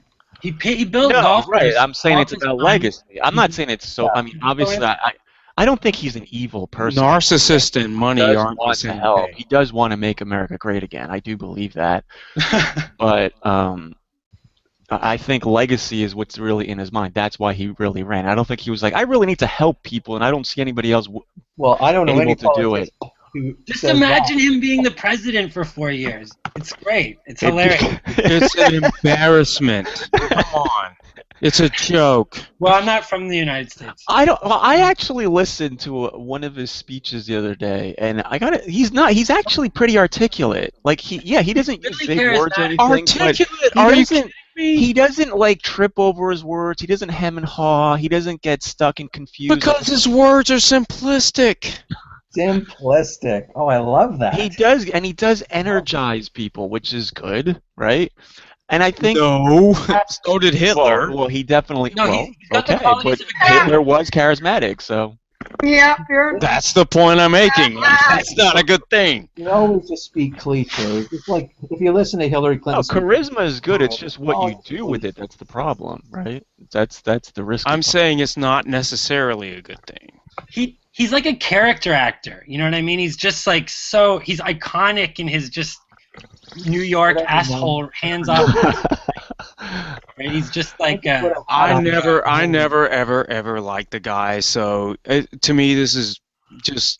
What's the alternative? I don't understand. He has, he has good qualities. You can't take away certain things from the guy. Like what? I mean, what? Like the fact that he can actually energize people. The fact that he can get. The fact that he's not so fucking PC like I a just lot of don't see that politicians, as necessary. right? Wait, I think I just that's got a back. plus. Take a chance to tell me what you're talking about. You're talking about that you were all for Trump, Piero. I'm just talking about just certain. I mean, again, I would never in a million years vote for Trump. I'm just saying he does have certain. Who are you voting for then? I mean, I really don't have a choice, right? I guess it's Hillary. There's really no other choice. No, Bernie Sanders. Bernie Sanders is too much of a radical. To me, he's like Ted Cruz. He's not he's really like all that liberal Ted radical. Cruz, right? I'll give you an example of this. Boo! Wait, Bernie Sanders is like Ted Cruz? What? He's like the liberal version of Ted Cruz in the sense that he's a radical when it comes to liberal agenda. No. And he doesn't compromise. So let me give you an example. He's actually really funny. He's really funny. I detest Ted Cruz. To me, it's like never Ted Cruz, ever, under any circumstance. Really? Ted Cruz seems alright. I don't know. What's wrong with I would vote for... Ted Cruz seems alright, really? Kind of. I don't know. I don't know too much about him, but he seems okay. Dude, he's the guy who's responsible for like the government shutdown. I mean, and it would still be in shutdown if it was up to him. This is the thing with Ted Cruz, and it's actually the same thing with Bernie Sanders. Like these people, they don't get their way, right? They won't budge. That's not true. Wait. That's not true. Bernie Sanders has a history of working with Republicans and making laws on the things they agree on. Okay, he might not be as bad as Ted Cruz, but yeah, no way is he. But let me give you an example where I think he is Lindsey kind of like Graham that. said on the floor of the Senate that if somebody shot Ted Cruz on the floor of the Senate, you couldn't convict them. What? What does that mean? It means that he said on the floor of the Senate that Ted Cruz is so unloved, somebody could shoot him on the floor of the Senate, and nobody would care. And That's not how Boehner said. Whereas Bernie Sanders is Lucifer really in the good flesh. friends. I forget the name of this guy, but he's really good friends with one of the most conservative guys who's kind of an innocent, geeky, honest conservative. Well, Piero, let me give you an example. Grayson, I think it is. Grayson, You know what? Senator I'd rather Grayson. hang out with Donald Trump. That's the thing. Like, if I had to hang out... Well, that's true. Well, that's what got Bush elected. That's what I was going to say. I could have a beer with that guy. Like, who cares? Can you run the country? He's hilarious. Like, he'd be a great guy to have around. He is funny. He's definitely funny. Just because he's going to try to appeal to you and charm you. That's the thing we were talking about in a that's what they're all trying to hangout. do. The whole charming thing. But that's it. He's a good entertainer, but nothing more. Well, as far as we know. Aren't you? But anyway, Piero, let me ask you this about Bernie Sanders. So my idea of him being an ideologue and not really compromising too much is when I heard him debating with Hillary Clinton and they were talking about the minimum wage, right? So he was like chastising her because she wouldn't immediately leap to $15. She wanted to start at $12 and incrementally go up from there. So to me, she had the more reasonable approach because it's like, look, this is already a huge Her jump, approach right? is to say, but her approach has been to say she supports 15, therefore she's working for 12. That's what he's No, criticizing. as a starting point, right? You either support. No, you either support 15 now or you support 12. There is no, I support infinite. We're going to start with 12. That's the same as starting with 15. No, it isn't. She supports 15, but like eventually, right? She's saying if a She doesn't state support can. 15. She supports 12. She That's specifically said that she if a state is willing to go up to 15, fantastic. That's She would not be in favor of supporting that. 15. That's not supporting 15. That is promising not to impede I'm just people. saying that she's That's promising not to impede people She's that go willing to 15. to start with the middle ground, right, and incrementally work her way up. 15 Bernie is the middle Sanders ground. wants to start with the 15 is extreme, the middle ground. like because, it's either that or nothing. No, the extreme is that we haven't raised it in decades, and in Europe, if we were gauging based on the productivity of this nation over the years that it hasn't been raised, it'd be $20. But don't you think 15 is a compromise? But don't you think it's a little better? It's a little easier to ease the country into it, right? Especially small businesses, right? To ease them into like $12. That's why I don't support going for 24 it won't be such right a away. shock to the system. Yes, I do. Yeah, that's why we don't go for 24 right away. We're gonna wait on that. Are worth $20 an hour? You're gonna. I'm not I think even taking it. Should be $24 an hour is what I think. This is insane. I am compromising. just think about the implications of that. You're insane. You can't live on less than that. You know who's going to end up paying for that, right? It's the consumers in the end. Oh dear. You're gonna bring unemployment bureau. You're gonna ramp up then welfare, pay for those people No, I'm too. not. No, I'm not. 1% of the hello, 1% of the people. Hello, 1% of the people get $1 in $4. They can go ahead and have $1 in $10. Still be filthy rich. That's gonna still be make worse money. Wait, more still people make are money. unemployed. The Walmart family can still be the richest people in the country and not make quite as much. By robots. Well, you're going to just encourage automation even more than is already happening. Good, it's going I'm all for that. It's going to happen at a faster rate. You're going to have to come up with the minimum I'm all for paying machines whatever income they cost. Look, the point with the national election isn't going to be about the goddamn minimum wage. It's not going to be about that, right? So why don't we talk about what's really? If we're going to talk about the national election, doesn't the minimum wage mainly affect like teenagers and people like in college? Low skill. Yes. I mean, yeah, it's people who don't even have a career. It's also yet. people like who are starting out. People who live with their parents or live in dorms. I don't know if that's the majority or not. But There are 1 in 4 single mothers are on minimum wage. No, it's people that need a living wage. It's a really small percentage. 1 in 4. The reason why we even are talking about it, I'm saying the total people living on minimum wage, the total number of people living on minimum wage is like 5% or something. 25% of single mothers are on minimum wage. That's not a small percent. That's a big percent. I'm talking the percentage of the total, right? The number of people. I'm talking about single mothers, women with children. That is not justice. I'm talking about children that need children. Justice to raise I'm a minimum talking wage. I'm talking about poverty children. It is against. Why do we have to have a minimum wage in the first place? I think Andrew or someone on his side of fundamentally, because capitalists don't give a fuck if you can get medical care. Here we go again. I think just fundamentally we just have different ideas of how this problem should be solved. None of us want us to have people who can't make a living wage, right? But the question is, it's not like, oh, where can we steal money? Who can we take money from to give it to the poor? It's more like, why are these people so fucking poor to begin with? Yes. Do they not have the right opportunities? Do they not have the right education? If that's the case, then let's fix that. That's where our focus should be, not, hey, who can we take money from? I agree. Why? Yes, exactly. Why should we have a minimum? However, tax policy is very important. Yes. So. Yeah, but the people making minimum wage don't pay federal taxes. Well, they can. It depends on the tax policy. They don't pay So, income so what tax. do you Well, think is the reason? I don't that think most of people- them do. Why are people stuck in these minimum wage jobs? Is it because we don't have enough jobs? Is it because Yes. they're not educated? They don't have the necessary Yes. skills? A minimum wage Right. job? It's Everyone- because I'll Well- tell you why. Right now, it's because if you want people to make your clothes, it's a lot cheaper to have a 12-year-old girl in Bangladesh make them. Right. Well, Donald Yeah, Trump but is it's gonna not globalization. Donald Trump's gonna tax all that shit. Right, so we should just stop making One clothes. thing I like about Maine. That's never going to happen, by the One way. thing I like about Democratic. Maine is that we still have local in the lower levels of economics. We still, for example, Land's End is a clothes company up here.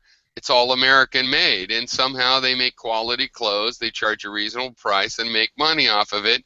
They're probably not raping their workers as much as if they worked in Bangladesh. Or the company I just started with has a huge call center, and they make more than minimum wage, but a kind of a minimum wage.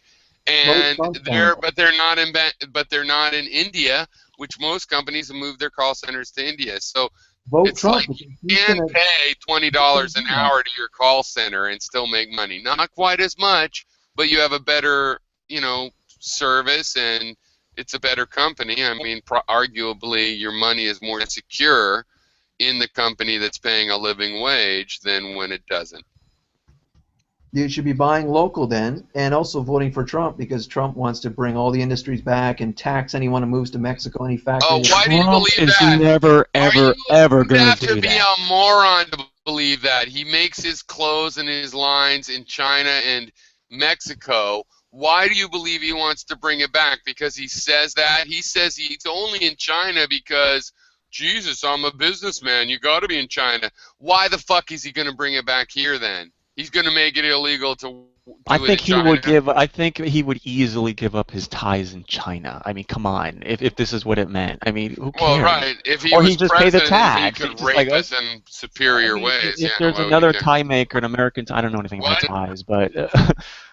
if there's an American Trump tie is maker, I'm not sure he'd be going willing to to do switch. anything to alleviate There all are- the trade issues that have been going Wait, on for decades now. I just want to get to what Vic said.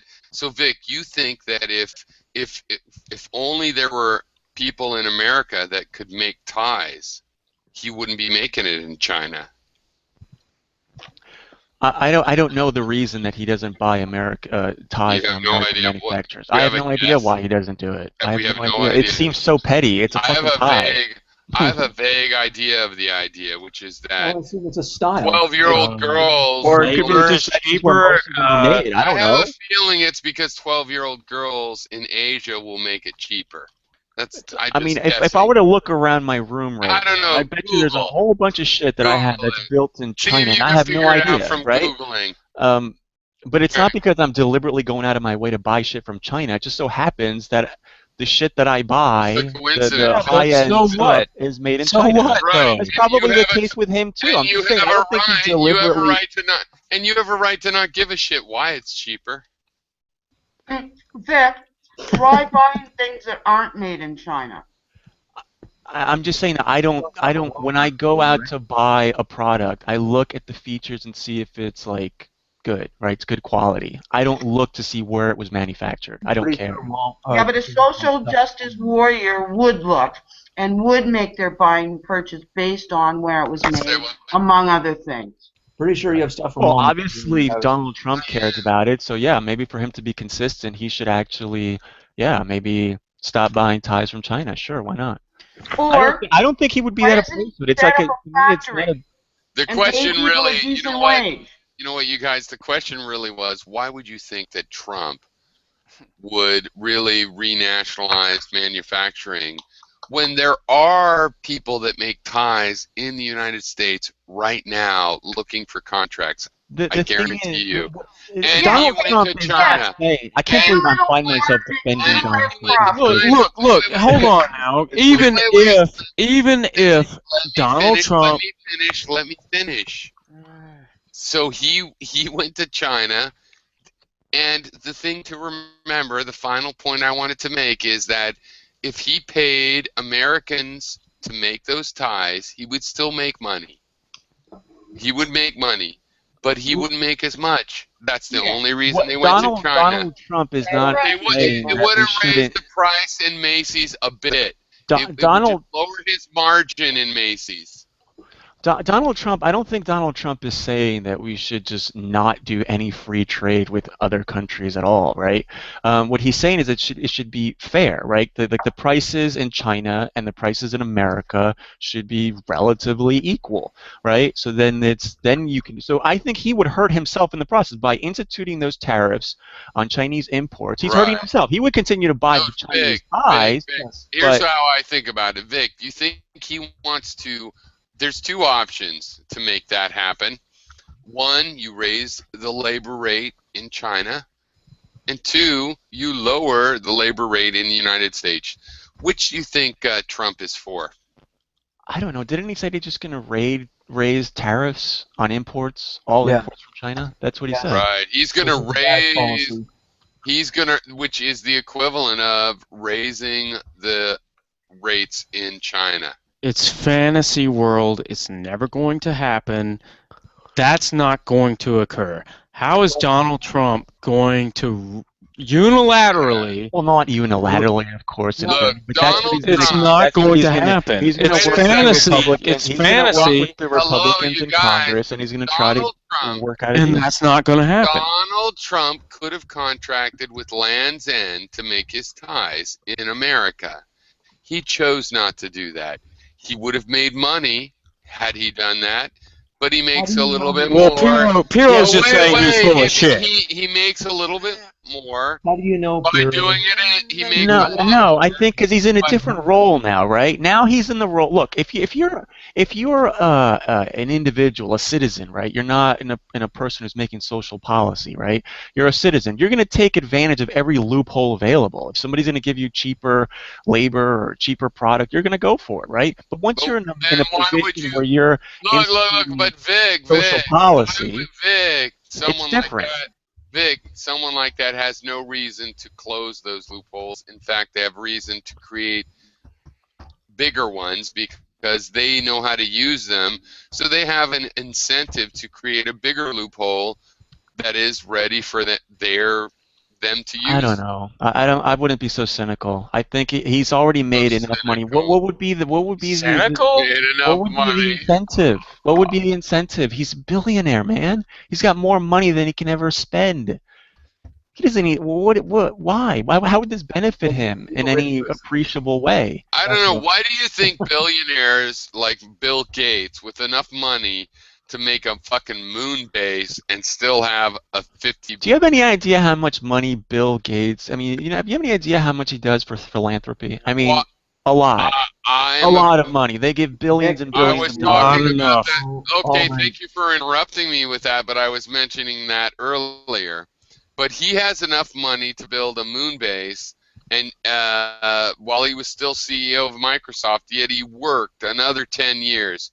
Why would that happen? Why would people do that? He has enough money to retire when he's 30. Okay, and what's 50? Your cynical Explain that. I'd like to hear your cynical reason for it, because I'm thinking that he's a humanitarian. He's a philanthropist. The cynical part is that you're projecting. My actual view, though, is that he likes playing the game of business. It's fun competing against other people. I think that he wants to help. He wants to. That's why he's a philanthropist. That's why. That's what he's done after he retired. He always said that. He always said. Wait, Infinity. Why do you mean wow? What, no. I want to finish. Can you? Let me say Let me finish. He said, but when he was still CEO, that he would retire young and spend and not give much money to his kids, like at the most $10-20 million, and give the rest away. He said he would do that, and now he's doing that because he's a good liberal guy. Now, when it comes to business, he's a bit of an asshole because he likes to play the game, which he sees as cutthroat. When it comes to being an individual person, like if you met him and is he a nice guy? Yeah, he's a nice guy. He's an honest-to-goodness geek and all the other good stuff, and he really wants to cure AIDS in Africa and a lot of other smart things. Not an idiot. as a philanthropist, great guy. I totally support him, and way better than Carnegie, even in his cutthroat part. But don't get me wrong, he was cutthroat. He fucked over other businesses that were better than his through tactics, because to play the game and be worse and win through FUD and various other things. Okay, that's so fine. That's the whole story about him. He's in a different role now. That's the point. And then Donald Trump is in a different role now. It's different rules of the game. I like him. As a person, I like him. Donald Trump would be in a different shoes, different role now. So now the game is different. So before the name of the game was make yourself as wealthy as possible. Now the name of the game is make the country as wealthy as possible. Donald Trump is a moron. I know. This is why it sucks. I hate the having to defend Look, Trump. He had his money because his dad was in real estate in New York. His dad seeded him at a good point in the history of America, which is every point, point. For buying real estate. Well, to be fair, I'm not sure that. Look, if you have to start out with $1 million buying real estate in New York, you'll find something, and it'll be worth more. Well, I don't know. I mean, it's not that easy. Can we bring in some reality here? I mean, you're talking about bringing. Look, he didn't do anything to make New York more valuable. New York real estate would have been going up. Look, again, we're both in the same boat. I want to say what I'm saying. New York real estate would have gone up in price the last 30 years, whether or not Trump ever existed. His benefit. I don't know, but here's what I'm saying. Look, let's just. I do know that. You think that if Trump had not been born, New York real estate would have been different? It would be different, but it would still be worth more than it was 30 years ago. That's a truism that has nothing to do with fucking Trump being born. Again, it's just the stereotypes of the rich don't deserve their wealth, and they didn't. I didn't say that. I didn't say that. I did not say that. Andrew, I did not say that. I said that New York real estate. Trump was an idiot. And an idiot can be a billionaire. Exactly. That's not true because he is an idiot, and not all rich. That's not a comment on all rich people. And second of all, the point I was actually making that you were reacting to, presumably, was that the fact that real estate in New York is worth a lot more now than it was 30 years ago is not dependent on Trump being born. No matter what, it would be worth a lot more than it was 30 years ago. The real estate in San Francisco and even Detroit, which has failed, and even fucking Katrina, which had a flood, and every other city is worth a lot more than it was 30 years ago. Pretty sure it's not because of Trump.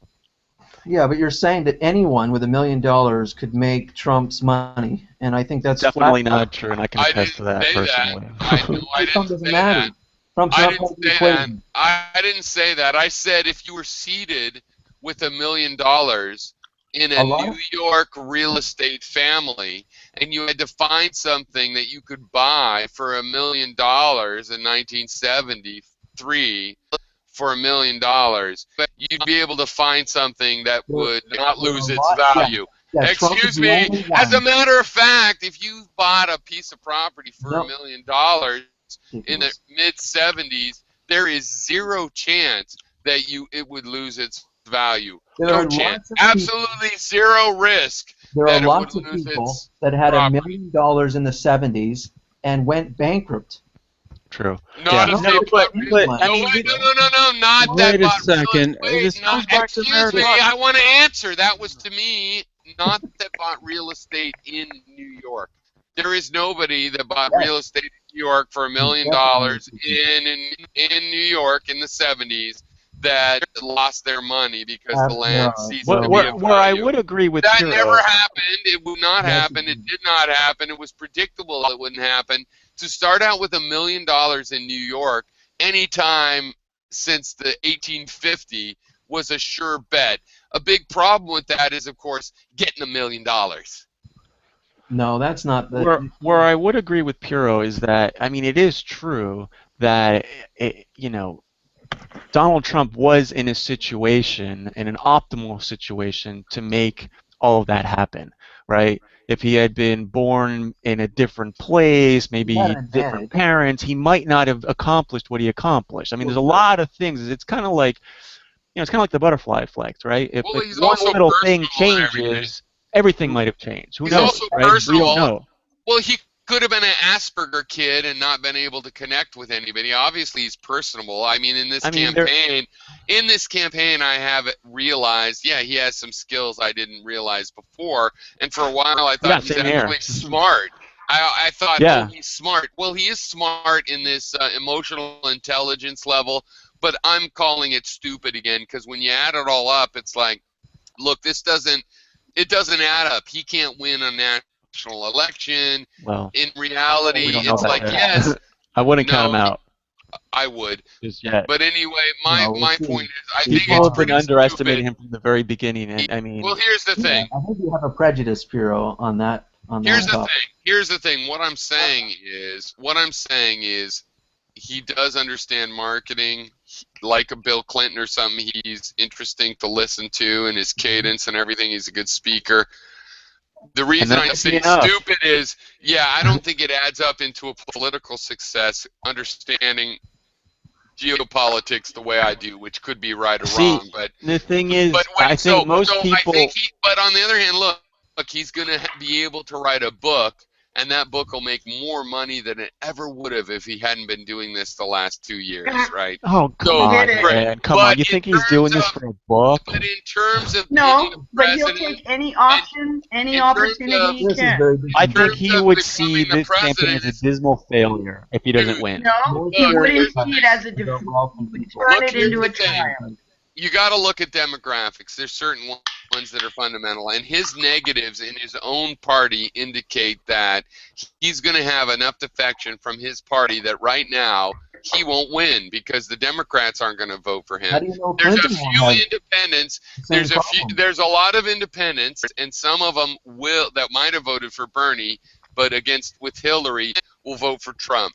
If you look at the numbers, I think, if I look at the numbers rather, you might find something different. But I find that there's not enough people there to make the difference. So, smart-wise, he has won the Republican convention because it could be gamed, but he can never game the national election that way.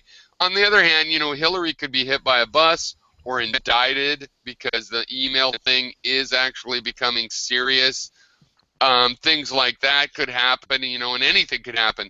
But I mean, in terms of winning the actual presidency, he's setting himself up for a failure, which is typical in history. The McGoverns and the They haven't even had the election. I think he could win kind of the same way that Obama won. Just on that whole campaign of change where people get really excited. They want to see what's going to happen. What could he do? They're kind of tired of not understand. Look, and most people don't vote on the. Most people are ignorant about political issues, Piro. A lot of people just vote based on charisma, their personality. That polls are somewhat it's just a big TV show. Wait. Yeah, to a lot of people it is. Given that polls are bullshit, the fact is your approval rating is one of the most reliable things. There's some indicators that you can pull from approval or disapproval. He has such a low approval rating in his own party historically. But what do you think they're going to do? In his own party, do you think they're just not going to vote? They're going to stay home? Some of them won't vote. Actually.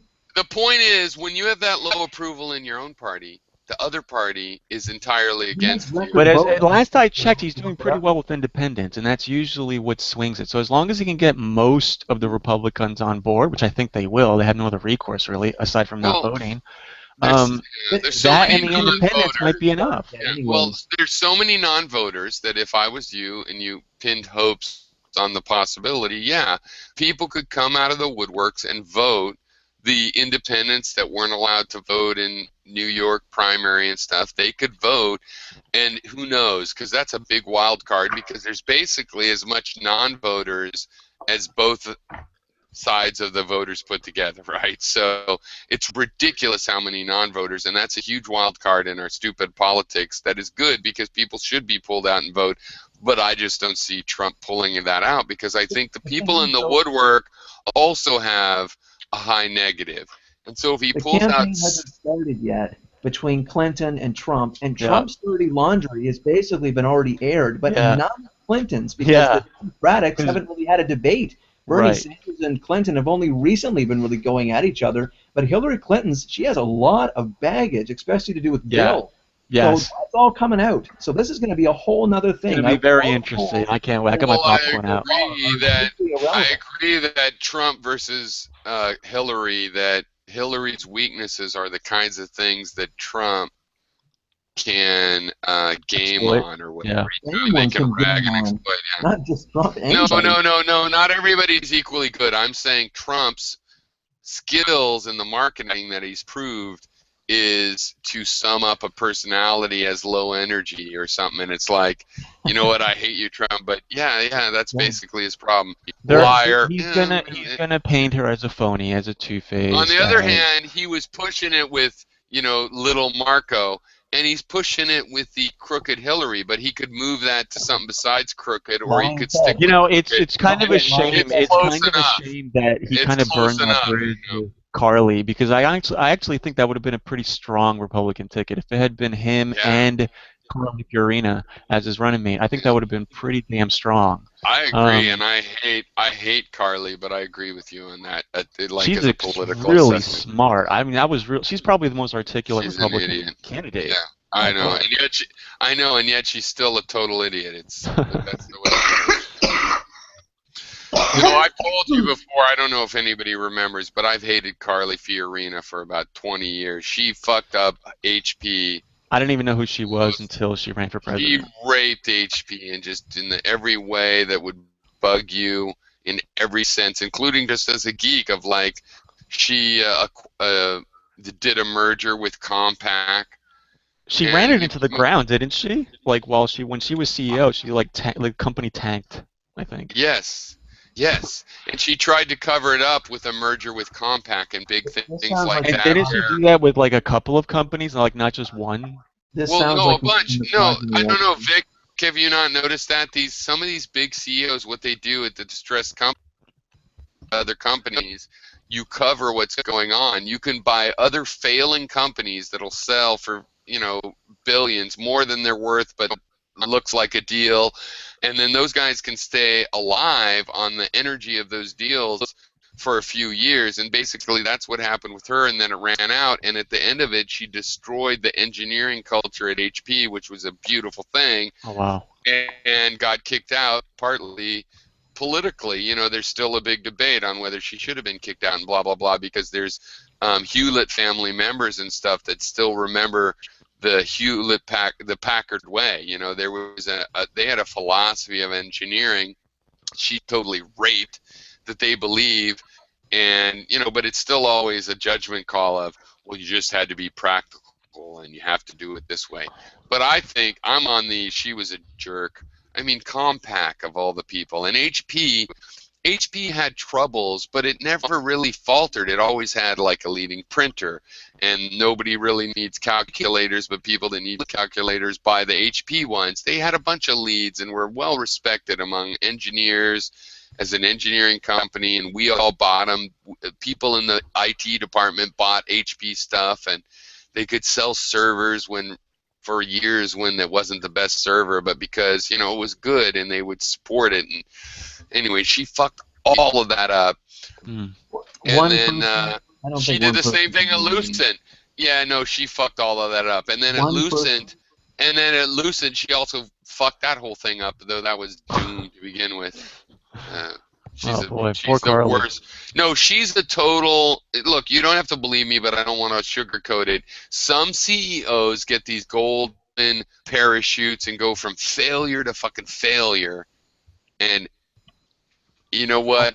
I don't know business, they'll show up on the financial news network and as though they're real CEOs. They're fucking serial failures. For some reason, they keep getting golden parachutes, and then they're running for vice president. Well, I don't want to there are real business heroes that we could elect that are too busy to run. Do you think Trump is one of those people? Bureau? No. Well, here's the He's thing. a I front keep man. Look, here. I'm One of worth, the reasons look, I'm that Trump. I'm I, worth $14 billion. 10 of it is in my name, Trump. He's a front man. He's Barnaby. He's put the sign up in the front, and he's good at it. I hate his tacky buildings, but evidently other people don't, and they're buying that shit. Good for him. He must know something I don't. This sounds like Bernie Sanders. That's right, yeah, Bernie. Go idolatry there. Yep.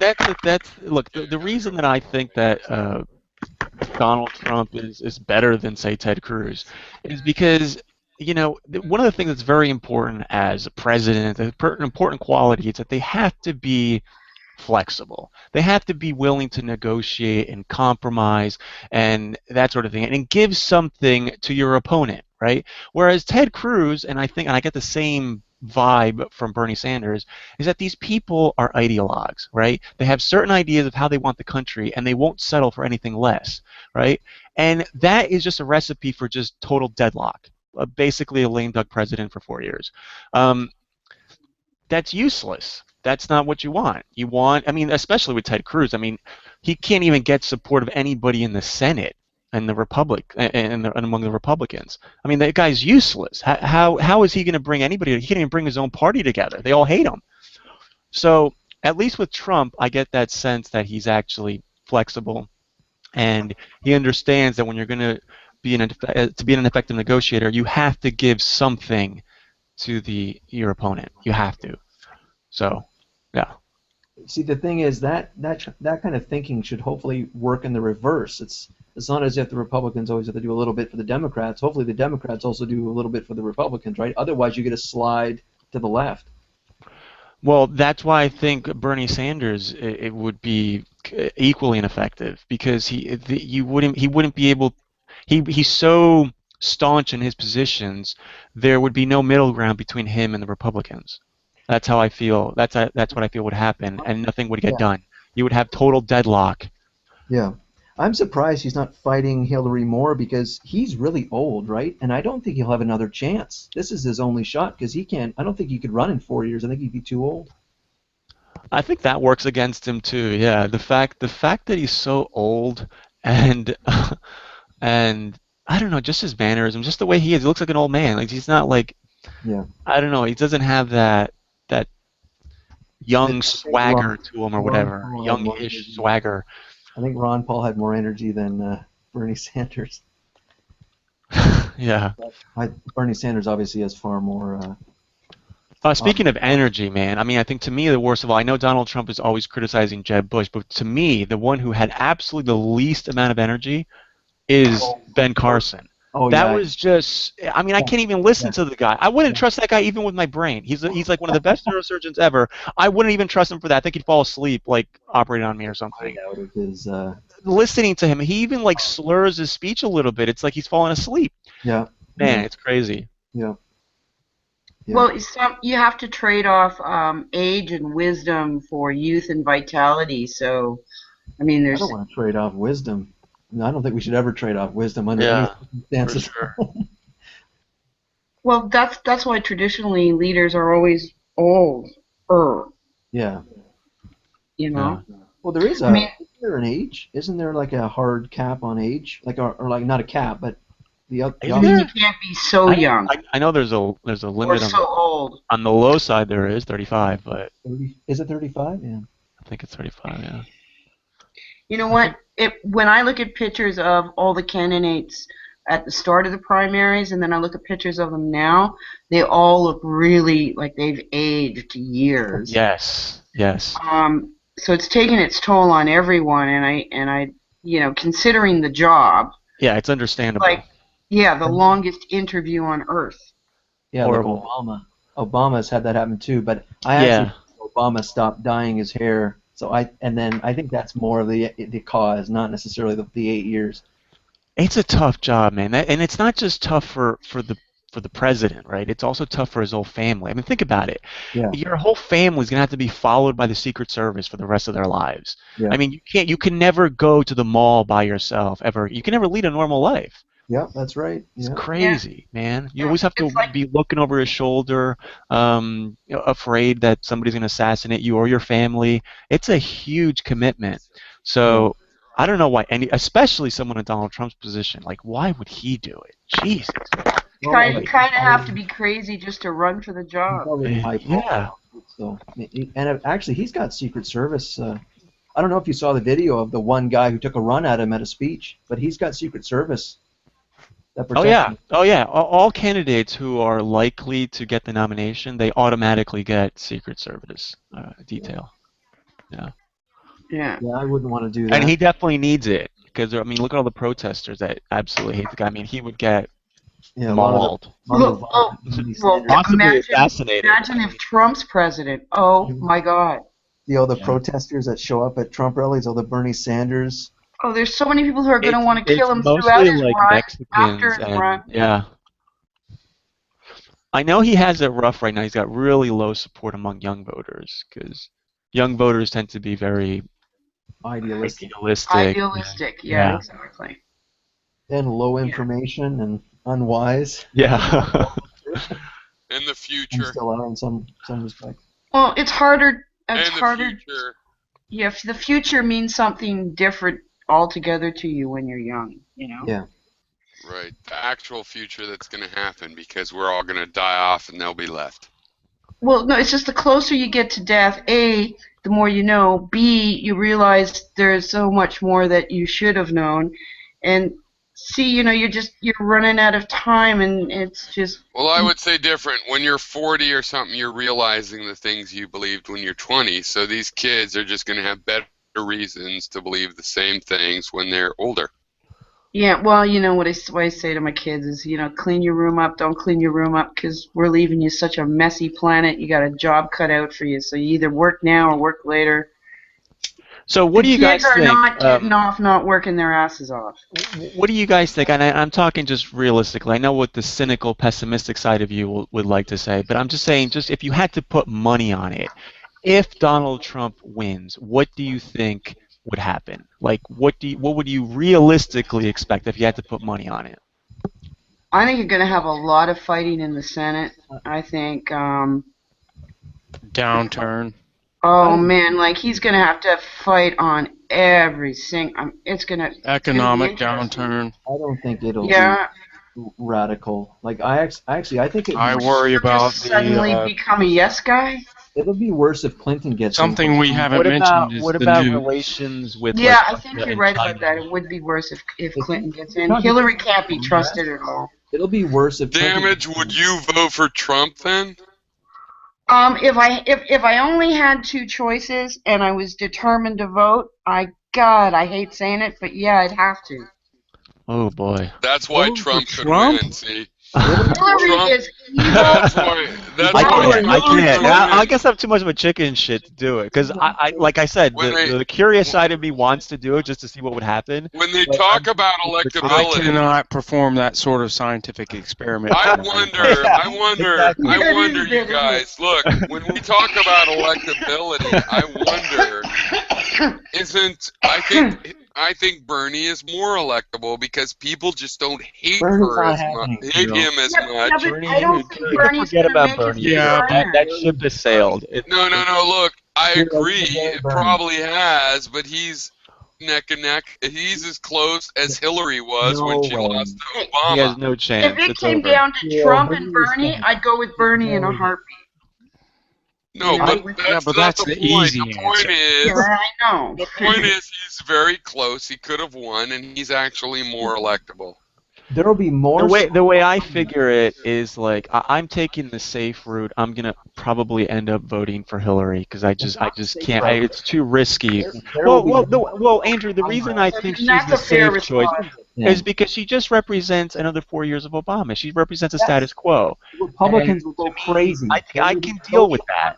In the United States. Don't people want change? Isn't there this feeling? Yeah, but that's what I'm saying. I would vote for Hillary, right? Because that's all we really have. No, but you're right. For 4 years. Random and then change. In 4 years, no, I would people don't want change. Better people. Okay, so you're not a gambler. Right, and I have better choices in 4 years. Yeah. So I'm just saying, like, these choices suck. You know what? I agree in the sense that I don't like Obama, But like this 2% growth thing, I like that better than 10% growth and then crisis, 10% growth and then crisis. So, I mean, that's why I will vote for Hillary. I don't like her. I despise her. But I'll vote for her for the same kind of reasons Vic is saying, which is like, you know what? I can handle status quo right now than 10 years You'll ago. vote for her because the other candidate is Trump. Well, yeah, same that thing. Well, no, I think that's because Same that's an thing. unknown to me because Same I like thing. some of the That's what things that he's proposing, but I detest some of the other things that he's proposing, and I'm scared of some of the things he's proposing. I just don't trust him. The way he the way proposes all over the place. He's insane. Well, the thing Yeah, that I don't scares me the trust most him. about him is that He's I'm not going to worried. do. I'm concerned that he's going to play chicken with The things wrong like guys. China and Russia, and then there's going to be a game of chicken, and then and neither is going to want to veer, right? And it's Yeah. going to be a collision course, and who knows what the fuck's Yeah, going to happen. I think That's why I'm afraid. I don't want to gamble on you that. guys are underestimating what will happen if a Democrat wins a third term. Or you know what I mean? Clinton has a third What's Democrat. going to happen if a Democrat? Yeah. That's the third term. unprecedented. Republicans will go nuts. You'll have social unrest in the United States. You Well, think? there's when Republicans I win don't a know. third I don't. term. I think that might have happened if Bernie There's been Sanders won. But The there's Republicans are an entire mess. That's why we're talking about this. I mean, Because they I don't can't know. figure their own shit out. Why would the Well, yeah, the Republicans go crazy Democrats are when they're just getting another term of Obama, basically? Yeah, It's just why? I don't get Because that. that's unprecedented in with the the United States. it's just a No, third it's not. term, the third How Obama is that term, basically. unprecedented? You had a Democrat with 4 terms. The FDR, I said FDR, right? Well, and then in the Republican side, you had Who? Bush Nobody. Senior I'm after trying to Clinton. understand this. What You had are you Bush saying is going to Senior happen? after Clinton. I mean, after Reagan. No. I think it would Yes, you had the Bush Republicans would go you had ape Bush shit if somebody Senior like after Reagan. if a socialist won. Bush So Senior was president, right? then the Republicans would go ape shit. The Republicans are ape shit. That's why they're in this Well, situation. I'm saying that they would be That's even real more. The What are they going to He's do? I saying mean, the how does that voters- manifest itself? I'm That's saying they would obstruct him even more. He would be Yeah. a lame duck president. He wouldn't be able to get anything done. It would be total deadlock, and that's it. that's going to happen if Trump is elected. Well, not I necessarily. think, okay, I think Hey, Vic's welcome, talking- Walter. Vic's Walter, I talking- just put Walter on, Doc. So anyway, welcome, Walter. Hi, Walter. Listen, you know, isn't there other independent candidates on the president bill, regardless of who becomes Democrat or Republican Wait. leader? That actually raises an interesting question. Now, I don't think Bernie Sanders would do this and like basically torpedo the Democrats, but like Ralph Nader did. But is there any chance? I know Donald Trump's been encouraging Bernie to run as an independent, but is there any chance that Bernie would actually do that and basically I don't throw think the so. election? My I don't wife think the Democrats though, are no, principled. That's an interesting idea, Vic. he wouldn't. Crazy though, because I think you would split the vote, and then it pretty much guarantees that Trump wins. I would say. Really? Not Oh. going to happen. For sure, I don't see it happening for that reason. It would He happen. knows The same that. thing would happen like with Gore and Nader. Like Nader- Nader but basically Nader is gave an the election to asshole. Bush. But Nader is an asshole and knew He has that some as good well. ideas, though. Bernie does Yeah, we not can want to thank make Nader for Trump. Bush. Nader is a different beast than Bernie. Yeah, Bernie altogether, is not yeah. going to do it. He's I'm not pretty going to sure do Ralph that. Nader, if On Nader the had other not, hand, if Nader had not run like the Democrats said he shouldn't, right, then Al Gore would have been our president. I mean, Well, bottom line. Yeah, that could be. the that thing could- is, in the final count, Al Gore won And that's a good Florida, thing. so that's sort of more important. You know what I mean? Wait, Al how do you Gore, wait, how do you figure? because because the Supreme Court said we're going to verify the vote this way, you can't do the recount. They finished the recount anyway, and Gore won. Really? Yes. That's news to me. I didn't know about You know, that. there was I thought Bush won by like 500 votes or something. No, and you know that that's not what happened with the real votes, but also you know that Gore won the popular vote. You must already Well, yeah, know but that. that's not how our elections work. Right. So Florida. Kind of the irrelevant. way our election works is the Supreme Court gets a say, and they ended up saying that you take the vote count right now, no more revotes, no more recounts, and so Bush was legitimately elected because that's how it works. When it gets really close, we have a mechanism. It doesn't have to be perfect. It just keeps us from having a civil war, and then we had it. Bush won. Fair enough. I'm not saying it was like illegitimate and shouldn't have happened. That's the way it should work. I'm just saying that if the Supreme Court had decided to let Florida do the recount, it would have been President Gore. There's a lot of background noise coming from your mic, Walter. Oh, okay. There you go. So the reality is that Bush really, Gore really. So wait, I want to talk about this. You guys, I want to put a new subject on the table. So one of the things that V said to me that I thought stood out as far as why he hates social justice warriors is that these social justice warriors are the kind of people specifically that try to get you fired from your job. And I thought that was a legitimate complaint. Well, that is true. Some of them do. Yeah, some of them do. I mean, that's the Jenny McDermott thing. I've been using her as an example of don't use her as an example and say we're all like that. That you can't generalize. It's because she came out publicly for getting people fired from their jobs. So that's a major reason for that. So Jenny McDermott defines. No, that's not the main that's what I'm reason. saying. That's just one thing. She doesn't define me. Well, that's what I'm saying. Can you really generalize? Let me finish introducing this. So Jenny McDermott, to me, she does not define me, but also the fact that she supported getting one person fired doesn't represent her either. She's not a totally bad person as far as I know. I'm just saying I don't want to be painted as someone that she has some issues. I don't want to be. Well, I'm just saying because of that, I don't want to be associated like whatever she believes I believe because we have some things in common. On the other hand, I also don't want to say because she got so mad in one situation that one person should be fired that represents everything because, yeah, I can think up a thought experiment of someone that, a pedophile that you discover, yeah, you should probably call their place and get them fired. You're kind of erecting a bit of a straw man here because that's not what we're objecting to. That's why my main point has been, my main point has been she's gone over the line and I don't want to be associated with her. That's fine, but that's not the main complaint against social justice warriors, right? It's not that they get people fired. I don't even know who mentioned that to you. I've never even heard that raised. Because I said, hey, I want to know what kind of social justice warriors want. And this guy V responded, and one of his points, which I do think is fair, I'm not making a big deal of it. I know you got to work your way down to it to say why it's important at all.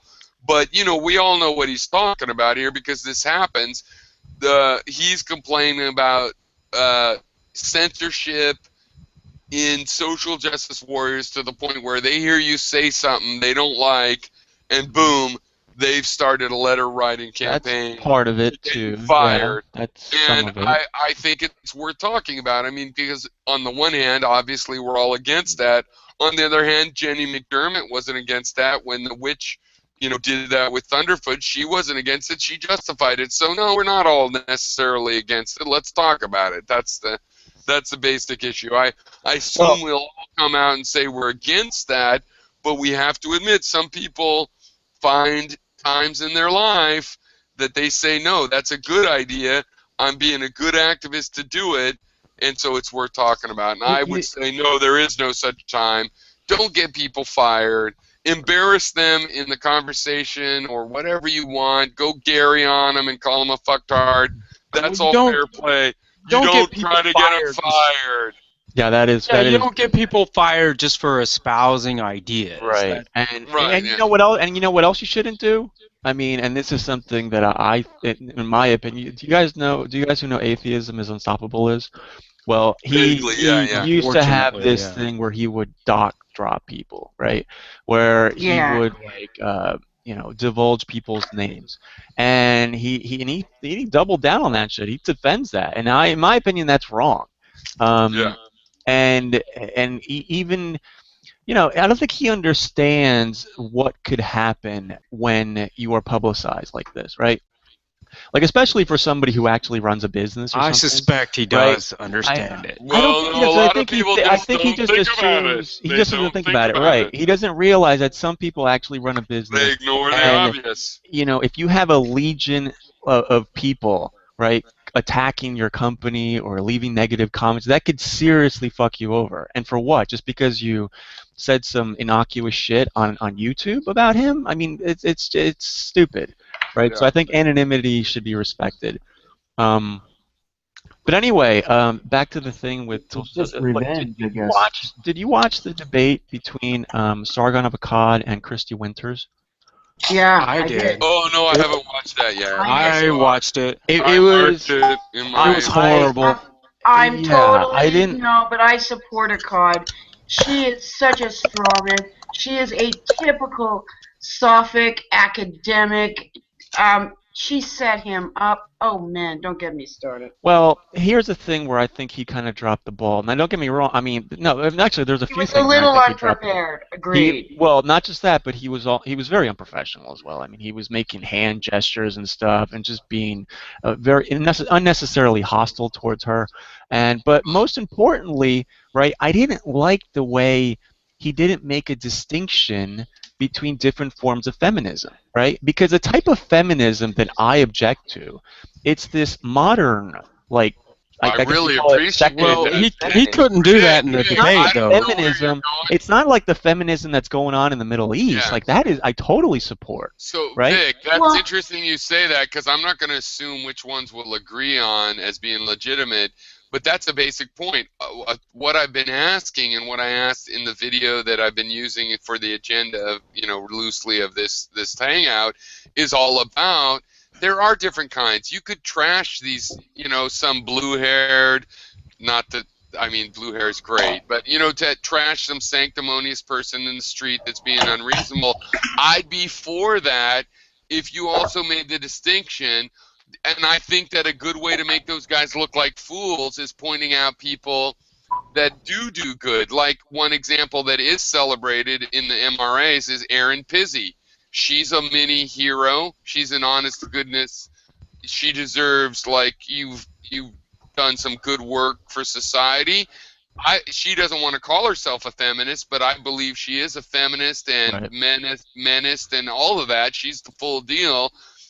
Celebrate those people. Celebrate also the Malala that is willing to be called a, so make a distinction would be right. And even if I disagree with the distinction, at least I'll see, hey, you're trying to pick and choose, and I agree. Now, you have some bipolar people pretending to be liberals that really need some mental help.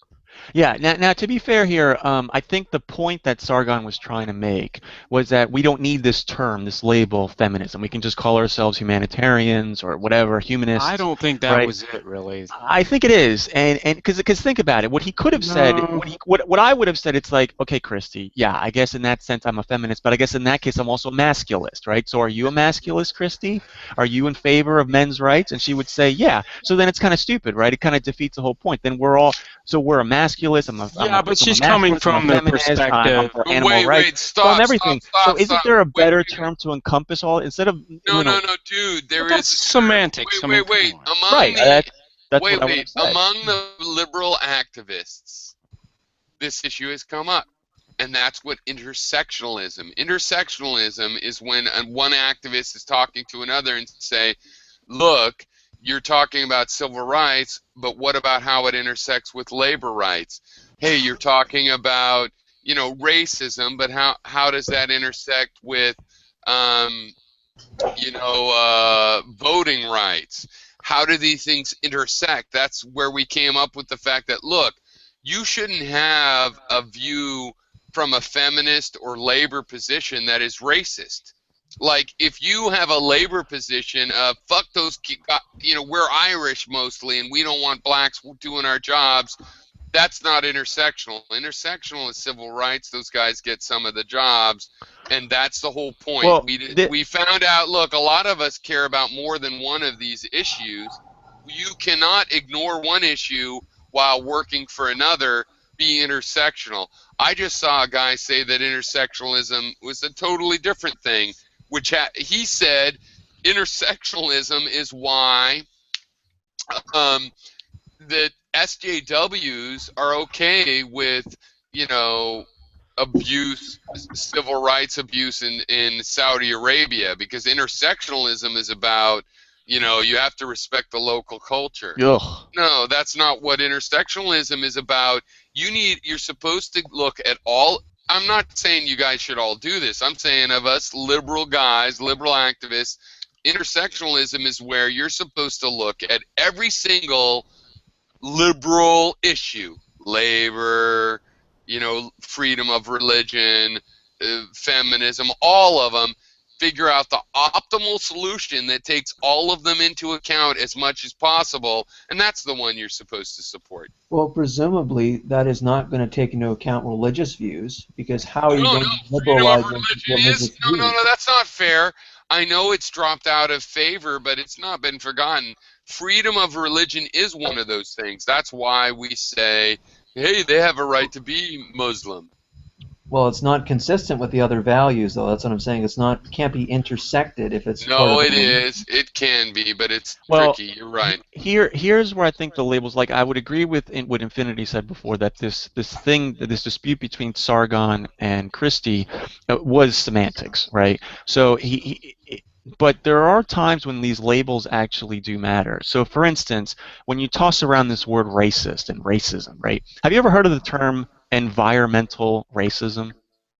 Yes. Have you heard of that? Yeah. And I reject that completely, okay? Because environmental racism is this idea... Michigan. What's that? Flint, Michigan.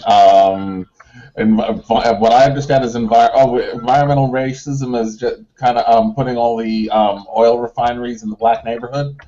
Yeah, it's this idea basically that if you happen to be a minority and for whatever reason the situation, the system has just made it so that, you know, not deliberately, that's the key here, not deliberately, but you just end up being, you know, less privileged than other demographics or whatever, that's a form of racism.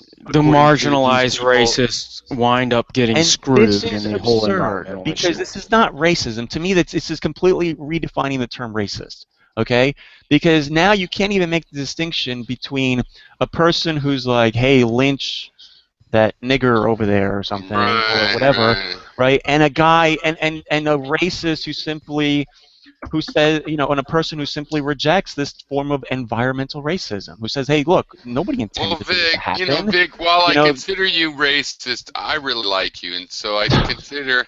Why do you consider me racist, though? How do you know, racist, it doesn't matter why. I think it does matter. What's important is that I love you, and it proves some of my best friends are racist. Oh, you know, Piro, you're an asshole, but I love you, you know? I'm just kidding. You're a piece of shit, but I love you anyway. I'm just kidding. You see what I'm saying? It's like, you're racist, but some of my best friends are racist. I'm not a bigoted against racists. Yeah. But anyway. No, I would be curious.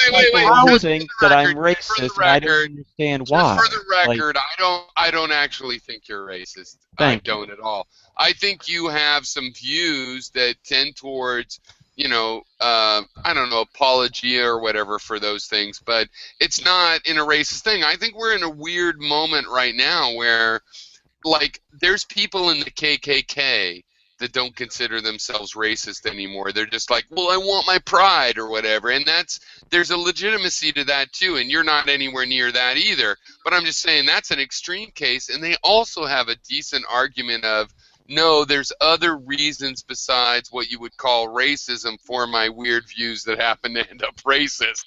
But your views don't end up racist, but yeah, no, I do think some of it ignores the problems that we actually still face with racism, right? See, I do here's the think thing. that ends up being the case. Like the thing is, to me, ordinarily, I don't care how you label me. What I care about is ideas and what I actually stand for. And if you radically redefine racism to say, like, if I say that there's a cultural problem within a certain, a fairly large section of the black community, right, and you consider that to be racist, well, then I guess I'm a racist, right? But I don't consider that to be racism. And the reason why that label actually matters, ordinarily I wouldn't care, but the reason that actually matters is because that kind of shuts down conversation. Well, right, but Vic, here's the thing. Here's the thing. Before you came here, I was pointing this out, and here's the thing. If you actually think that it's legitimate to suspect a person because they're black based on statistics of black people doing this or that, that is racist. Now, it could be justified, but see, racists think that racism is justified. It wouldn't make it not racist. What makes it racist is that you're using race to make that judgment. That's okay. That's a radical redefinition of racism. Then just appealing to race automatically makes you a racist? No, man, come on. Yes. Well, that's not. No, that is the definition of racism, my friend. That is the only definition. You discriminate based on race, like you actually look down. You feel superior to people of a certain race. No. A lot of black people are excellent, and at music, and they invented blues and jazz and stuff. And yet, if you meet a black person and you assume that they should be good at music, and when he sings, he's out of tune, and you go, what the hell? I thought you're black. What the hell's going on? That's racist. A positive expectation based on race. I don't understand. Here's why, is because it's anti-individualist. Racism is a kind of groupism. I didn't know you were an individualist. And it's opposed. I am. I've told you that many times. I'm a libertarian individualist. Same with infinity. Andrew, Andrew, every one of my positions is about individualism. I am an extreme, hardcore, radical individualist. Except for wealth and property. I don't even know. This is the thing. No, I'm so also weird an to wrap my mind individualist about around that. this You entirely misunderstand that. I am an individualist when it comes to wealth and property. You're wrong. We both agreed there is reason to have taxes. All we've disagreed on is where the taxes should go. I totally support individual property. No one, I don't think, and no one is saying that someone's behavior is dictated by their race, like because they're born to a certain race, therefore they're going to behave a certain way. What we're saying is that culture actually matters, right? Well, okay, I'm not a race realist, you're right. No, nobody here, I don't think. And I mean, Vic is at the extreme end of being willing to take the "there's something to it" angle, which I give you credit and bravery for, but you're right. Nobody here is saying anything more extreme than that, right? I would say all I'm saying is that, look, I don't think what I'm saying is controversial. We all agree here that culture is highly influential. Do we agree with that? Yes, of course. Okay. Yes, but I'm going to say, I want to say something. Equal, right? I want to say something about that. I would say a grain of salt there, but I would think it. No, go ahead. Sorry. What I want to say is, and Piero and I have sort of talked about this before. There's no getting around the dichotomy when you're looking at racial disparities. If you see a racial disparity, it's either because there's an externality or there's some kind of inherent thing about the race. There's no getting around that. No. The thing, Infinity, I have explained this to you before. It's that it just so happens that people tend to self-segregate based on skin color. I don't know why they do. I think it's because they've just historically been treated a certain way. They just feel more comfortable with people who look like they do or have the same customs and traditions, same language, everything. Okay, but that's beside the point. So I'm saying that when cultures form like that, that is highly influential. But so it's like take a person from ISIS, right? Now, You take a person. If I find out that somebody is from like say my next door neighbor, turns out he used to be a member of ISIS. He just then flew it's Syria. Right now, you might say if you're an individual, you like guys, Piro, ISIS say, has I nothing can't to judge. do I with can't any form sort any of genetic thing at preconceptions. all. I I can't form any have an important preconceptions thing to about him. interject. But I have an because he's important coming thing to from a interject. certain culture, I'm going to be a But little bit wary about this guy. ISIS has no Look, genetic bearing at Look, all. I'm taking a point I'm of not ISIS pointing to privilege. did I Once ever, you did I bring ever up say ISIS, Jesus? the moderator is allowed to interject now. So I have a slight asterisk. It's has anybody seen that show on FX called Americans about the Russian spies in the 80s? No. I did. Love it. It's fucking awesome. Russian spies in the 80s, really? Yeah, it's great. And I'm just the right age to be like, I remember that. Oh, yeah, laser system. Oh, yeah, I remember when Haig Haig tried to form a coup. Yeah. It was great. Oh, you got to watch it, and it's really well. It's not quite at Breaking Bad level, but it's a unsung hero. Well, no, a lot of people love it, but Is it fictional or is it a documentary type thing? No, it's fictional. Okay. Fictional about a couple of spies that go to the lengths of having kids, and then the Cold War sort of heats up during the Reagan era, which really was true. And they have to do way more spy stuff, and they're like, it's cool because this little woman who plays the woman spy, she's very believable, and so there's plenty of chances of where some big FBI agent thinks he has the jump on her, and she just fucking twists him into a fucking pretzel. And it is very harsh. Like, at one point, they break the bones of a body so it'll fit in a suitcase, and it's very harsh. Realistic, though, about the kinds of things, and yet these spies are married. They were made to be married. They have kids. It does a lot of, it's a fictional show, and like, do they love each other? What about their kids? Their kids don't know who the parents are. Is it real? Is it fake? A lot of that. Wow, there's also just great spy intrigue television show stuff going on. It's great. And so, wait, who said they had seen it? Only one of you guys? Walter. I did. Walter, yeah, it's good. It's good shit. Okay, well, we'll leave it there then. We'll leave it there. Just an asterisk. Wait, what was the relevance of that interjection? I don't remember. You were talking about but I'm ISIS. sure it was relevant. You brought up ISIS. ISIS, yeah, that's right. ISIS, that was the relevance. You only allowed one moderator. The KGB, they're KGB agents, and that was the old ISIS. Relevance established. Okay, move on. You've used up your. So my whole point was that if I know that somebody comes from a certain culture, if I have good reason to believe that they come from a certain culture, right, and there are certain things that tend to be true in that culture, right, people who participate in that culture, then I'm going to be a little bit wary. I don't think there's anything racist or. That's not what's going on. What's going on is that somebody that looks a certain way, you're going to say, oh, well, they, at the very least, might be a part of what. Right.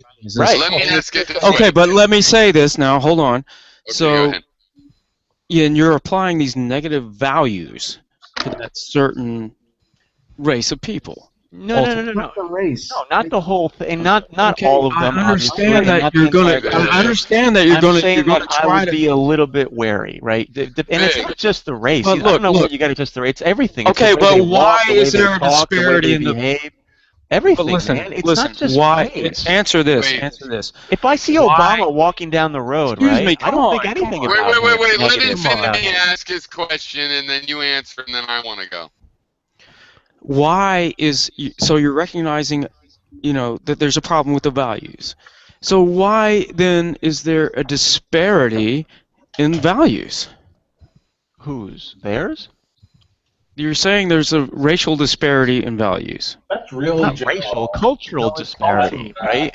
I think I understand. Cultural disparity. Not all cultures are equally conducive to prosperous society, right? We agree to that. But why is you're applying the values in the culture, so that doesn't make any sense what you just said. So if there, that's part the of reason it. why you're. Okay, you guys have gone back and forth. I want to know when I get to go. But I'm not getting an answer. It's very. What was the question? true. I'm not sure what your question is. It's not the skin color. The reason why you're wait, you guys, separating how about out. Yeah, this? it's not the skin color. It's really not. I understand this? that you. Look. Can I please? Yeah, but you're going back and forth. How about this? You go ahead and try one more time, and then I get to go, and then you can go again trying to get your final answer. Go Well, ahead. you can go after that. I want Andrew. to say that I Let it understand that you intellectually recognize that it's not about skin color, okay? Correct. You don't need to say that. Right. What I'm saying is that you're saying that it's about culture. Mm-hmm. Well, the reason why you're saying that is because you're recognizing that there are these values problems within this supposed culture that you're pointing out. Right. So what I'm saying is, why then is there you cannot get past this dichotomy? So why is there a racial disparity with those values? Okay. No, it's not. Again, like I said before, it just so happens that people of different races tend to self-segregate, right? It just happens. Asian people, that's why we have a Chinatown, right? But the reason why that doesn't work as an explanation is because you've already said that. There has to be a limit to the back and forth in the way this works. So it's like he says da-da-da.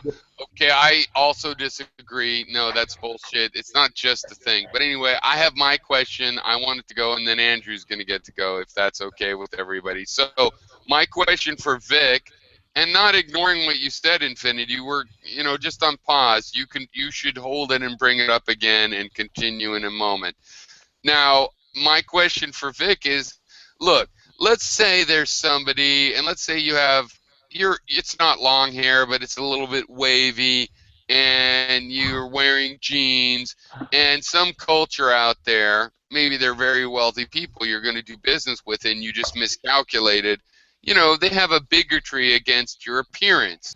I mean, what is your opinion with that? When you say you are like, well, these African Americans, and I'm in this neighborhood, probably they're assholes. What if somebody treats you like you're this way or that way, or you're a schemer, or whatever it would be from your ethnicity or any other reason? If I was wearing but before you answer, so that I'm not being coy, I'm thinking you're gonna go, kind of an asshole to that person, right?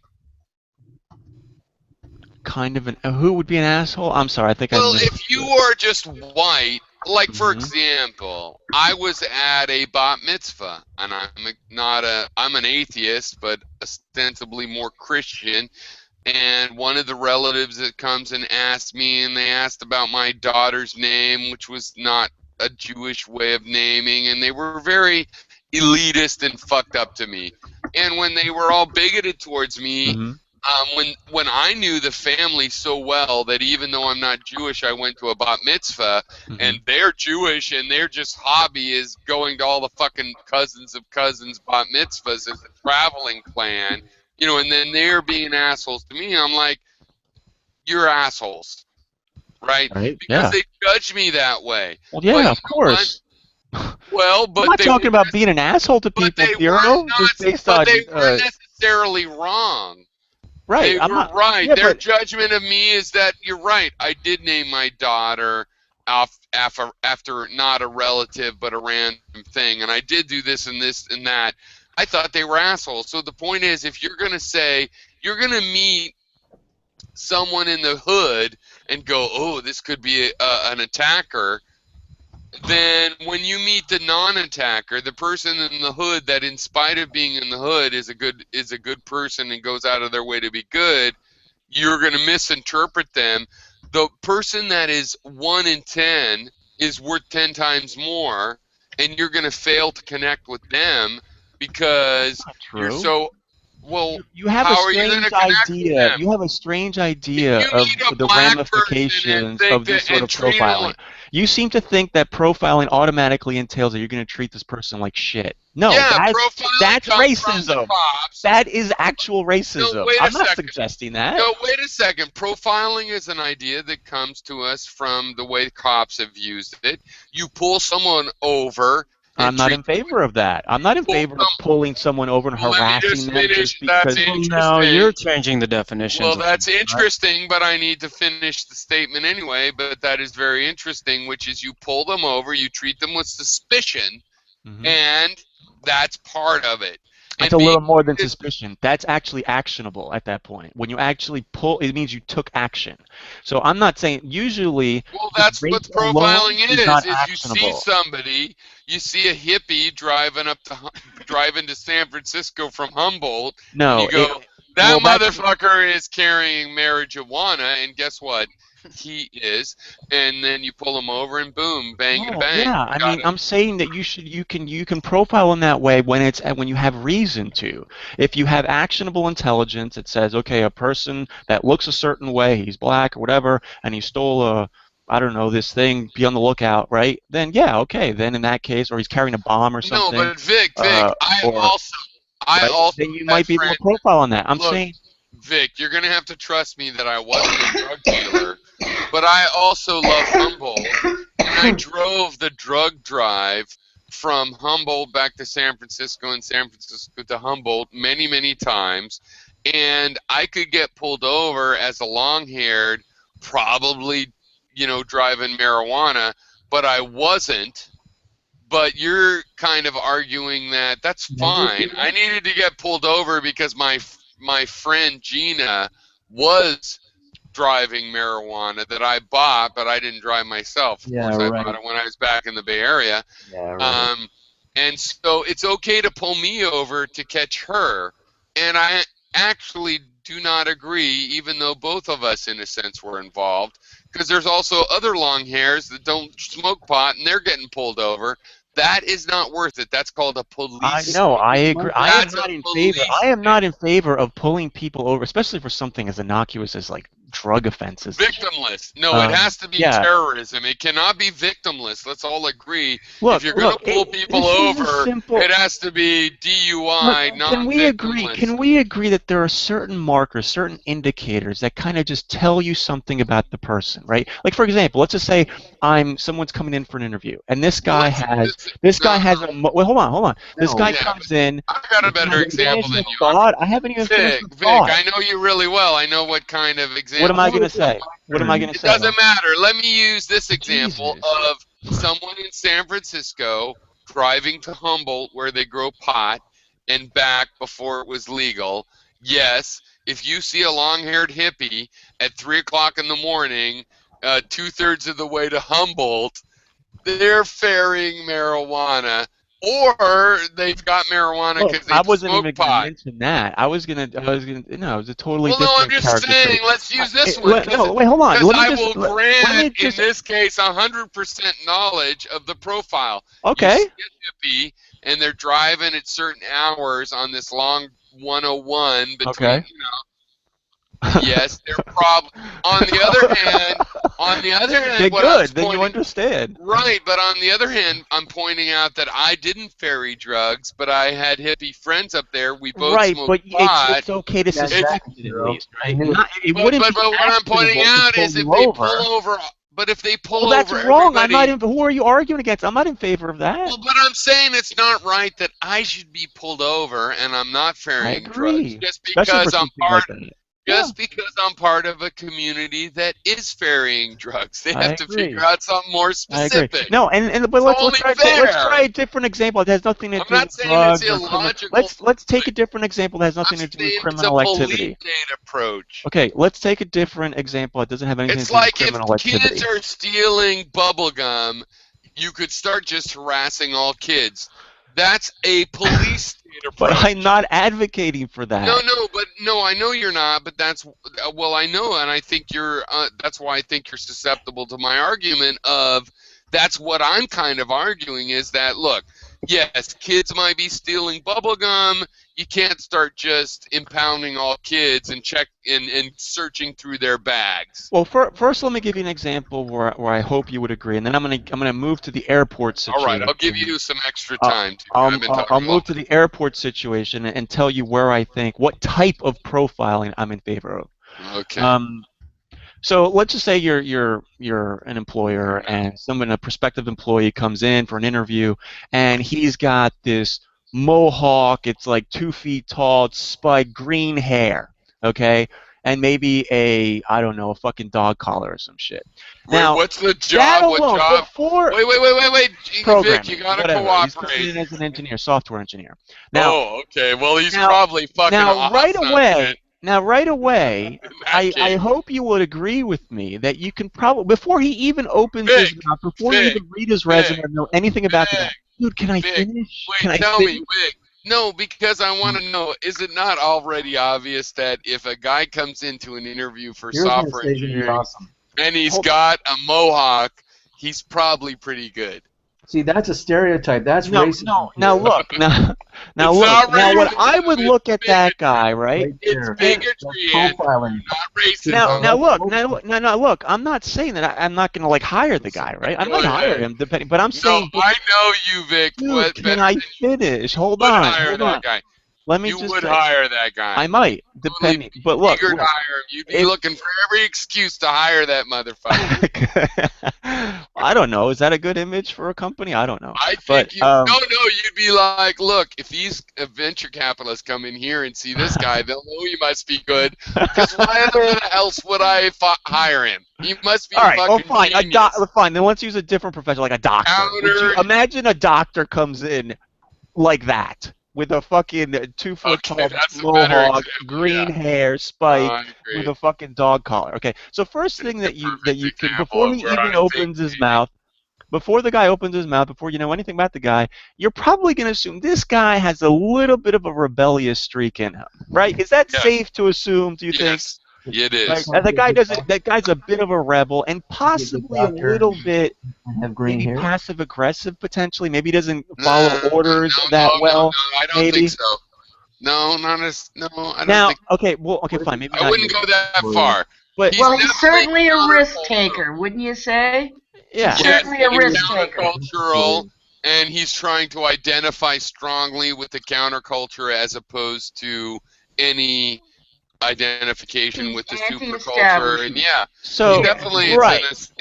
For so sure. I'm going to be a little bit wary about that. Now, it doesn't mean I'm going to say, nope, sorry, you're out of here, get out of here. Now, I would interview. Now, if the guy seems like a really pleasant guy, great personality, very qualified, he passes all the tests and everything, then yeah, I'd probably turns out he was just trying to piss off his dad. Would it be quote unquote racist of me? I mean, just I'm kind of using that term loosely here, or bigoted of me to then make that the initial preconception? Like, is that not to treat the guy like shit, but to just to have that initial preconception. Is that bigoted? Vic, you and I don't think so. Vic, you and I both seem to have dealt with a material, practical situation of judging people when they come in like that.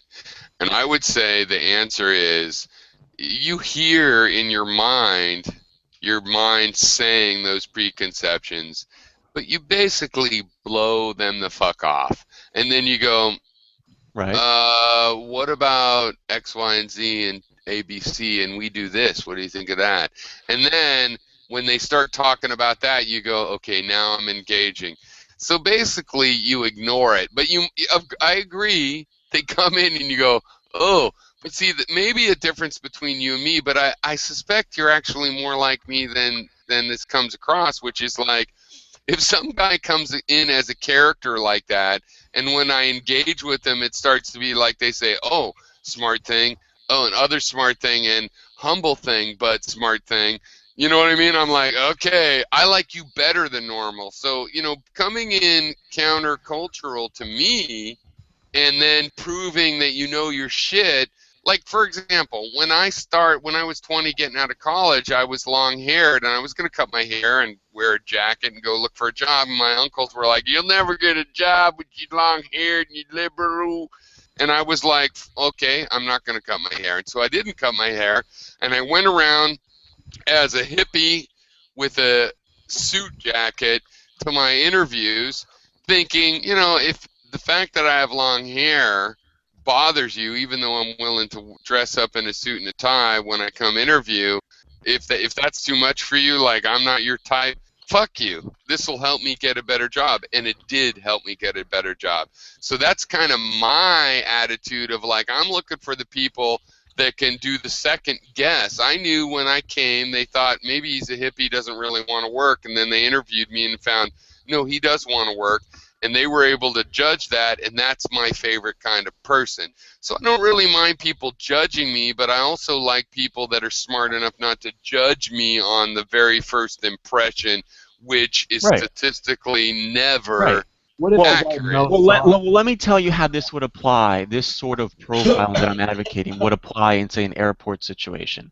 So I'm not in favor. I mean, first of all, it's not even. You can't even really do it in an airport because there's just so many people who fit that Middle Eastern profile, right, of all the past hijackers. Like that it's just not practical, right? But so it wouldn't be actionable in and of itself, right? But what Plus, it might that do, Middle Eastern what it might do in certain look is really sexy, and of course they have an advantage. But Hold anyway, on. I'm sorry. What Go ahead. What it might do in certain situations, especially if you know that maybe there's intelligence that an attack is imminent. Let's suppose that you're on high alert because you've heard chatter and you know that your airport might be targeted in the next month or so or something, right? So in that situation, what we might do is anybody who does fit that profile, right? You might just watch them a little longer. Not be rude to them, not necessarily single them out for a secondary screening, but just watch them more, right? And by watching them more, you might notice something that you wouldn't have otherwise noticed. You might notice some but out of the Vic, pocket, or Vic, but the thing is, like, you got to understand this. Here's a little. That's true. What you said is the good point. Okay, and I would actually agree with it. But then again, the reason we disagree in general, I think I can illustrate with this little example, which is, okay, let's say somebody with a scar across his face kills the king of Burundi. And then in all the airports across the world, they're like, hey, a guy with a scar across his face killed the king of Burundi. Yeah, Keep but your eye out for that. Wait, and then a guy comes in, and he's got a scar. It's from left to right, not right to left, but he's got a scar across his face, and they say, look, we have to talk to you. Or in my case, one time I pulled over to take a leak. I took a leak, and I got back to my car, and the cops pulled over and were like, with their guns pulled, they talked to me. But in the end, they were like, well, this guy, has long hair like you and stuff, and working class, maybe he would be driving a VW Bug, robbed the store. Obviously, you were taking a leak. Go on your way. I didn't mind that they said a long-haired working class country mullet dude stole from a store and maybe you're him. I didn't mind that. You're right. That's not profiling. If a guy with a scar across his face kills some dude and across the country 500 miles away in a direction that guy didn't actually happen to go, a guy who happens to have a scar across his face gets talked to for 5 minutes and led on his way. That's not a problem.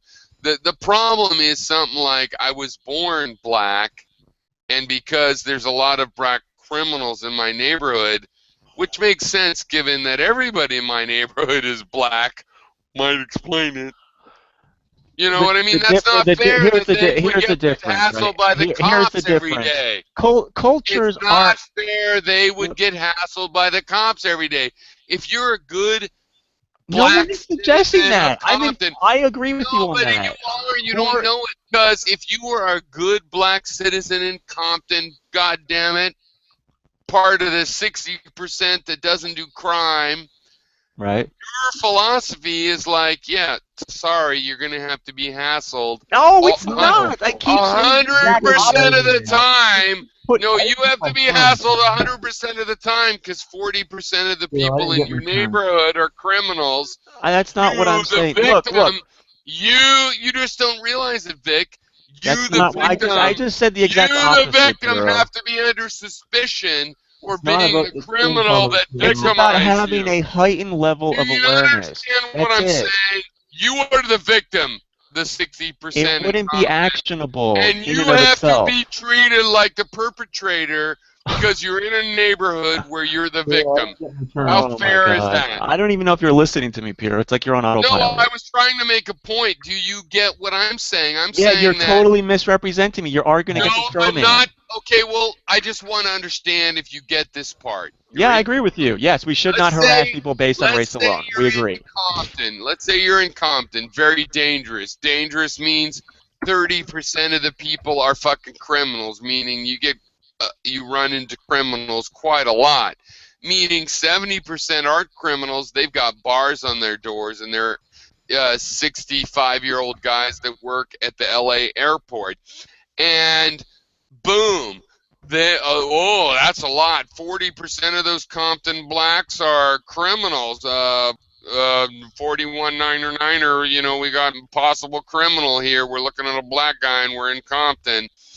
And they get hassled, but guess what? 70% of the people there are fine and they're nice and they're the ones being criminalized by those criminals. They're the victims, and yet you're saying maybe they're criminals, and if you treat them like maybe they're criminals, that's okay, because think of all the criminals that are there, and they're being double victimized by you and the other criminals. You're actually completely misrepresenting me. You're like wasting all this time. You're talking for like 10 minutes straight, you don't completely arguing against a straw man. I said the exact opposite of that.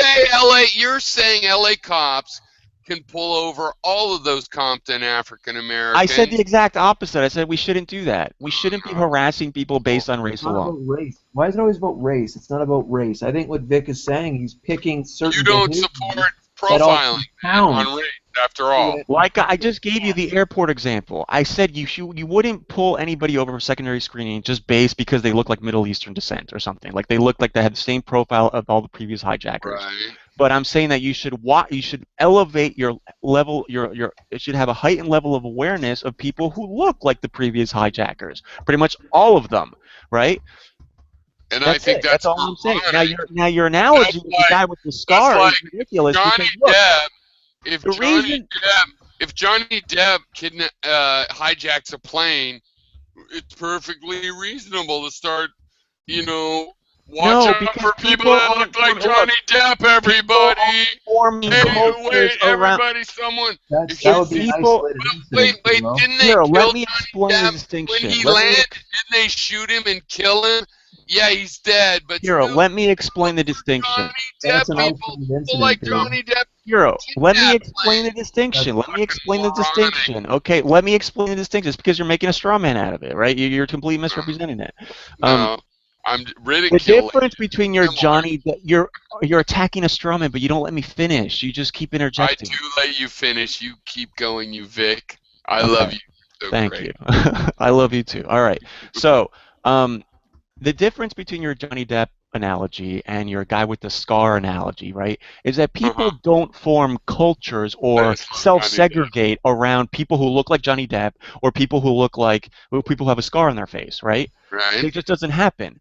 But when you have the Middle East, there is a culture in the Middle East. That is where all the threat. Hold on, let me finish. That is where all the, but I'm getting your point. all the threats on airports, all the threats of terrorism, right, of suicide bombings and stuff, are coming from this culture, exclusively, pretty much, right? So when we see an indicator, when we see any indicator of a person coming from that culture, right, that has this influence on people, yeah, we might want to heighten our level of awareness. Okay, well, that's an interesting better concept. I think. Use the word pattern, like criminal indicators or pattern, and then if they fit the pattern, then is when you act. That might be a better way of conceptualizing. Well, but the thing is, first of all, I think you guys are just young enough, younger than me, that... I'm 40. I'm 40. I know. Well, I'm 48, and I think that's just enough of a difference. It's like my wife is 11 years younger, and that's sort of enough of a difference that, my introduction to major terrorism in the West was Irish Catholics. Right? Irish Catholics. And Cuban Catholics. So that's my introduction to terrorism in the West. I don't associate the concept of terrorism with Muslims. Again, the huge difference that we have, I think, here is that Muslims are the latest. recognize that I think when a person comes from a certain culture, I think because that's so influential in many cases with people, right? That matters, right? That's a reason to be somewhat suspicious, right? I don't put the blinders on and pretend that culture has no effect, that everybody is, is not affected, Vic, everybody's completely different. Vic, No. what I'm saying. Look, I understand. If you come from a certain culture, I think there's a likelihood that you're going to have certain ideas. If you come from the Middle East, there are certain things I can probably predict about you. But Vic, you know that my position is it's not very dissimilar to yours, except for at the very end it kind of shoots off at a right angle, which is that, of course culture is important, but culture is the result of history. The culture that people have, like an example that I think is really clear, not that it proves anything, but it shows what I'm talking about, hopefully, Hawaii. It's the biggest per capita consumer of spam. They love spam. The mayor that makes $200,000 a year or whatever, he eats spam too, and spam musubis and spam. Why do they eat spam? Well, they eat spam because it's a poor culture. But some people start making a lot of money, they still like the spam. Spam is really, as much as I was raised to think it was disgusting, it's just hot dogs in a tin shape, right? I mean, so if you cut it up and put it on pork, it's hot dog on pork. It's fucking hot dog. Hot dogs are great. So I don't like it, and yet I can see why it comes from. But the point is that they have this in their culture because they're poor, and yet it sticks anyway. That's how culture is. It doesn't matter. It doesn't. The only way that's relevant, Piero. The only way that's relevant is if those causes, those initial causes, are still present and still, perpetuating the problem. But if they're not, it's irrelevant. It's a historical footnote. No, I agree, Vic, and that's why I like talking to you, because this is the real argument: is that a lot of these things, I think they're still relevant in ways that I suspect you think they're all finished and taken care of, and that's not what we should really be. But for not the most part, yeah, it's not the main problem anymore. But this is the other thing, is that I wish that the MRAs answer my call to say their version of social justice, because it's not finished. But I honestly would love to surround these sanctimonious dogmatists that don't really care about social justice. They just want to get the upper hand in their divorce or whatever, and they're going to use whatever they can, and if it's popular to say, even I was raped, they might do that, but they'll for sure go, oh, I felt discomforted, or whatever they can do. There's people that'll take advantage of that. I'd rather surround those people. Because, seriously, I'm not making this up, you guys. I've been an activist my whole life. It's a hobby. It's a thing. It's good. It's bad. Whatever. It's a hobby. From my 20s, from my teens, when I went to college, and I've always hated these sanctimonious people that were just trying to get laid with the other people that were girls that were into it. They didn't really care about the thing, or they blocked kids that wanted to talk and get interviews with some company they didn't like. I never liked that. I would love to join up with people that are like, well, I'm not that active about it, but mostly I just think that these dogmatists are really making it look bad. But it's not that I want women to not have equal rights. I'm all for that. These people are assholes. I would love to join up with you guys. Damage. Well, how you unfortunately, doing? those weren't glass of water.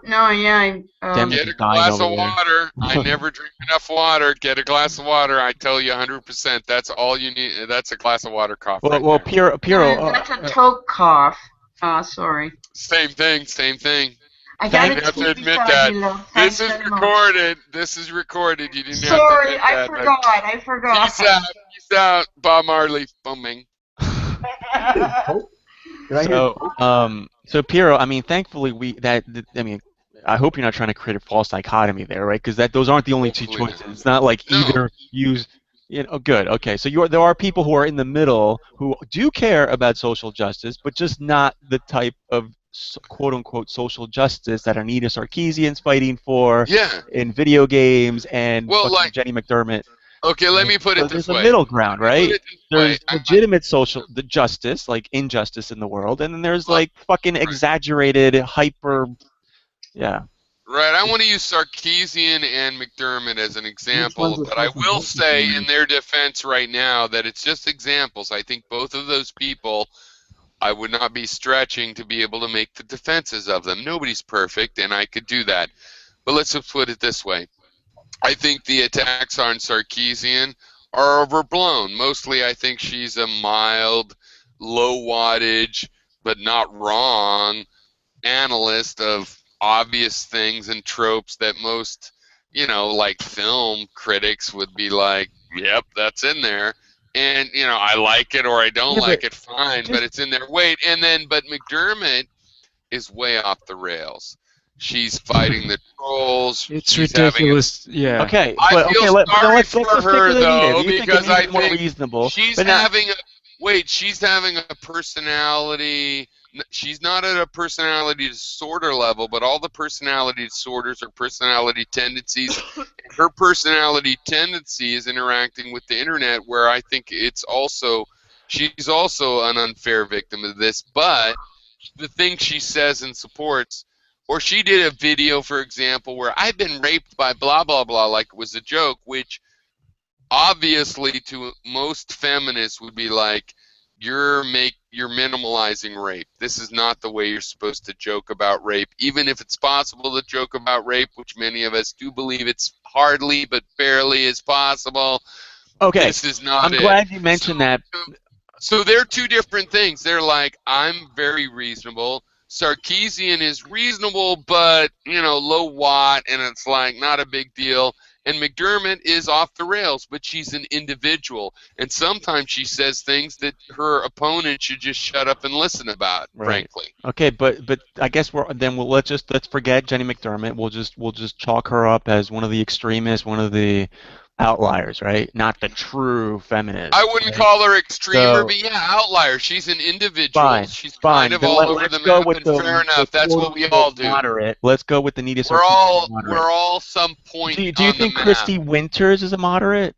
I see. I haven't had that debate. Okay. I don't really know her. Well, that's a really good question. I'm gonna watch it. It sounds exciting. Christy Winters is right on the edge of moderate. Sounds familiar. I'll give you an example. And again, I don't really know much about Christy Winters. All I know really Tell me about her, because I vaguely might have heard the name, but I haven't watched her. I don't know her. I know there's this debate that sounds interesting. I think she's a doctor. I mean, she's got a PhD in what, social sciences or something? And she's worked for political parties. Well, what's important is how pretty is she? Christy's a very pretty name. She's average. Yeah. So let me just use her as an example. I don't know much about her aside from her debate with Sargon of Akkad.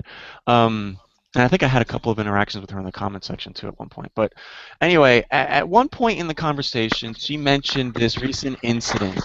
I don't know if you've heard about this, Pura, but this thing where this woman was unconscious and this guy, I don't know, while she was drunk and unconscious, this guy, I don't know, basically put his dick in her mouth or something, right? I think that was actually a man. Who was a man? There was two men. I think. Oh, really? What? Anyway, the story Are you sure? plays. Then why did she use it as an example? What the fuck? That doesn't even make any sense then. Okay, don't. No, it makes total sense for what she was talking about. But here's how the story. I just completely destroyed my. I thought it was a woman. Here's how the story rolls. I remember it very well. Here's how the story rolls. They were drinking at a frat party. They were underage. And her judgment probably wasn't very good because she was really pissed. And she ends up sleeping at this guy's house. And how well she knows him, who knows. But when she wakes up in the morning, she has semen on her lips and a funny taste in her mouth. Now, okay, I thought it was a man, but I might have misunderstood. Miss Winter's point of view on this is that, it's not her fault. It's all his fault. And I don't think that that's Okay, well that's not the direction that I was think gonna that go. is correct. I wasn't going to go in that direction. That's just me. I personally think it would be wrong, right? I think that if someone is unconscious, right, you don't fucking jizz in their mouth, right? All right. Yeah, but also. I mean, unless it's your girlfriend or something, but even then, I'm not even sure. But all right, but look, but as a woman, I have to be responsible for myself. Right, but let's just if you're give on the the couch of the doubt. Let's just without imagine, just for the sake of argument, because again, I'm not even going like, that. I'm not saying what the guy did is right, but what the fuck is she doing there? Well, I don't even know that. But that doesn't give the guy the right to stick his dick in her mouth. Of course it doesn't, but it doesn't make both parties. Foresight. There's no. All right, well, let me finish my point, and then we can go back to debating. Wait, you guys! Somebody has to start. You know, who's the next person? I'd like to finish my original point because I was going somewhere with this. So okay, I don't think none of us know the details. Wait. Take a second for. Okay, Vic, you go, and then it sounds like Damage had something to say. All right. So since none of us here know the details of their relationship, with their boyfriend, girlfriend, whatever, I'm just going to give them the benefit of the doubt and then just assume, for the sake of argument, that it's a complete stranger, it was totally wrong, etc. Right? It was rape, right? But now, what Christy was suggesting was that this is evidence of why we need feminism, why there's this misogyny, that the law was written specifically because they don't care about women or something like that. But it's like, what? Did it ever occur to her that maybe the lawmakers, the people who wrote this law, maybe they just didn't think of that, like at the time? It's like it was just an oversight, and now that they're just, oh, well, shit, we fucked up. Now we're just going to fix it. But we'll just add more clarity, more detail. So do you honestly think that the lawmakers were sitting there thinking, fuck women, we don't care about that. We're only going to care about vaginal sex or something like that. That's rape. We don't care. No. Dick in her mouth. That's called a straw man argument, all right? What's on my part or hers? No. Hers. Her story was providing an antidote and giving a straw man argument. But she would back herself up whenever backed into a corner with a whole bunch of references and then ask Archon, do you have any references? What are you referencing?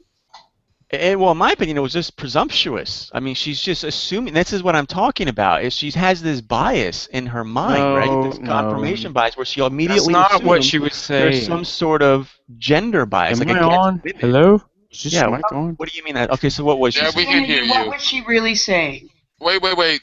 Yeah, go ahead. The point is that the law was what the law was. She didn't bring anything up about the presumptions within the law. She just said the law was what it was, and that it only recognized. As far as I remember, and I can go back and listen to it. Maybe I didn't listen to it. Okay, well, let me finish. So this was a real case, and I actually thought it was a man, but I might have misunderstood. This was a real case in Oklahoma where, we can't call that rape because the law says that it's only vaginal penetration that, corresponds to rape. Whereas, this was everybody, simply... wait a second. I don't think that... Internet moment. Look, Walter's passing out. I don't think that most people would dispute that is something that should not be allowed legally, right? Well, yeah, but her whole point is that it's not most people that are taking action on these types of issues. It's that I honestly from a feminist perspective that I don't know if she's right or wrong. I'm just saying that this is what she's saying. Like, it's from a feminist perspective that these things are being tackled. I mean, I firmly just believe that the lawmakers just did. It was an oversight. It's a simple. It doesn't matter. That's irrelevant. Irrelevant. Now, the judge. The reason the judge did it is because the judge doesn't want to be in the business of making law, so he sent it back to the legislature. That's irrelevant. Irrelevant. Well, what's the point? The law is what the. So what is her point? I just said it. I don't know why you missed it. The law is what the law is. She is saying that to get the laws changed, you have to have some kind of movement or some kind of movement. No, whatever. Some kind of people are in disagreement. Nobody disagrees with it. It was an oversight. What? Look, the law isn't going to change on its own. You just said that the judge isn't going to make the law. Somebody has to make the law. All that happens is somebody goes a petition.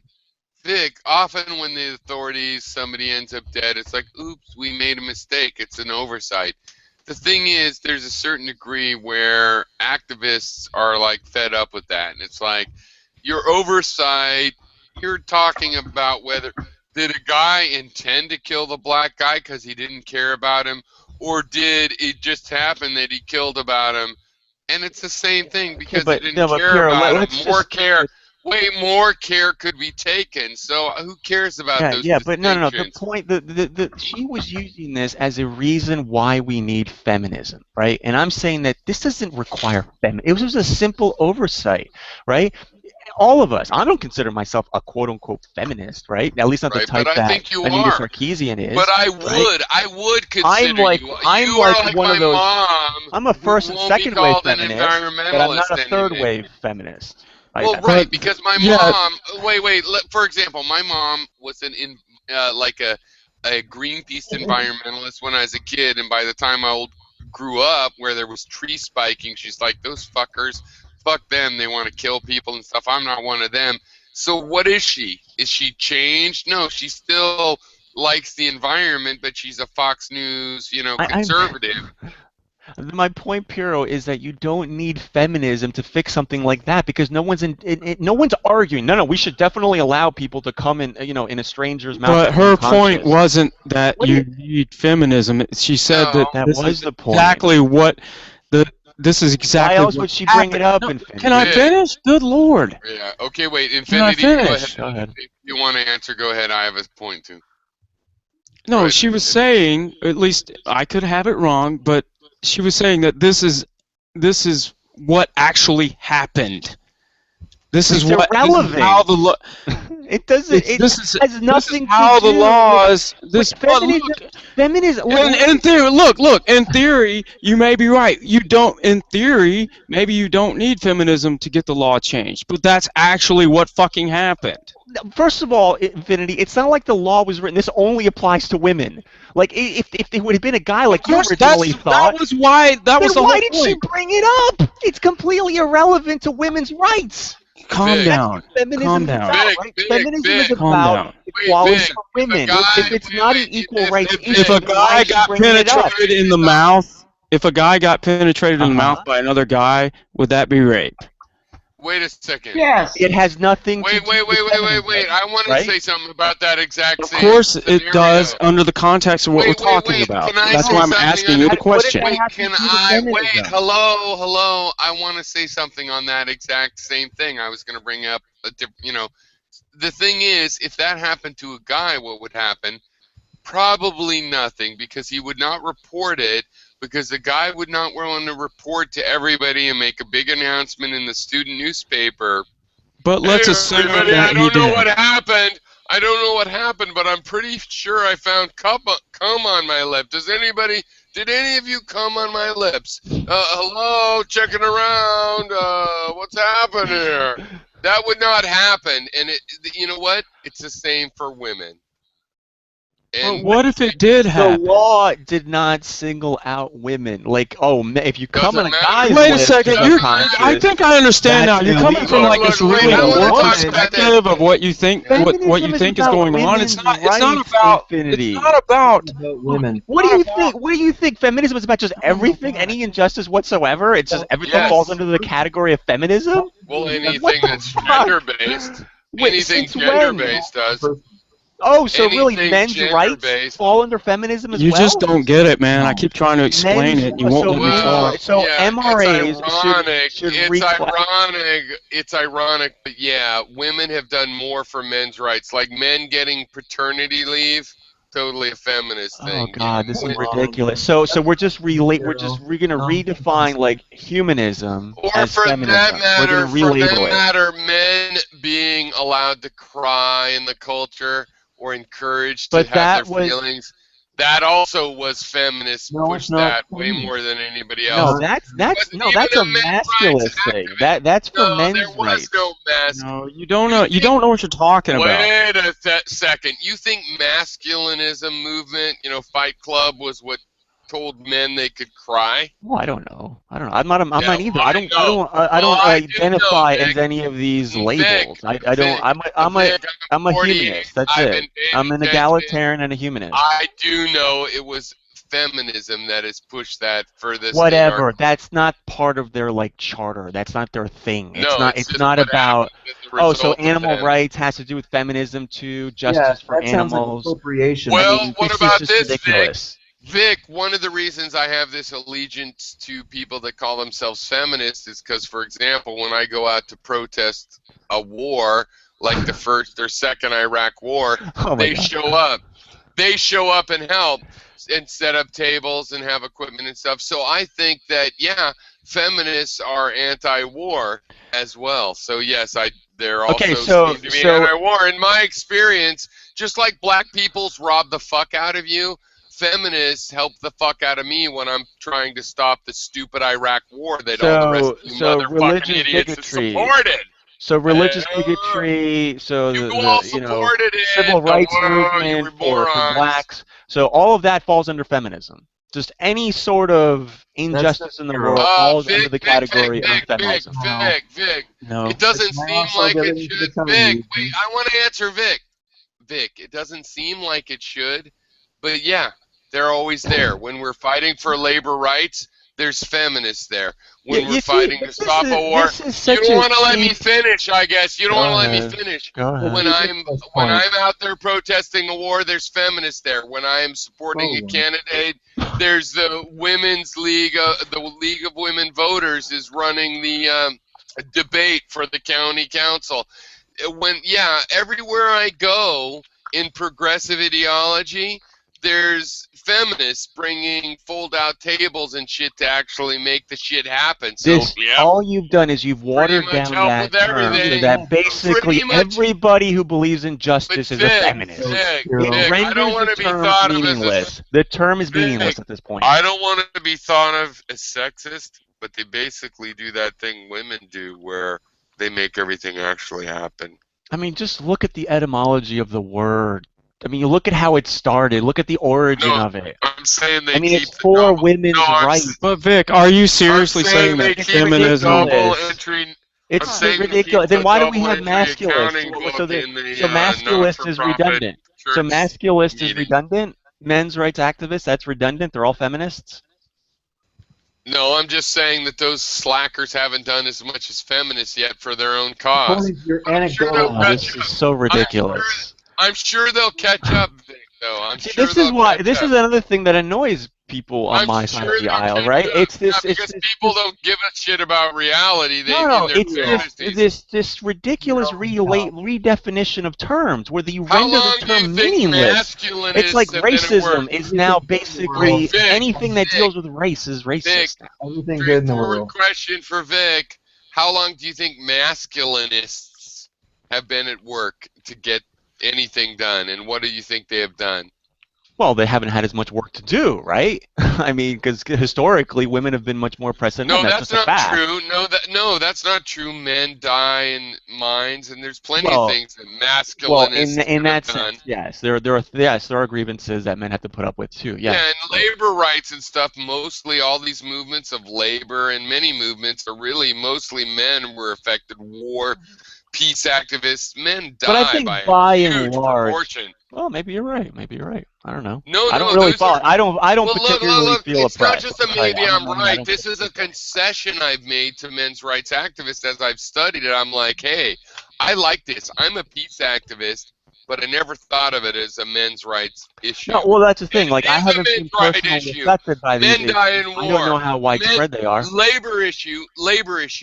Men die in dangerous jobs. Men have all the fucking dangerous jobs. That is worker safety is a men's issue, but guess what? Also, the women get their hands cut in the sweatshops. Right, and culturally also, like, men are supposed to... Everything affects everybody. Everything affects everybody. That's the beauty of it. But that doesn't mean you can't say, look, you know, 75% of men are dying in these mines, and it's not women, it's a men's issue. You can say that it's an opportunist thing, but fuck yeah, I'm looking for an opportunity to point out that people are raped and enslaved. They are raped and enslaved, men and women. Yes, I'll take but I issues. think I'll take women's issues. I'll take child's issues. I'll take I've never heard them protest it. nigger See, issues. the thing is, Black I would Americans, say I'll that the take women, the Muslim, women's I'll take Muslim, issues, I I'll think take that anti-Semitic issues. I'll take the women's, anti-Muslim issues. I'll take any of these motherfucking issues. Well, I want you to get the point. I'll take any of the issues. People are They being don't protest all these raped by things. everybody else, and it's got to stop. I don't understand why you need to conflate everything under that one heading, feminism. Why do you do that? Like, what's the purpose of that? I don't equate it under feminism, but if you want to talk about feminism, the fact of the matter is, when I show up to support a liberal candidate, there's feminists there also supporting him. We were talking about a specific. Let me finish with my relatively limited 48-year-old experience. When I show up to say we shouldn't go into the junior war in Iraq, there are feminists there doing it. When I show up to anything that I believe, there's always feminists there going, yeah, would you also, yeah, fuck Bush, or they agree with me, and they show up with their butts and their voice and actually do something about it. They're like, they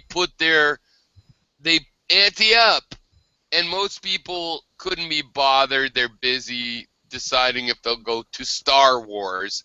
So I like the feminists, because people that call themselves feminists show up when I'm trying to say this particular war is stupid. Not all wars. Go ahead and attack Afghanistan, but this Iraq thing, think a second.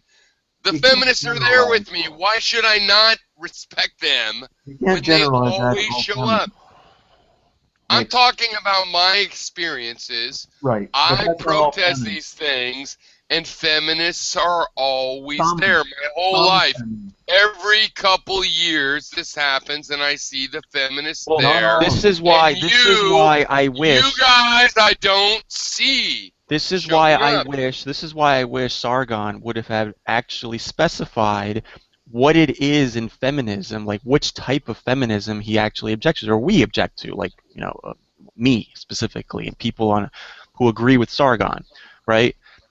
Instead, he just kind of, like, you know, wanted to abandon the whole idea of feminism altogether, but that's not true, because in some cases women truly are facing systemic oppression and discrimination, and like in the Middle East. Look, I don't want to be patronizing, but I'm going to risk it. But anyway, this is totally beside the point, Pura. We were specifically talking about, and I was giving this example as a reason why people object to people like Chrissy Winters, because they will take any case, anything, and always turn it into some sort of, they'll put it in a misogynistic spin on it, when there's none there.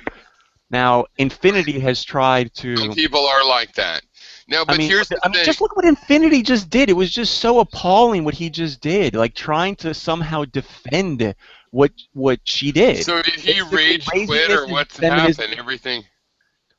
The point is that had nothing to do with feminism, because look, it affected men and women equally. But she was basically suggesting, Infinity didn't seem to think this, but I think it's pretty obvious that what she was suggesting is that the reason that the law was written that way is because men are misogynistic, and they just maybe unconsciously or subconsciously, they just don't care about women. So that's they don't social justice narrative. It was just stupid. But wait, Infinity obviously doesn't actually hold that extreme position.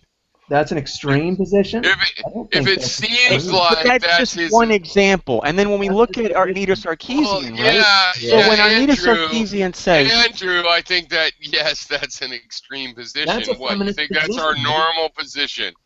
No, I think that's a feminist position. That patriarchy is not a feminist position? You think that's a radical position? No, I think that there is a patriarchy as a feminist position. I'm pretty sure. So that there is a patriarchy means what? Maybe I don't understand Well, what we're talking about. originally it meant that women like were owned by their husbands and fathers. I mean, but then now it's taken this totally different meaning where it's like this nebulous fucking The thing men that have just the exists out there that's oppressing women. You can't really readily identify, but it's there. You know, it's It'll get you. Look out! and this is part of the frustration, Piro. It's like you're trying to create all of these problems where really none exist. It's like we've solved the problem. Now they want to just create problems to solve. And it goes back to like Anita Sarkeesian. I don't think we have solved the problem. Anita Sarkeesian. Now I'm not going to take her literally when she goes, "Oh, everything." I do not think we've solved homophobic. Everything is misogynistic. Now she obviously doesn't mean everything, literally everything, but she obviously means that many things or most things are misogynistic or homophobic or racist. That's the type of attitude that we object to. It's let me tell you, look, you guys, it's, look. I know things have gotten a lot better. Okay, so I believe a lot of things are basically even solved in America, but I don't care in the sense that I'm an international sort of thinker. But let's stick with America. Here's an example of something that's not okay. If a girl in high school gets raped at a high school party and says anything about it, she's going to be treated like a slut. Now, you might not just, I don't agree with that. Maybe, who agrees with that? Who agrees with that? Wait. Let's go level at a time. Nobody agrees with that. But the first thing to agree or disagree with is that'll happen.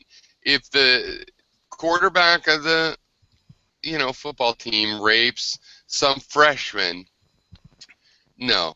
It'll be no matter what happens. Maybe she was a freshman girl that wanted to get fucked so much and then he didn't like her in the end the next day and she accused him. Or wait, maybe she was just like, oh, he's the quarterback, I want to talk to him, and got raped. Doesn't matter. Either way, she's out of fucking luck. And you want to know what else exists in high school? You want to know what else happens in high school? That's the reality in America right now, and right. that's not no, do you want to know what else happens in high school, Piro? Which it doesn't really happen once you're out of high school and shit. Bullying, right? Bullying is a huge problem in a lot of schools, right? But we don't consider that, oh, there's a culture of bullying in this country. No, it's just fucking kids. Kids are mean. No. Kids are assholes. No, hey, stop. I do. Kids engage in groupthink. No. Bullying in this country is like an who cares about it epidemic. I do care. I disagree with what you just said. It's a huge problem. It's the problem. It is the soup. Like there's a meta group and then a to the same extent as it happens in high school. There's a meta group and a subgroup and a subgroup and stuff like that. In reality, the whole raping in school thing is actually, as far as I'm concerned, a subgroup of the bullying and oppression thing. Yeah, it's the problem in our schools.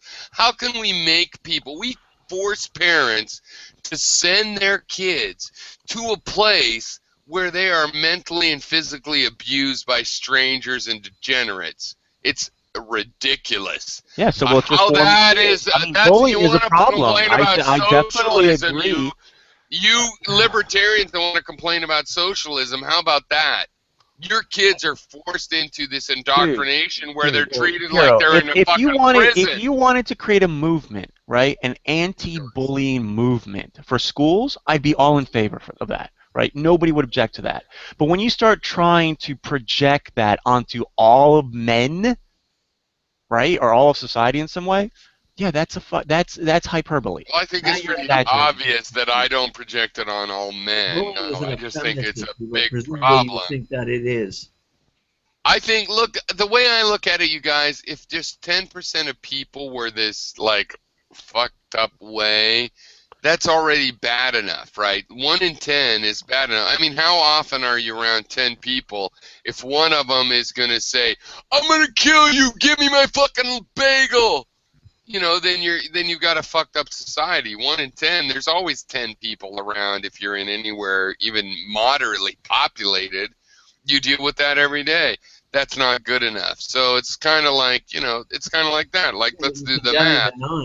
You condemn the 9, you get after the 1. That's the problem. But on the other hand, well, I guess I'm to not me, even, what I, wait, what guys, I'm not even into condemning the 1. I'm just like, somebody got to tell that 1 that he's out of control at that moment. On the other hand, he's probably just someone's grandma whose grandpa has just got diagnosed with cancer, and probably there's a good reason they lost their fucking shit that day.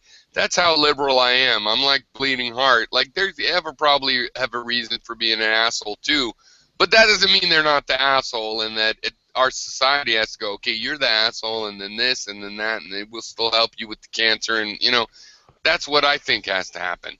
My heart bleeds for people who are actually oppressed, legitimately oppressed, right? The problem with the quote-unquote bleeding hearts, right, the people who are labeled that, is that their heart bleeds always for minority groups, regardless of what they did. Just by virtue of being a minority, your heart bleeds for them. It's ridiculous, okay? But they're victims. Exactly.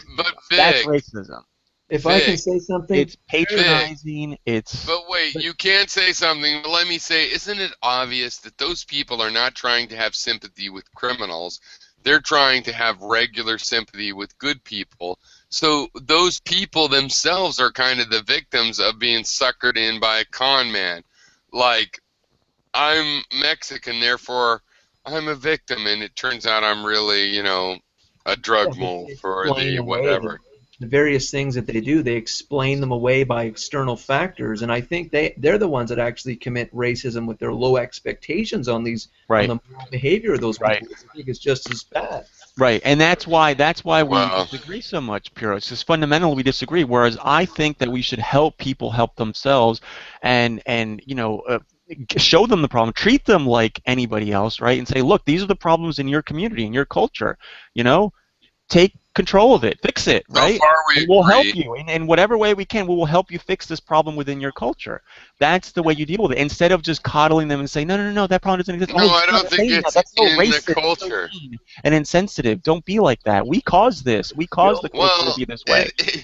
It's because, like, my culture of white Protestant Americans, commits a lot of savings and loans fraud.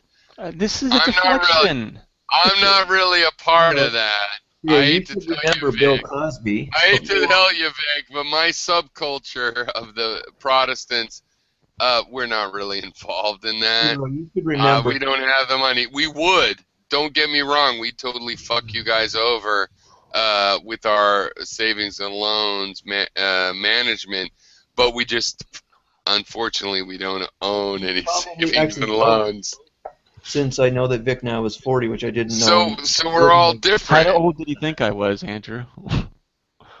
Younger. I don't know. You both probably remember. Well, I think you're a liar, because I know for sure you told me you were 39 once. I was, and just recently I had a birthday. Oh, very depressing. Likely excuse. Likely excuse. Which is very depressing. Liar. No, I got you.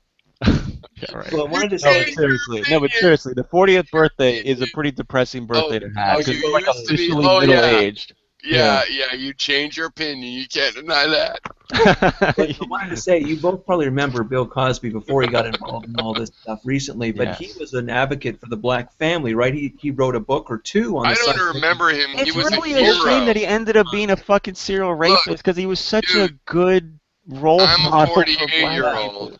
Yeah. He's a hero of mine. His 2 first albums, Wonderfulness and whatnot, I mean, I memorized them. It's a huge part of my deep psyche. Right. But my point and here then is that he's a rapist. You have no idea how terribly traumatic it is for me. But presumably, Piro, you don't think that Bill Cosby's a racist? Because he's trying to help out. I do, but it's not a part of this. But yes, I think he's a little racist. That's ridiculous. Why? He's racist. He's an Uncle Tom. He's a coconut. Is that what you're saying, Piro? No. He's a racist because he's kind of like my father's generation, and he just can't help but interpret things racially. That's ridiculous. Oh my goodness. Things that aren't really racial. It's not about Like, the for race. It's example, about the culture for that they example, happen to. whether or not you give women quaaludes and fuck them, it's not really racial. Whenever any group of people, Piero, self-segregate, right? A culture forms, right? It happens, Yeah. and it like let's say people when they like let's suppose you're let take this as an example. Let's say like an Asian person that comes in doesn't really speak Nobody English, has right? ever He's an immigrant. self-segregated. Hold on. An immigrant But comes wait, in. just so you know, nobody has ever actually self-segregated. That's never happened. Like, look, let's imagine you're an No, it immigrant. doesn't Let's happen. imagine you come from No. Japan, you're an immigrant, you don't speak the language, right? And then you're in a group of people, and you see certain people that have slanty eyes, right? They look like they might come from Japan or whatever. Right. Aren't you going to probably, like, move towards them and try to, like, talk with them because you think you probably have more in common with them, at least the language, But why is customs, nobody everything, else talking right? to you? And this is how these communities form. That's why you have Mexican towns, you I have wouldn't call that Chinatowns, you have self-segregated. black towns, you have white towns, you have In Jew what towns, sense is that Cuban self-segregated? towns, Mexican towns, you have it all. But what you just described is segregated by language, not by self. No, well, a person saw the physical appearance, right? And they said, okay, this guy probably comes from the same place I So do. the self, Probably speaks the same language I do. So he's going to gravitate towards that person. right? How But do you think these communities form, but Pure? wait, What do you think? It's just like but wait by a second. chance? But what I'm saying is that the self doesn't determine what language it knows. Pure, how do you think these communities, But the these fairly self, homogeneous the communities form? self, How the do they? How does self. that happen? No, that I'm agreeing with how that happens. I'm saying the self does not determine what language it knows. Right? Do you know anybody that determined what language it knows? Who? I don't know where you're going with this. Like, Who determined? You know a certain language. You did not determine that, right? Did you determine that your primary language would be English? You mean choose? You didn't choose it. Wait, what is the relevance of that? Well, you're talking about a community that forms naturally, right, based on a factor which is language. And no, none not of just those, language. They say like yeah, just it language. just so happens. It just so happens that people. Only language. It's language, right? What you're No, talking it's about. not just language. It's What not else just language. is it? It's No, also if you- probably customs, right? Traditions. No. When you have Hawaii, where there's multiple Spanish-speaking cultures, then they form a common. Language is a big part of it. I would Spanish. agree. Yeah, it is a big part of it, but it's not the only part. Well, I don't know what you else you're talking about. Imagine if you happen to be an Americanized Japanese person, right? You speak the language, right? But just culturally, you're completely American, right? You don't give a shit about anything in Japanese culture. Well, that person, they might be able to communicate with you from Japan, but they're not going to really relate to you because culturally, you're just totally different. Right? And in fact, that person who is completely Americanized, that Japanese person, he probably won't even feel comfortable in an all Japanese community or an all Chinese community, whatever, right? Because it's just not his culture. That's all. The thing is, Vic, I understand what you're getting at, but my gut, I don't like people like me. I like going down to Chinatown and everything is different. I feel more comfortable when everything is as different as possible all at once. Yeah, you're a multiculturalist. I get that. Yeah, exactly. And that's not just because I feel like I should be. I don't feel like I should be. But are you convinced that is the ethical? Not be that way. And I just feel more comfortable that way. I love that. Fine, that's fine. You feel comfortable that way, and that's fine. If you want to move into a community that is multicultural, that's your prerogative. But let me ask you this. Do you think I'm going to win and crush you guys. But anyway, go ahead. Do you think it is an ethical thing, right, for you to pressure people or encourage people to, engage in multicultural neighborhood? Here's the problem with multiculturalism. On paper, ideally, it sounds great, right? The problem is that there are these different cultures that don't mesh very well. Vic, you've been really honest with me. They can't assimilate. Hero likes the same laws, but Vic, you have been really honest with me. You have, you're very honest. You obviously you're a masked ninja, and you admit that. I'm going to be very honest with you. At the point we're talking right now, I believe in live and let live very much, right? But at the point we're talking right now, we're talking about a culture war between how things are going to basically work. And yeah, I'll force it on you guys. Yep. Yeah, but see, that's the thing. You might think you're doing the ethical thing, but Yeah. I think it's naive, and I'll tell you why. It's like I used to think the way you do, actually, but I've kind of, my thinking has evolved a bit, and I'm no longer really as staunchly in support of multiculturalism as I used to be. And the reason is that I've just recognized that certain cultures, they just don't mix very well, right?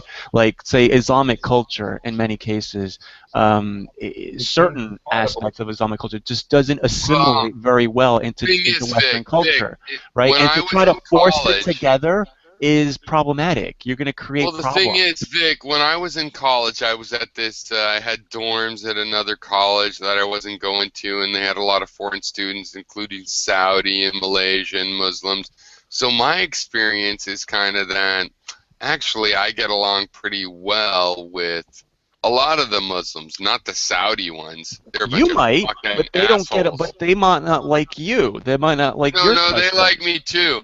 I'm telling you right now, there's a very particular thing which I have met Saudi family royals when they were at college, and I don't like them. I think Saudi culture has a huge problem with in the royal class, especially. Now in the working class, the problem is that they're all radicals, but I think those guys have been mentally raped. They're all radicals? The real problem is that Saudi royal family. They fuck as many women as they can and all the rest and do all the way. Like, they don't like Western culture. No, the Saudi royal family loves Western culture, and every single boy in the Saudi family gets to fuck as many Swedish girls as he can handle. And it's, you know, it's fucked up considering they also support Wahhabism. They are a bunch of mindfuck control. They're the worst of the capitalists that we could have. I mean, they're just really, really bad. How are they capitalists? How are the Saudis capitalists? That's They're crazy. in the oil business. I've never heard something more absurd. Look, I've already praised several capitalists. I can say that they're capitalists that I don't praise. You could understand it. You've been shitting on wealthy people for the last 5 hours. You're psychotic, Andrew. I have not. I've told you I like Elon Musk. I've told you many things. You keep interpreting it that way. I do not hate wealthy people at all. I think there is a pathos. As a matter of fact, I have quoted Nietzsche about the pathos. I have quoted Nietzsche about the pathos of distance, where you have, of course, there's always going to be a difference between, you know, the wealthy and the people that are just like hanging out and making a living that's good enough to have a little family with. I've made that quite clear. You keep saying I'm anti-wealthy. That's your projection. There's nothing in what I believe that's anti-wealthy. In fact, I am wealthy enough right now, and I'm going to become more wealthy. Well, let me tell you why I think you might not identify as that, but why I think you just really are implicitly. And here's the reason why I think so. Okay, it's because you keep talking about wealth inequality, right? Mm-hmm. You think like that in and of itself is the problem. Wealth inequality. It's not that. You know, like, because to me, the problem is not wealth inequality. Well, it's like, why are there poor people? Why aren't these people rich? Why aren't these people in the upper middle class? But the way I see Hold on, let me finish. So, what opportunities are they missing? Is there a poor education system? Do we need to fix that? Do we need to fix? Is there some sort of institutional racism going on? What is that fault? And fix that.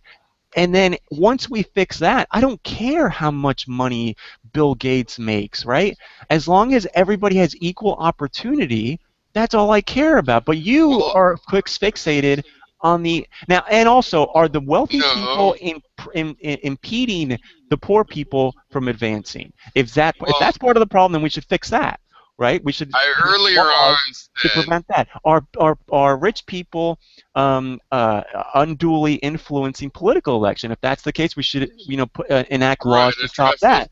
But that doesn't mean that the income inequality in itself is not necessarily the problem. You see what I mean? Well, I earlier on said that I believe that there should be a minimum standard of living. I'll add to that I don't think the government has to enforce that with like a minimum wage. I think there's a lot of ways to make that be the case. My main concern is that it is the case, and that people make a living wage off of. How about instead of that?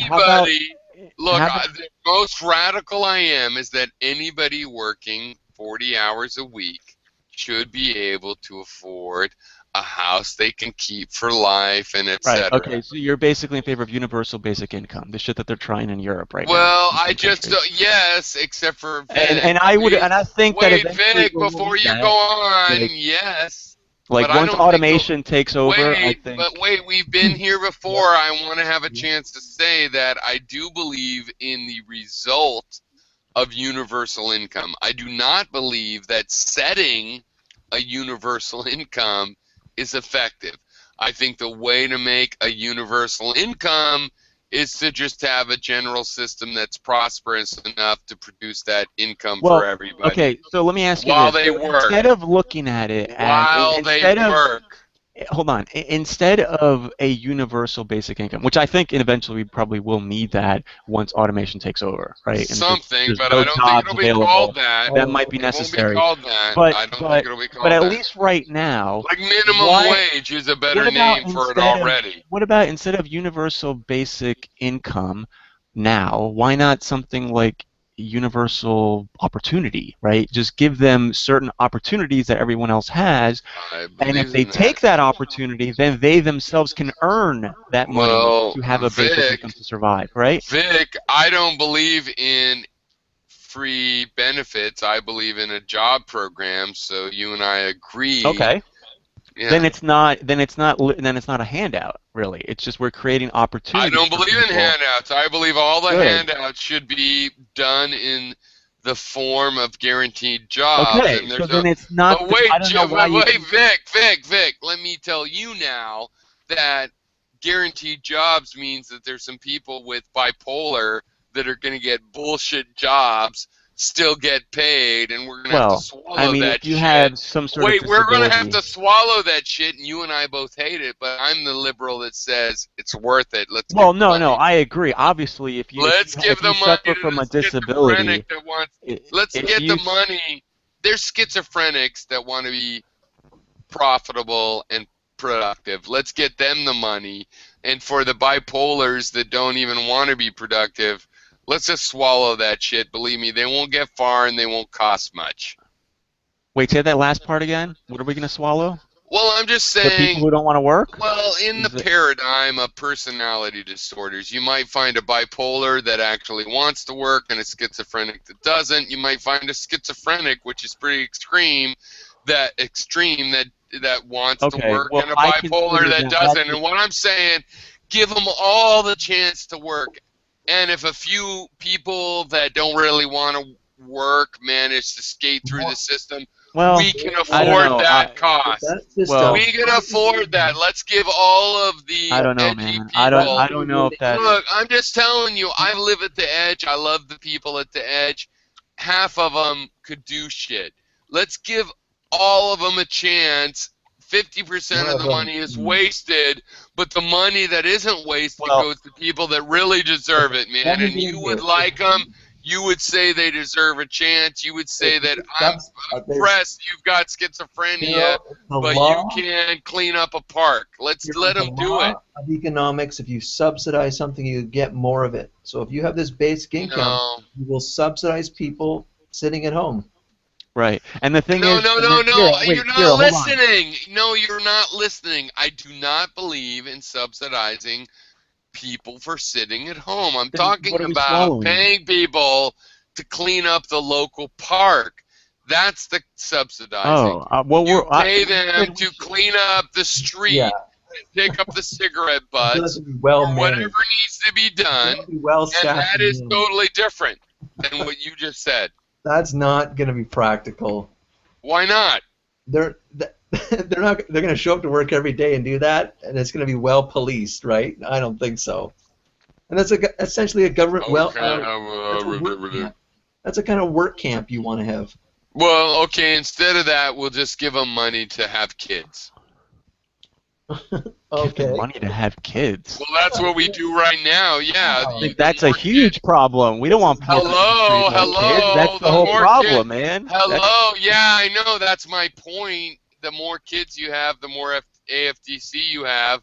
I'm saying turn it all into some kind of a work program. You're going, oh, that's a bad idea. No, it'd be way better than what we're doing now. It'd be way better than what we're doing now. Some people I agree. Yeah, I don't some people would game the system. If there's but guess real what? work to We'd be have done, a criteria to judge that. Many would game the system, and if I they mean, didn't go to work, They already game the system, Andrew. My still system pay them, is less even if they people didn't show up. So in there my you go. system, less people. well, no, there would have to be accountability. I'm in favor of that. I if really there's that. like you, but mock me at your own will, and my system I'm not would mocking have a you, lot because less. I think the idea. I mean, why don't we currently do system that? would have a lot less fraud than our current system, and I don't need to do any better than that. I'm just talking about compared to our current system. I don't think it would be any different in terms of fraud. It obviously would be. I mean, You think if people have to work for the money, they don't have to then work. it would be that. No, my proposal is they have to work for the money they get. If they can't work out of the home, they're handicapped, fine, they can work at home. They stuff envelopes or they write essays for high schoolers to read so they understand what Down syndrome people go through. I'll bet you that Bernie Sanders would not be in favor of that proposal, because I think Bernie Sanders actually wants wealth redistribution. Like he wants to just take from the rich and give it to the poor. That's what he wants. I don't see any problem with that. He The rich would be like, that's insulting to their dignity. How dare you make them clean up crap? Vic, I don't really see the problem. Don't the rich have some money to give to people that can't even feed their kids? Again, this goes back to the thing about people can't even feed their kids. What's the justification? I think the rich have some money, including myself, to give to other people. They do, but it's the principle is that if you have the ability to work, if you have the ability to earn a living wage, actually, right, Bernie's then you been kind really of have clear. to, like everybody else. Vic, Bernie's been really clear. We bailed out Wall Street. We want Wall Street to pay for free college. Wait, we bailed out on Wall Street. We bailed out Wall Street. Now we want Wall Street to pay for free college. It's such a freeloader mentality. The mentality. They can afford it. Do the math. Why did you pay off? End of such a lazy. It's such a lazy mentality. You're lazy. Even if that, like, if I, do you know how, like, those guys should be in jail. Instead, they got their money back. Just the idea. No, I'm not going to finish until you let me finish. Go ahead. They should be in jail. Instead, they got their money back. They can pay for some college education in the 21st century where you need a college education First to be of all, worth shit. Hero, even if Wait, you actually, I've heard is anybody worth shit in your company if they can't even get a college education? Hold on, I've heard stats. No. I've heard so how stats. about everybody gets to have a chance? I've heard stats that even if you took all the money, even if you took all the wealth from all the rich, the top people in the top 1%, if you took all that wealth, it still wouldn't end poverty. Yeah, right? eat the rich. It's nothing. Oh, I see. Let's not talk about whether college tuition at state colleges should be. It wouldn't fix the problem. Covered. And again, just the idea that it would you're willing. fix the problem. Excuse me, Vic, but kids. No, wait, kids that are too poor to imagine they could go to college would be able to go to college. I want to fix the problem for why they're poor. Let me tell you an example. I don't want to of punish kids. the rich. Let me tell you an example. One of those kids would have been me. I was a poor kid, and I would be able to go to college. Instead, it was not guaranteed that I went to college. You know what I did? I went and paid for it out of my own working. So I'm one of the heroes that did it anyway. But I think the people that maybe can't pull that off because they're not as genius as me, they should also be able to go to college. So that's what I believe. You'll have worse outcomes. Look, it's just the mentality just totally different. It's like when I look at someone like Shay Carl, right? I mean, the guy is a multi-millionaire. He's worth like a ridiculous amount of money at this Totally point, right? multi-moron.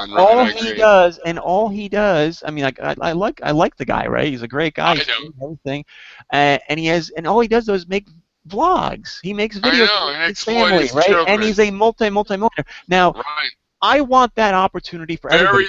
I don't think like, oh, well, that guy shouldn't be making that kind of money, so I'm going to take money away from him. I'm going to give it to the fucking freeloaders who have the ability to work and choose not to. You don't believe in any taxes, I guess? Of course I do, but not to the extent that Bernie Sanders. Shut up. Right we're now, talking about how much taxes there are, not whether there are taxes. Well, we need infrastructure. We need taxes for basic infrastructure. News to Vic, I don't support 100% taxation. So, okay, let's move on. Right. Okay, but I'm in favor of taxes for like basic infrastructure for military, police, firefighters, etc., but not for fucking freeloaders who have the ability to work but don't.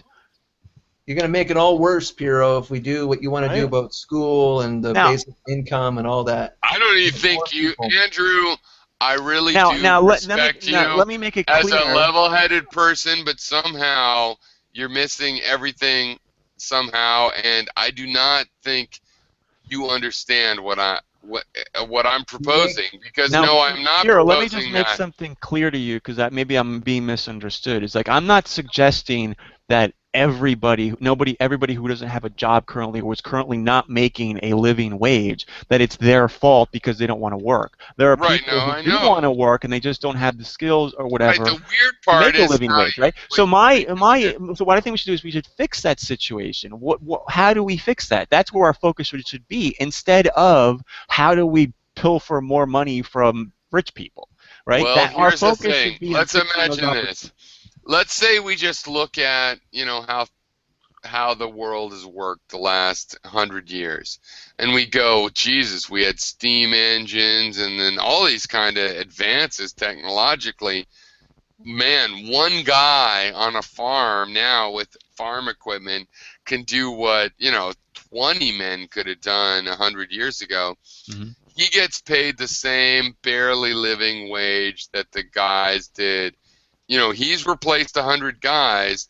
Does he get twice or 3 times or 100 times as much? No, he gets 1 times as much. Well, isn't that also and it's still starving? But isn't that because the demand is increased as well? I'll tell you why. Because more people, No, I'll tell you why. It's because our system allows wealthy people to take 100% of the benefits of technology.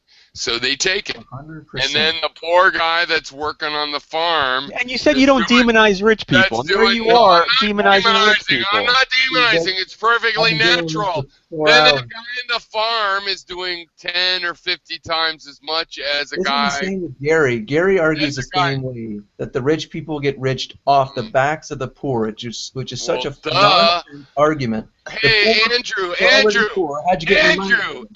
the problem with your side is that the poor people are doing the actual work where they pick the actual berries. Work. What do you mean? So for you, I mean the part where the actual thing gets moved into the actual thing what that happened gets to the coordination, the planning, the inventions, the machines? Where did all that come from? Not the poor, not the workers. No, you're right. It's the businessmen. They invented. What the workers are doing? They invented double entry accounting, and they invented HVAC, and they invented machines and robots, and they invented all that shit. They should benefit from every machine ever invented. That should go the benefit to the richest people, obviously. Look, no, Piero, look, I agree with you and Gary in principle that certain rich people, right, certain CEOs, they don't do very fucking much, right? They're just, the people who actually do the work are the engineers and that sort of thing, right? The actual workers. Wait, hold on, let me finish my point. But the point is, look, you talk for like 20 minutes and you give like 1 minute to everybody else.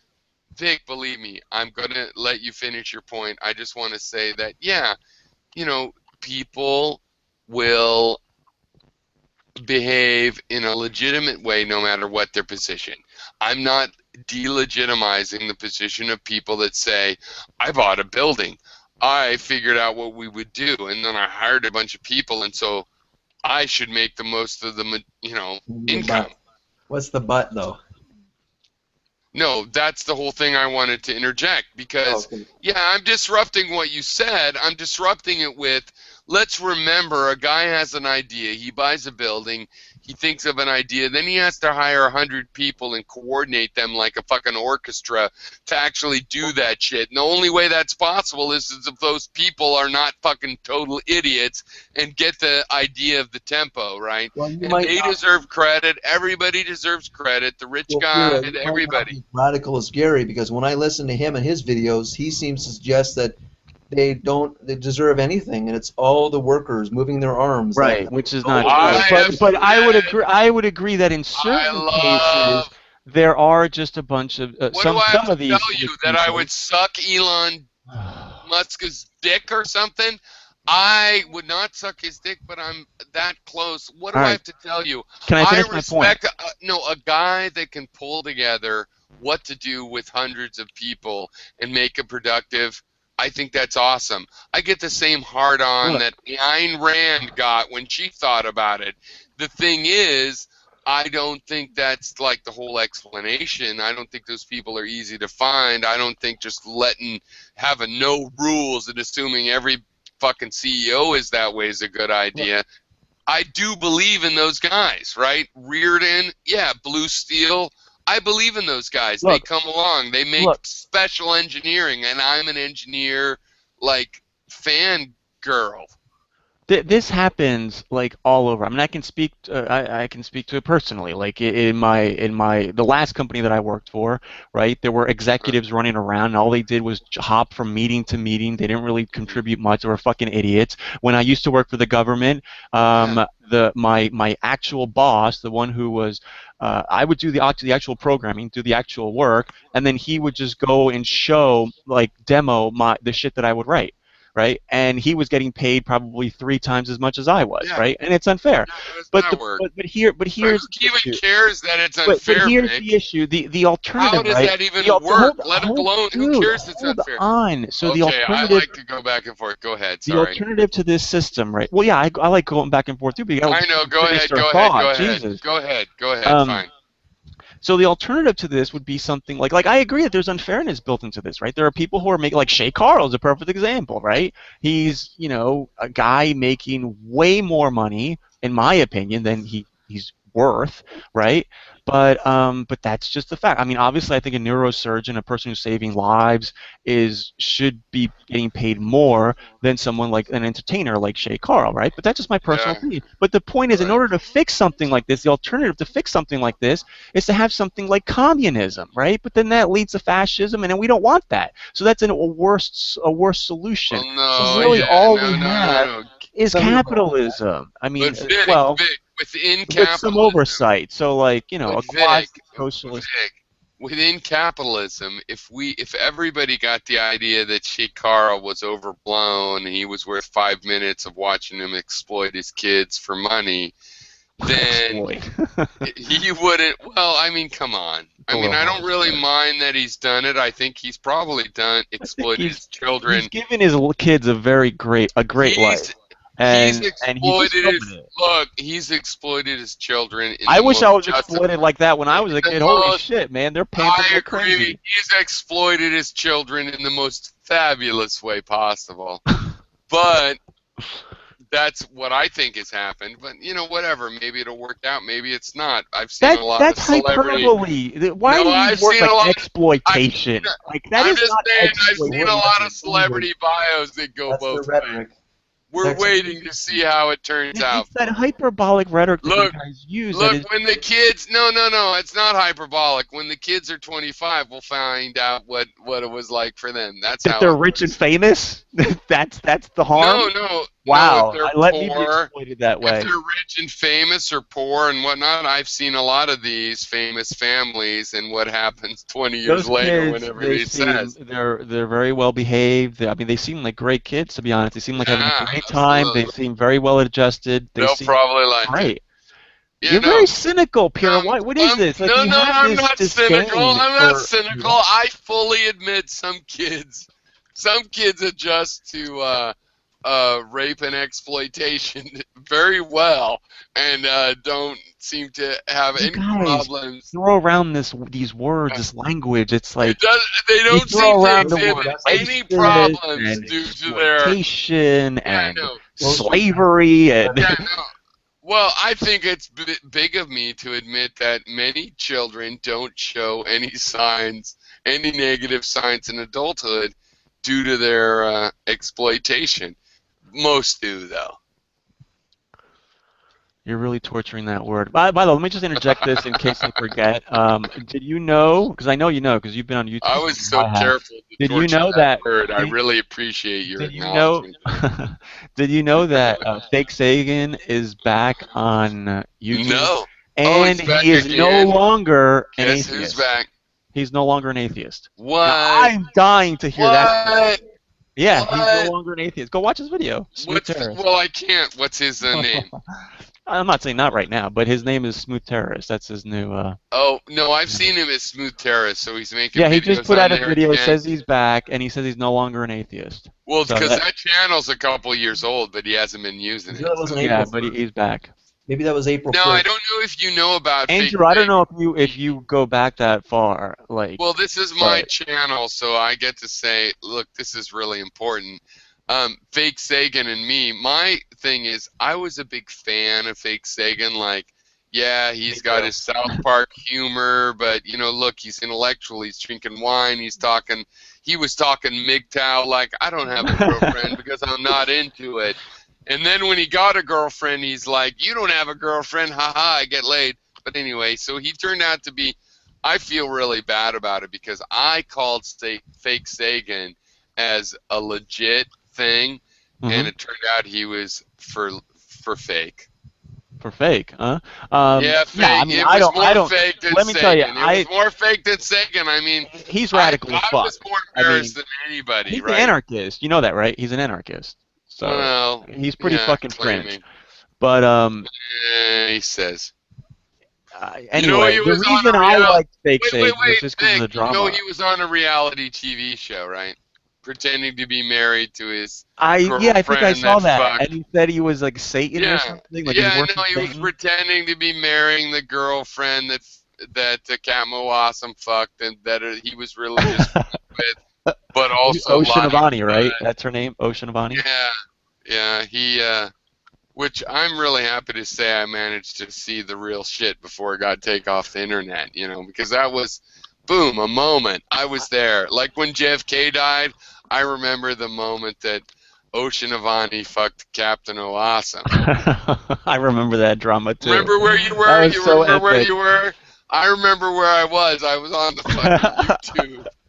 I was on YouTube. It's a big coincidence. Dude, I was those on days were awesome. That's why it's exciting to see him back because I loved those days, those early days of YouTube. Wait, have you seen that drama? I'm subscribed to Captain Awesome. He had a video within like the last 4 months. I forget, but it was recent. Yeah, no, I'll fucking post that shit again. No, he's got a channel, and the thing is, he's become one of these hippies that might go out to Borneo and live in the woods for a month and then show you the video of what happened. He like went on the road and hitchhiking and this and that, and he's got a girlfriend, and he's kind of like way cooler than Captain Awesome it really supposed to be. In a way, you know what I mean? Well, I knew about the drama. When he said "fuck YouTube," he didn't just go and masturbate. Evidently, he went out and found a woman, and hitchhiked around Ecuador and that kind of shit. That like Ecuador, like either he's really cool or he's gonna end up like that guy in that movie who died in Alaska because he went out in the woods and he wasn't prepared. You know what I'm talking? Into the Wild. He's either going to be the guy that dies in Into the Wild or the guy in Into the Wild that doesn't quite die and gets a hot you know, a hot hippie girlfriend. So I don't know. Well, He's done okay. I like fake Sagan, you know, like just for the entertainment. Kind of like the reason I like Donald Trump, not as a candidate, not as a president, but just as an I really entertainer. loved him. Like I'm just as still an disappointed. entertainer, I find the drama that he brings just really engaging and No, and his exciting whole and presence. Yeah, no, I fun. thought it I was mean, it's great. one of the reasons that I like. I mean, well, I actually agree a lot with atheism is unstoppable. But one of the main reasons that I watch him lately is because he's just fucking funny. It's like he brings the drama the same way that fake Sagan used to. So he kind of it's kind of like I get a little bit of nostalgia when I watch his videos because it reminds me so much of that same demeanor that fake Sagan used to have. Like, you just fuck everybody. I don't give a shit what anybody thinks of me. It was awesome. So no, but the thing is, what happened with fake Sagan is it proved out to be fake, and I think I have many examples, but the main example is this one I've already used. Is for a while, people would, you know, call him on, oh, and I'm more sexy and I fuck women. He's like, you know what? I'm a construction worker. I drink wine and make videos, and I don't really give a fuck. I'm so doing my own thing. I'm so going my own way. But then he got Ocean Avani. You know, she's pretty. I could see why if you want a bad girl. She used to be, not anymore. I don't know if you've seen pictures of her lately. Well, anyway, she worked. I could see the deal. But then when he had her and people would attack him, he's like, you don't got a girlfriend and I do. And it's like, dude, I've been watching you 5 years. That doesn't work for me. And so that's like, and I was actually honestly sad because other than that, he was a Nietzschean Doug Stanhope, you know, a true speaker. I didn't have to agree with him, but he was like really talking the truth. But it turned out that it's like, well, if I got a girlfriend, then I'll call you a celibate, you know, wimp. And if I don't, then I'll say, oh, you're chasing girls too much. And if I this, then I'll use this line. If I that, I'll use the other line. And then he was on reality TV, and I realized, yeah, that's what he's like. He'll do whatever. He'll just play the thing and be on reality TV, pretending to marry the girl he's already platonic with and all of that. It's like, yeah, that's why. I don't really remember TV, him. I guess we have different memories of him because I don't really remember him. Maybe he did. I'm not disputing that. Maybe he did use that girlfriend card a lot. But what I not mainly a lot, because it wasn't very long before he dropped out. Once he had her, it wasn't very long before he dropped out. But he did use it. The main thing that I remember him for was when he absolutely destroyed Coughlin 666. Holy shit! Do you remember when he caused him to have a nervous breakdown? Do you remember when he was crying and he literally had a nervous breakdown? Yes. Unbelievable. I do.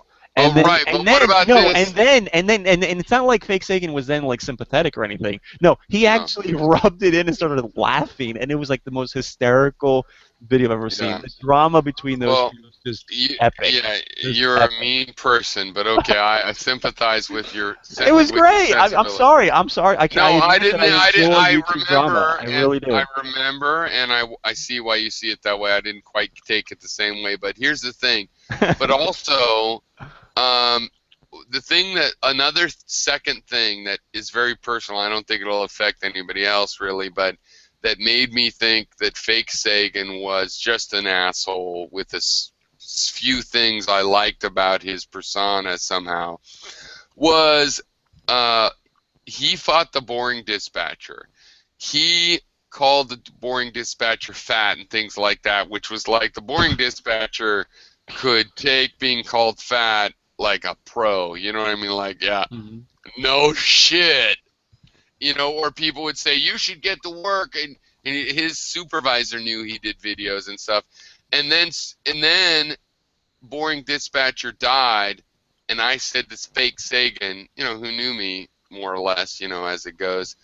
You know, let's face it, the boring dispatcher pwned you, and he was still like, no, he pwned boring dispatcher to death. Well, one, no, you didn't, you loser. Boring dispatcher was the king of the internet. Nobody ever pwned him. He was the fucking king of the internet. You were a loser.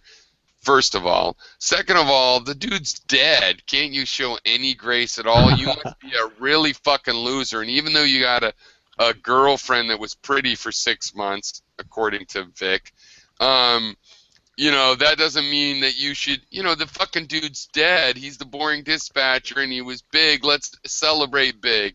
No, he's got to be like an egotistical narcissist at a moment like that. Boom. All respect lost.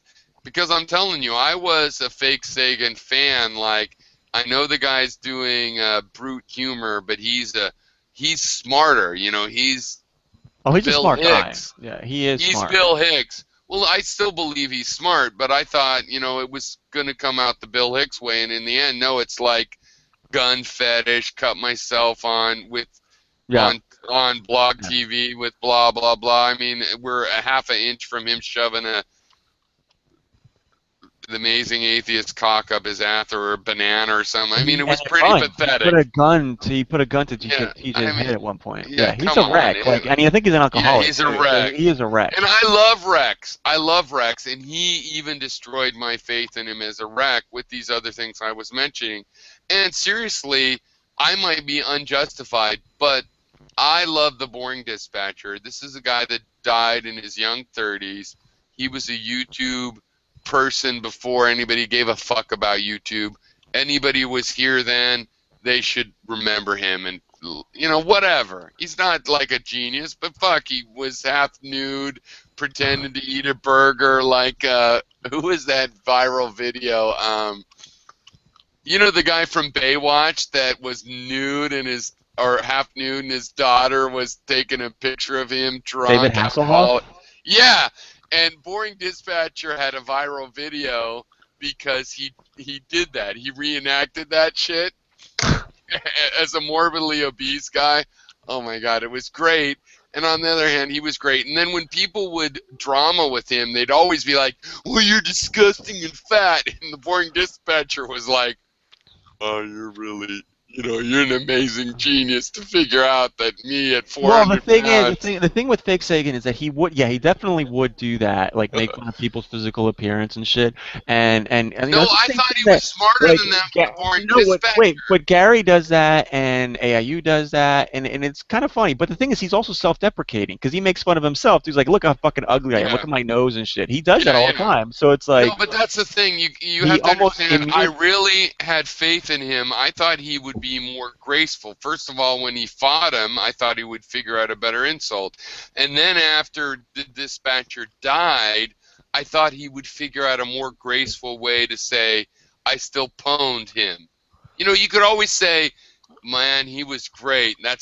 I pwned him. I must be even greater." You know, you can always pull off some macho show or ego joke, right? And he couldn't even do it. Well, he couldn't pull off an ego joke. He had to be like, "Yeah, I pwned him to death."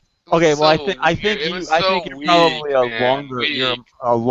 a longer time subscriber than I was, because I don't remember any of these stories that you're telling me. I've seen it all, man. So yeah, I think you were a subscriber to him before I was. But what I do remember where it was kind of disappointing, because I actually thought Fake Sagan I expected more of him. But remember when he came back for a little while there, and he like challenged Straight Dope to debate or something? Yeah, and then they actually did it on Blog TV, and like basically Straight Dope handed him his ass. I mean, it was destruction. Like Fake Sagan had nothing, and then he was able to add insult to injury.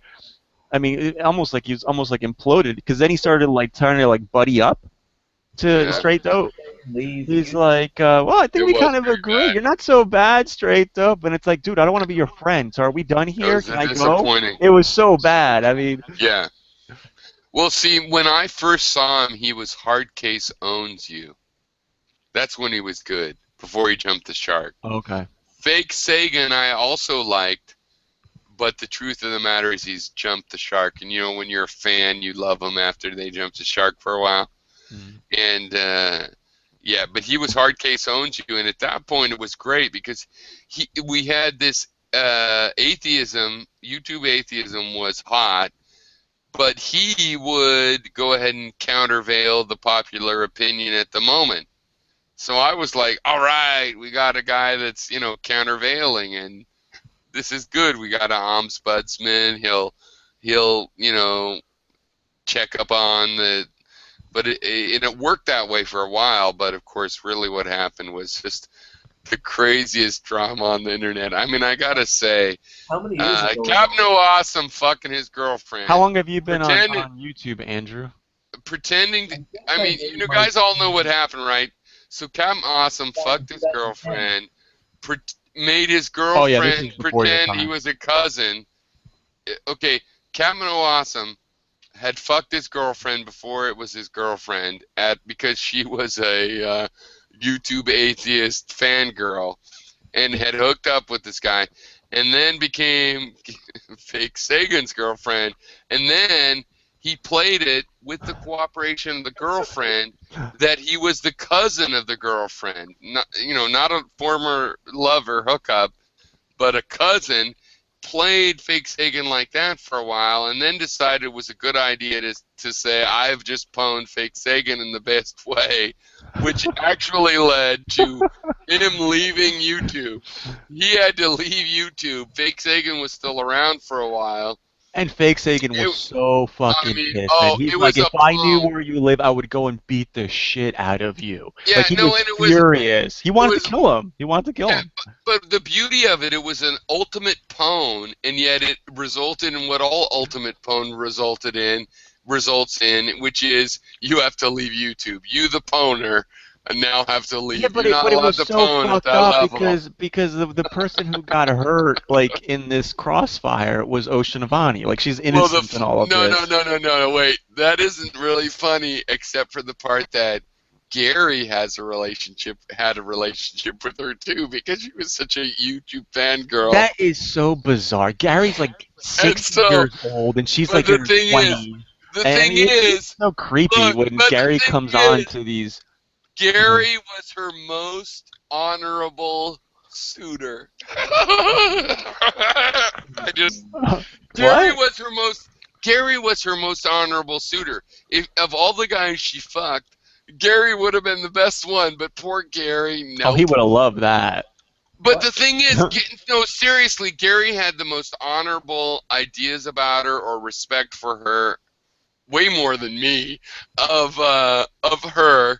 And of course, in the world we live in, that means that, okay, you get most fucked over too. Like, you're not even involved. Can you honestly imagine anybody being romantically interested? I mean, can you imagine anyone being interested in Gary in that way? Yeah. Like, I can understand in small doses, right? Like, he's kind of funny. He entertains me too. You remember when? You know, Gary the came guy on, has nothing going for him. He's always moody. He's depressed. Gary came on to Ocean Avani, and of course it wasn't going to work. But yeah, I think if it did work, that it wouldn't have worked. That would have lasted maybe like 3 months, and then she would have been like, I've had enough of this. This is still would have been better than what she went to having a viral video with her fucking a geek. Have you seen the videos of what Gary said if he got a woman pregnant, what he would do? Right, you know that. Well, yeah, exactly. Yeah, yes, I have. You know, it's a lot of rhetoric, but anyway. Rhetoric. You know, look, Ocean Avani had sex with Captain Awesome on videotape. He saved it and then viraled it. On YouTube? Months later. On YouTube, on he put it. No, they didn't last very long on YouTube, but he also put them on other archives so that they could be on Encyclopedia Dramatica. I assure you, because I saw them all. And so the thing is, would Gary have ever done that? No. Well, here's the thing. Like with Gary, Gary in would all never. In all seriousness, I think Gary. You know what? I'm not getting along with Gary that well right now, so it feels good. It feels good to point out that in 1 million years, in 5 million years, in 100, Gary would never do that to Ocean Avani. Do what? Publish some sex tape online. Oh. About her. you know, he never would have really even treated her bad. Yes, it wouldn't have lasted very long, but that's for other reasons. Right. Basically, he would have treated her as well as he knows how to, and he would not, even if he had videotaped it, it would not have ended up online. Whereas I don't know, awesome man. and fake Sagan. I think. Well, the thing. I think you're right. The thing is, come on, Gary, we all know Gary, Gary well enough. Gary, it's an easy one. He's a shithead in so many ways, but this is not one of his shitheadednesses. Well, yeah, exactly. Because one of the weaknesses that he has, right, is for people that he finds beautiful, young girls. people, right? So if he's in he's on Stick'em or Blog TV or whatever, and he's talking with someone who's young and cute, that someone he finds cute, they can practically say whatever, and it won't set him off. But it's very honest. A guy or somebody who doesn't find attractive, oh no, he'll lay right into that. So she probably could have gotten a lot. But you guys, I've talked to him about that. He's incredibly honest about that. He's like, yeah, duh. I don't know why, because it's not like you're going to get any, Gary. It's not like you're like... No, he's not trying to get any. It's fun to talk to pretty girls. Let's just face it. You don't have to get any. Like, you know who he has a thing for? You know who he would absolutely love to be with is Christina. You know what? Hey, this guy V that responded to me is from Romania, and so I was thinking of Christina, and I've talked to Christina in the past. It's been a couple of years since I talked to her much, but about Romania and what it was like to be a woman in Romania and the patriarchy and various issues like that. So it was kind of interesting because. Yeah, no, he would, and that's immediately who I thought of when you started that comment. And I also really, really like, I'm married, I don't want to have a thing with Christina, but she's a great, great person. She's smart. She's a great woman, and she's from a very interesting place that also leads to her intelligence about how, things kind of work. The only thing about her that I don't really like is that she seems a little bit too serious. She doesn't seem like did you ever see when Gary and she met? Did you see when Gary and she met? No. Yeah, it's a really interesting thing, and the drama is thick in this one. So oh, really? The guy, well, okay, Gary wanted to just see Christina. Instead, she came with this guy. I forget his name, but it's the guy that stole Peach from Coughlin. Oh, yes. It's funny just to think about it. But anyway, so that's... What's his name? That's allegedly the story, more or less. Why are we talking about Gary's drama anyways? Well, it's fun. And so Christina went there with this guy, and the guy was kind of an asshole. His name starts with a D. I forget now. But yeah, go ahead. Yeah. Anyway, that's the way it went. And Christina, it was very awkward. There was a bittersweet. I think it'll have a good place in the documentary. Many of us are set up for documentaries. I mean, there's already enough footage of Gary that eventually, it might be 100 years from now, some desperate graduate student is going to make a documentary on Gary and Vic. It'll be one of his groupies, probably. Who's the heavy set? No. It'll be thousands. Forever Will Films. Forever Will. No, it'll be hundreds of years after all the groupies die, and just some desperate grad student. It's like, holy shit! I think I have a thesis here. He was on Fox News once. Gary. Was he really? Yes. Talking about what? Yeah. Well, for threatening to kill a judge. Yeah. Oh, wow. It's true, actually. It did not go well for him, and surprisingly... There's a really good surprisingly, hey, you guys are going to be surprised by this. The judge heard about it. Yes, I know that. It probably was on a list. And it affected the case. What yes, I'm sure Gary's on a list now. A no-fly list. What kind of a judge is that? What a stick up his butt when you threaten him on TV, he hears about it, and then it affects his judgment. There's a video, actually, that you can find that it shows him on the phone talking to this judge, because for something about, like, you couldn't go to the courtroom. He made the video, yeah, that's the video he got in trouble with. Yeah, so he's on the phone and he's video recording the whole thing, and he's smoking a humongous cigarette, probably because it's really stressful, so I assume that's why. And the judge is being an ass, a legitimate ass, and he's oh my god! But this is why I love Gary. Load. But this is, look, you guys, this is why I love Gary, no matter what, because okay, so Gary's thing, he's sort of more than put his foot in his mouth. He's railing on the internet, and it's like, oh shit, the judge actually saw the thing. You don't expect that. And he took it totally in stride, though. It's like, whatever, man, that's what I really think. He lost that case, right? He lost that case, ultimately. Oh yeah, he loses. And it was over like somebody making putting swastikas on his head, right? Some petty shit like that. But it's funny too because Gary was just doing the regular Gary thing of like, fuck this motherfucker, and here's what's going on. Yeah. And it would have been normal internet except for the judge saw it. Because you know what I mean? Gary's just blowing off steam. Like you and I would watch him, and he's going like totally fucking off, like Gary does. Like I'm gonna kill every fucking motherfucker in the world, but really he means I'm slightly disappointed. I expected this to go. You know, Gary's really saying. Gary's really saying, I'm slightly disappointed. This went not exactly the way I thought. I'm going to do something about it. I think the next step is called for. But the way it comes out is like, I want to kill that judge and that fucker. Corrupt court system.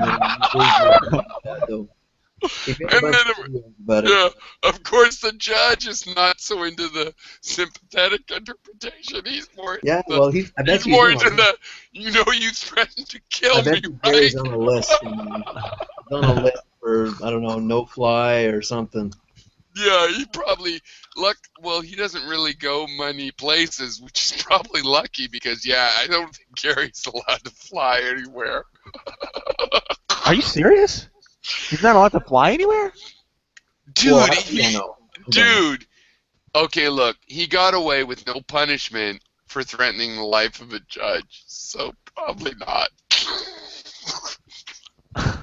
Yeah. Do you not understand how it works? Well, you can look up the video. The establishment in the government and the legal system is not a bunch of idiots. They have a lot of weird, idiotic things, but they're not a bunch of idiots. So someone like Gary comes along, they're like, hey, should we call out the National Guard and blow his house up? No, he's just a blowhard. And that's what happens. So they're smart enough to know he's a blowhard, but he ran right into the middle of the blowhard nest. It's hard for me to believe that he's lucky not to be on the sexual predator list. No, wait, hold on. It's genuinely hard for me to believe that Gary actually genuinely threatened the judge's life. Was he? How did he say it? Like, what was? Just look it up. Dude, like, did it seem sincere? Did it seem genuine? I knew Gary. Look, I knew Gary. Or was he just saying like, God, I want to kill a guy? Like, was he just like that? Like some. He was just bitching about how stupid the law is, and guess what? You and me think the law is stupid, and half of his arguments are like, yeah, that's stupid, but Gary, you were also stupid. Like Gary, a big complaint of Gary's was his suit was some YouTube thing, and it was in some frivolous crap as usual. Well, probably a little frivolous, but he has the right to try, right? That's how it works. But it was in, Texas, and they wouldn't let him appear by phone and things like that. So he had this legal argument on whether or not how easy it should be to do it and blah, blah, blah. And then he made a video where things you would never say in court, including Gary, to the judge, he said on video, which if the judge sees it, it's like saying it in court. Doesn't matter. Well, it's not different. The other issue was that I love when people don't realize the things they say in real life count. I just think that's hysterical. The main problem is that he was on the phone in the courtroom. I'm sorry, Gary. It was innocent. Because you're not supposed to put the cameras and all that into a courtroom. So when he was recording the conversation when they were on the phone with him, I think that was a problem. Oh.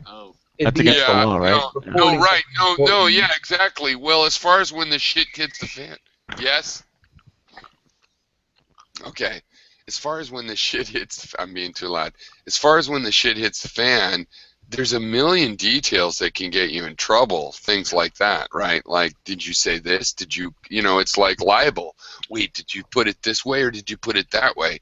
And he did run into those. So Gary got off real easy. really, in the end. They were just like, yeah, we're throwing your case out, and don't fuck with us more because you just threatened a judge, and, you know, you could end up in jail. But he didn't, right? He could have. He literally could have. They could have.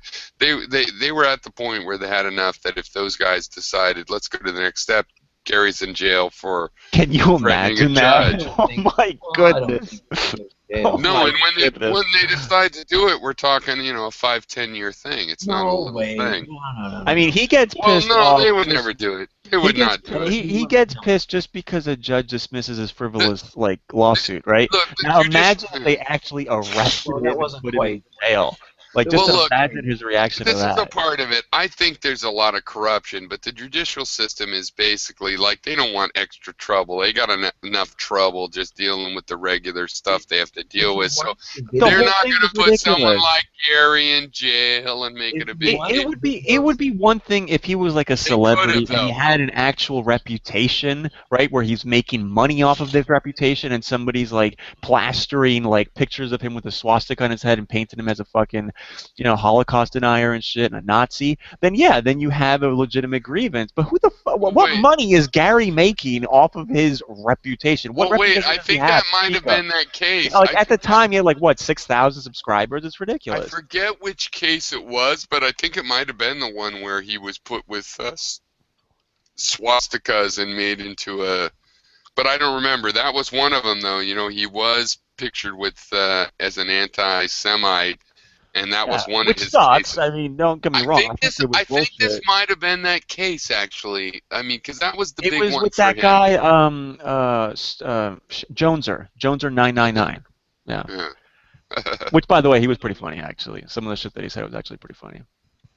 Well, the funny thing about him is if you go, I've run into him and talked with him a lot relatively recently, like in the last year. Oh, I didn't know he was still around even. Yeah, no, he shows up at Nadia's channel, if you know Nadia, and really? No. yeah, and I've talked to him on Nadia's channel. Isn't that weird? Yeah, what's his new handle? But not just him, but some of the old timers, like including the Christians, like Nephilim. You remember Nephilim? Oh yeah, him I do. Yeah, I thought he disappeared because of he did a screen cap of something. I think he still does. Wait, videos, do you remember Nephilim? No? Nephilim did a screen cap of something on his screen, you know, to do one of your videos, and there was a link there that was a porn link, and people said, "Hey, look what this link is for," and showed it. I thought he was gone, but evidently not. Evidently not. But he shows up there. A bunch of other ones. Who's that guy? I think he's called Blue Ridge or Hillbilly Theist or something, and I don't really know him, but he's another theist. Anyway, it's funny. They're some, you know, mix of old timers. So what is Joneser's new YouTube handle? Does he actually make videos still or no? I haven't seen him making videos. I've seen him on the Google Hangouts, and it's still Joneser, and his channel's all the same as far as I know. And now my thing is, yeah, maybe he's not I don't know if he's making videos or making them on a different channel, but I do think basically, you know, he's never stopped being involved. You know, he's a good friend of Thunderfoot. He's a lawyer. I think he's helped people out with things like that. He's very active still. You know, but I never really watched him in the old days, so I don't really know what his YouTube output up or down is.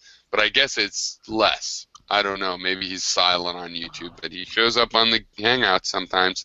And you know what else?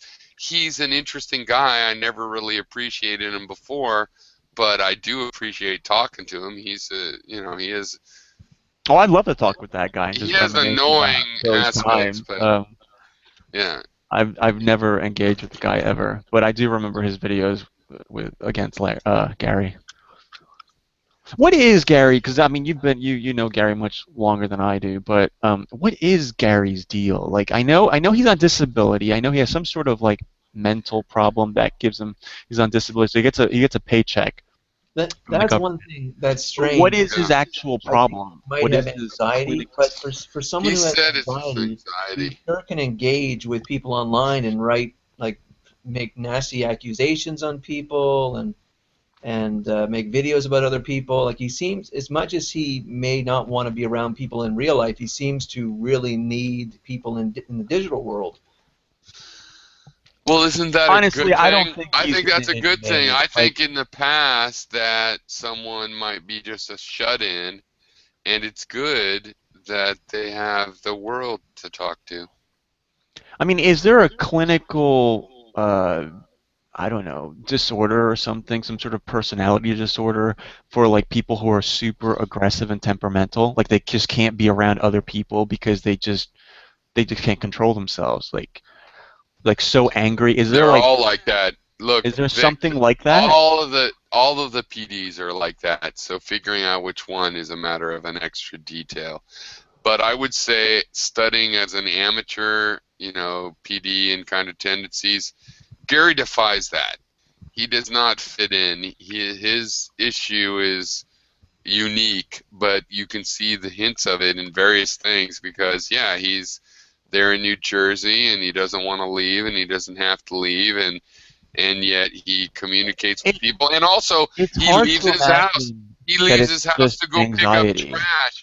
He also leaves his house to go pick up trash, so he might have an anxiety where he doesn't want to leave his house, but the motherfucker still leaves it anyway. No, so he defies you know, the definition because he really does have a strength. You want to know why? You know, it's actually funny because I was watching like one of his videos recently. I rarely watch his videos, but I happened to catch recently where I saw him shitting all over rich people, right? And people who don't do anything, and he's there's echo. Shit. I think Piro left and he left his microphone hot. Can you mute him? Can I mute him? Well, I wanted him to actually hear this, so I guess I'll just repeat it when he gets back. But so he made a video where he was basically shitting on rich people, right? How they don't do certain rich people, like CEOs and stuff, who don't actually do anything, right? And then I couldn't help but think, I'm like, unbelievable, just the irony here, right? Here's a guy who literally does fucking nothing except make YouTube videos and is getting a government paycheck, right? This is how he lives. This is how he eats. This is how he pays his rent or whatever, right? And he's literally complaining about executives and shit. Yeah, unreal. And this guy, it's not like I could understand like back in the day when there was no internet, you can't go out and work because you have some sort of anxiety disorder or something. That might fly back then, but today on the internet, you know, I mean, clearly he has some web skills, right? He could easily find a job as like, you know, a basic, you know, HTML monkey, a web developer, a basic web developer, right? He could do a lot of things online to make a living. He doesn't have to be a freelancer. Yeah, probably. Yeah. Yeah, and he has the nerve to bitch about like executives who don't do anything. I'm like, By the way, I'm like, oh my god, the irony. I was talking the about echo was because I did leave my desk and I turned the my headset into the open mic so I could hear you while I walked away, but I didn't hear what you were saying. I've also seen him say in a video that he thinks the poor should be humble, which I think that seems more consistent, but then he'll go off on this thing that rich people don't deserve anything, which is all nonsense, because he's living in a situation... Well, I think, look, I'm a little disgusted by the idea that you would trust rich people more than poor people, and Vic, you had mentioned something like this, but, you know, no offense. Gary has that view too, so it's actually, you know, it's funny because he will go off against rich people, but then he'll go off against poor people, and a lot of his anger towards like Hispanic workers gets mixed up in what sounds like anger against poor people. Well, I mean, when I said that, I meant, you know, it depends on the crime, obviously. So, like, for instance, when I walk by, I expect, like, if I loan a person some money, I would expect the rich person to pay me back, whereas the poor person, not so much, right? He might pay me back, he might not. Or a person, if I work in a convenience store, right, and I see a person come in with a suit and he's in a BMW, I would probably expect the person who comes in all raggedy and shit, looks like a homeless person or something, to steal from me more than the rich guy.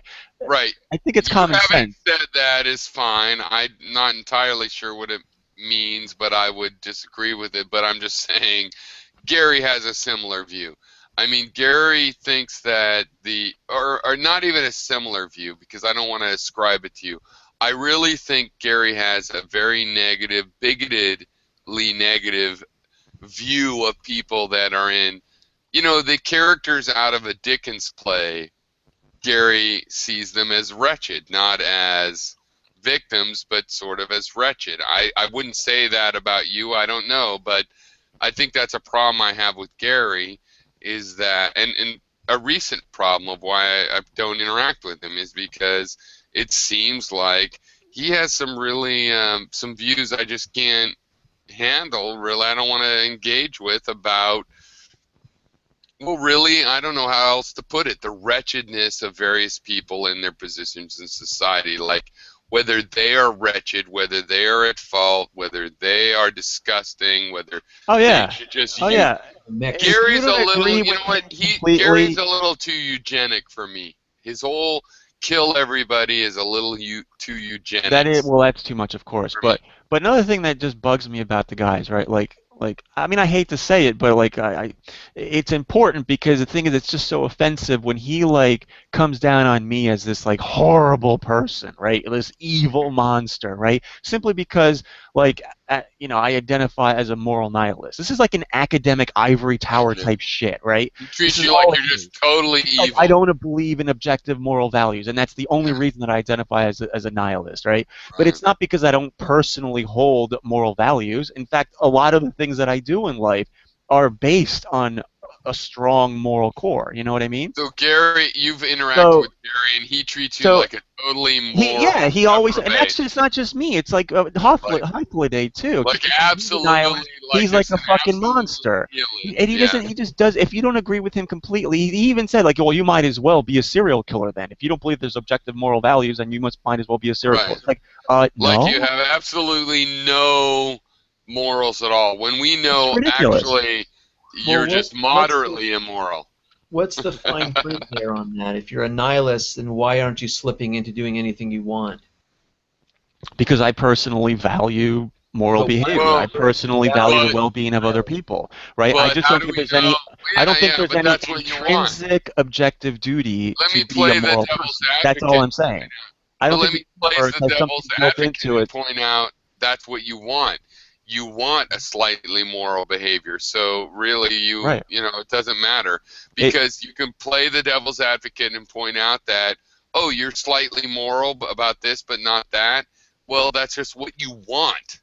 You're not being moral. You just at the end of the day, I don't want to be cheated on. I won't cheat. It's not the same thing. Yeah, but that's just a fact of life, right? It's unfortunate, yes. It means that, yes, intrinsically, the universe or whatever doesn't give a shit whether you torture a baby or you help a baby, right? It doesn't give a shit. The universe is cold in that sense, right? But we, individual, as subjects, we care, right? We enjoy it. And it's inconvenient. It may be inconvenient from I can't argue. I can't give you a deductive argument to prove why you should behave a certain way, but that's just life, man. Well, the thing is, though. But look, it's not very complicated. If you saved a little baby, you'd feel pretty fucking good. It's not complicated. We can all imagine. I would, yeah, but other people wouldn't. You don't have to know why. Well, most people, dude, even most people, like if they accidentally saved a baby, they would feel pretty. No, but a sadist. Let's just imagine a sadist.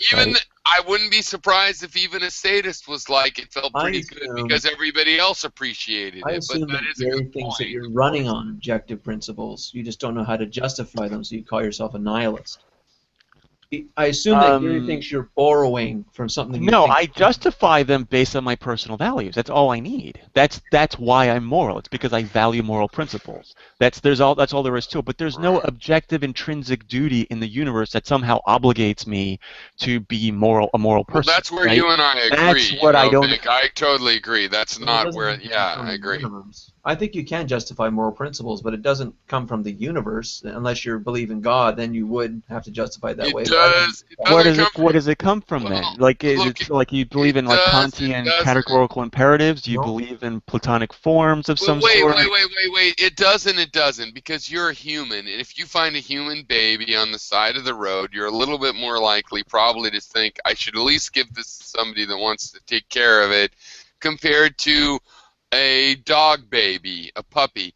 But you probably would take the dog baby if you're a normal human too, and try to find somebody to take it. But maybe not a rat or a mouse baby. You might just go. Well, oh, as that's you know, sad. I'm an animal rights activist, right? Like I actually. That's right. So you might react to any one of those things then. But the point is, there's ones you wouldn't react to. Actually, right? no. I pretty much I don't even try to kill bugs, to be honest. I try to shoo them away and stuff. I really do try to avoid. To get extremely technical, it's like, okay, if you find a dying fly, you might go, oh, that's sympathetic. You're not but that's not purely. But again, for me, it's not purely based on the way they look. It's because I don't think that a fly necessarily has the same capacity to suffer as, say, a dog or a pig. Or for that matter, what about the same chance? I mean, if you see a bird run over by a car, you're more likely to leave it because it's going to die in 5 seconds than if a bird you just found on the floor fell out of its nest and you're like, holy shit, we should try to save it. And by the way, if you do that, everybody, they're going to die anyway. Little birds that fell out of their nest, I'm sorry, it's a losing proposition. But go ahead and try. Andrew, so what you said, it could be justified in another way, not the universe, but something else. So what is the justification? Well, I think it can be justified just based on our circumstances and nature as human beings. So I think that's where it comes from. Can you elaborate? Like, what do you mean? Well, just based on the kinds of the situation we're in terms of this earth, as well as the kinds of people we are and what we need and how we live and how we survive and things like that. Well, yeah, okay, but that assumes that you have value, society, the well-being of society, the well-being of, fairness, that sort of thing. If you don't value those principles, what else is there? What obligates you intrinsically? Not extrinsically, but intrinsically. What intrinsically obligates you to value such principles? Well, the first step, of course, has to be your own life, or nothing else is possible. No. That you value that for yourself, right? Yeah, right. You personally value it because of that. But I'm saying, what beyond the subject? What else is there? So I would agree that it is an intersubjective consensus, right? That we should be moral. But is it an objective thing? Is it objective like, the Earth is round and that type of shit? Is it that type of objective? Is it objective like 2 + 2 = 4? Is it? If it's objective, it's a different type of objective. Well, I think if it's objective, and if you're talking about moral realism, well, in what sense is it real? Like, you know what I mean? You have to define it. If it's objective, I think that just means that it's based in logic or consistency. Well, how is logic? What does logic have to do with it?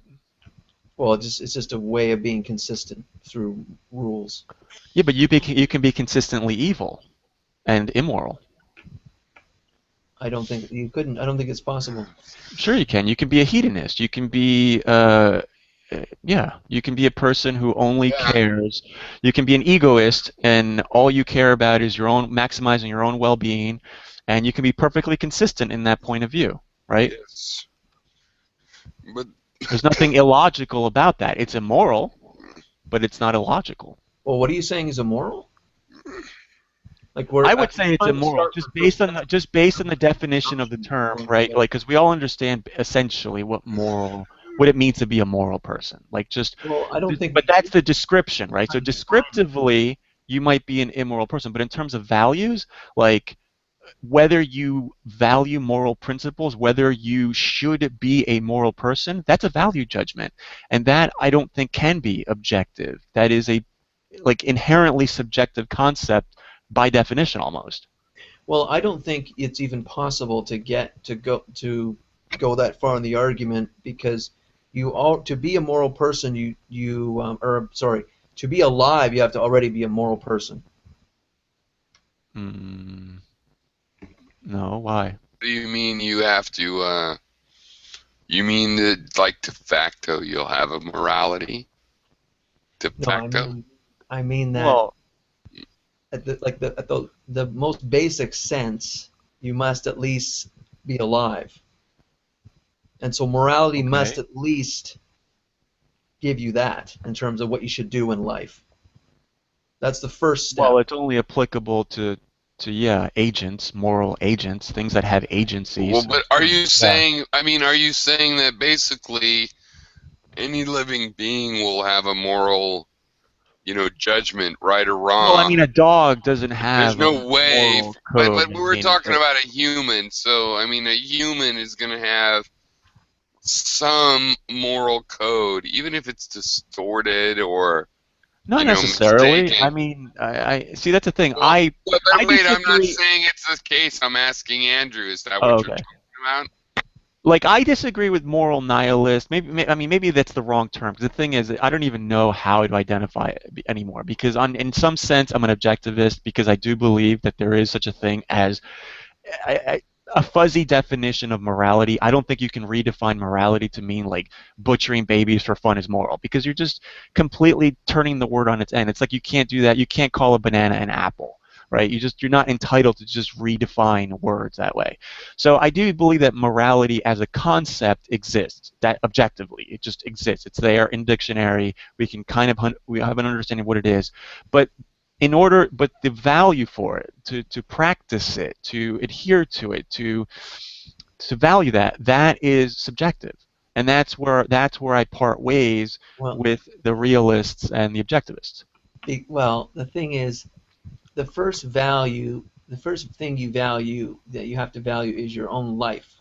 So you can't not value. You don't have to. I mean, that's why some people commit suicide, or they, they'll jump in front of a bus to save a kid because they value that kid's life more than their own. So that's not necessarily true either. Yeah, well, I don't like. Is that when we're talking about morality, we're at the most basic level. We're talking about survival and life. So you can risk your life for something. No, I don't think morality is about survival in life either. Morality, in my opinion, at its core, is about just the well-being of other sentient beings, right?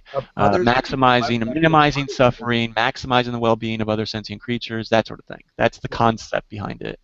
Well, why would you jump to other sentient beings? Like, what if you were alone on a planet? Then morality wouldn't apply? Of course morality has to apply if you're alone on a planet. How would it work? Because it would have to be about survival. It has to be your life first. Wait, so you're saying it's immoral to commit suicide? I don't think it's a question of morality. Because I think, like I said, the core morality is about survival. I'm not sure how morality would apply if you're the only person in the universe. Because morality would... Well, or the thing is, too, what that could you morality do that would be immoral in that situation? Yeah. Well, no, morality would guide you in survival. I was going to say this. I think morality involves multiple cases, right? So, like, you have one creature and another creature, and morality involves the conflict between the two of survival. So, and what should you or should you not do in that case when they conflict or potentially conflict or just, for that matter, interact? What's conflicting?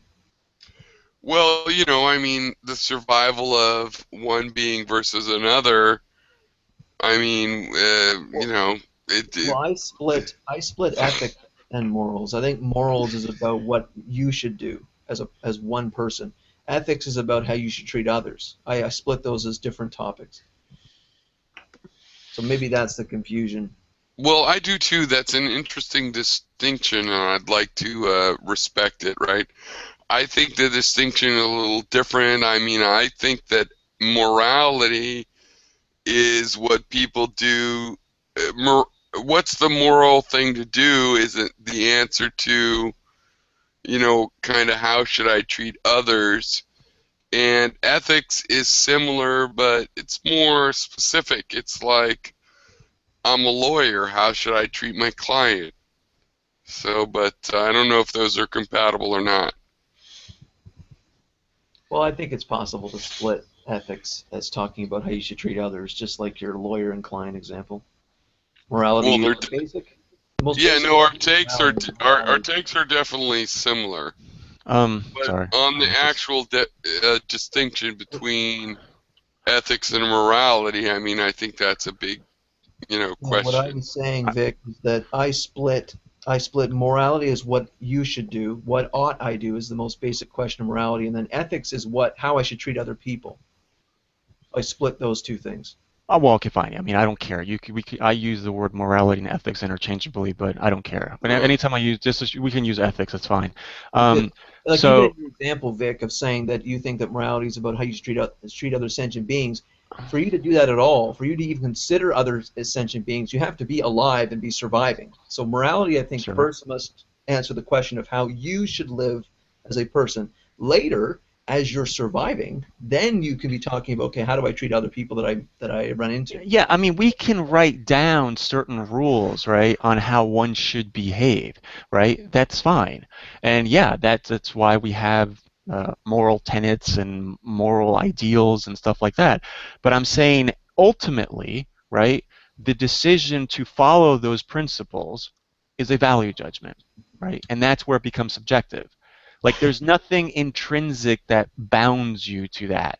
Like, who's to say that you should care? I mean, in order to be a moral person, yes, you need to care about the well-being of others and You that guys, sort of thing, and minimize suffering. That's true. But so what? Who says you have to be a moral person? Where is the duty, what, the you guys, obligation to be I think ethical? that's a good question. That's a good question. It's kind of the question that I asked earlier about, why can't you be neutral about injustice? And the main point I'm trying to make is that I've got to go to bed. It's 1 o'clock. Oh, okay. So, did you want to continue talking about this, Andrew? I mean, it'll stay on, no?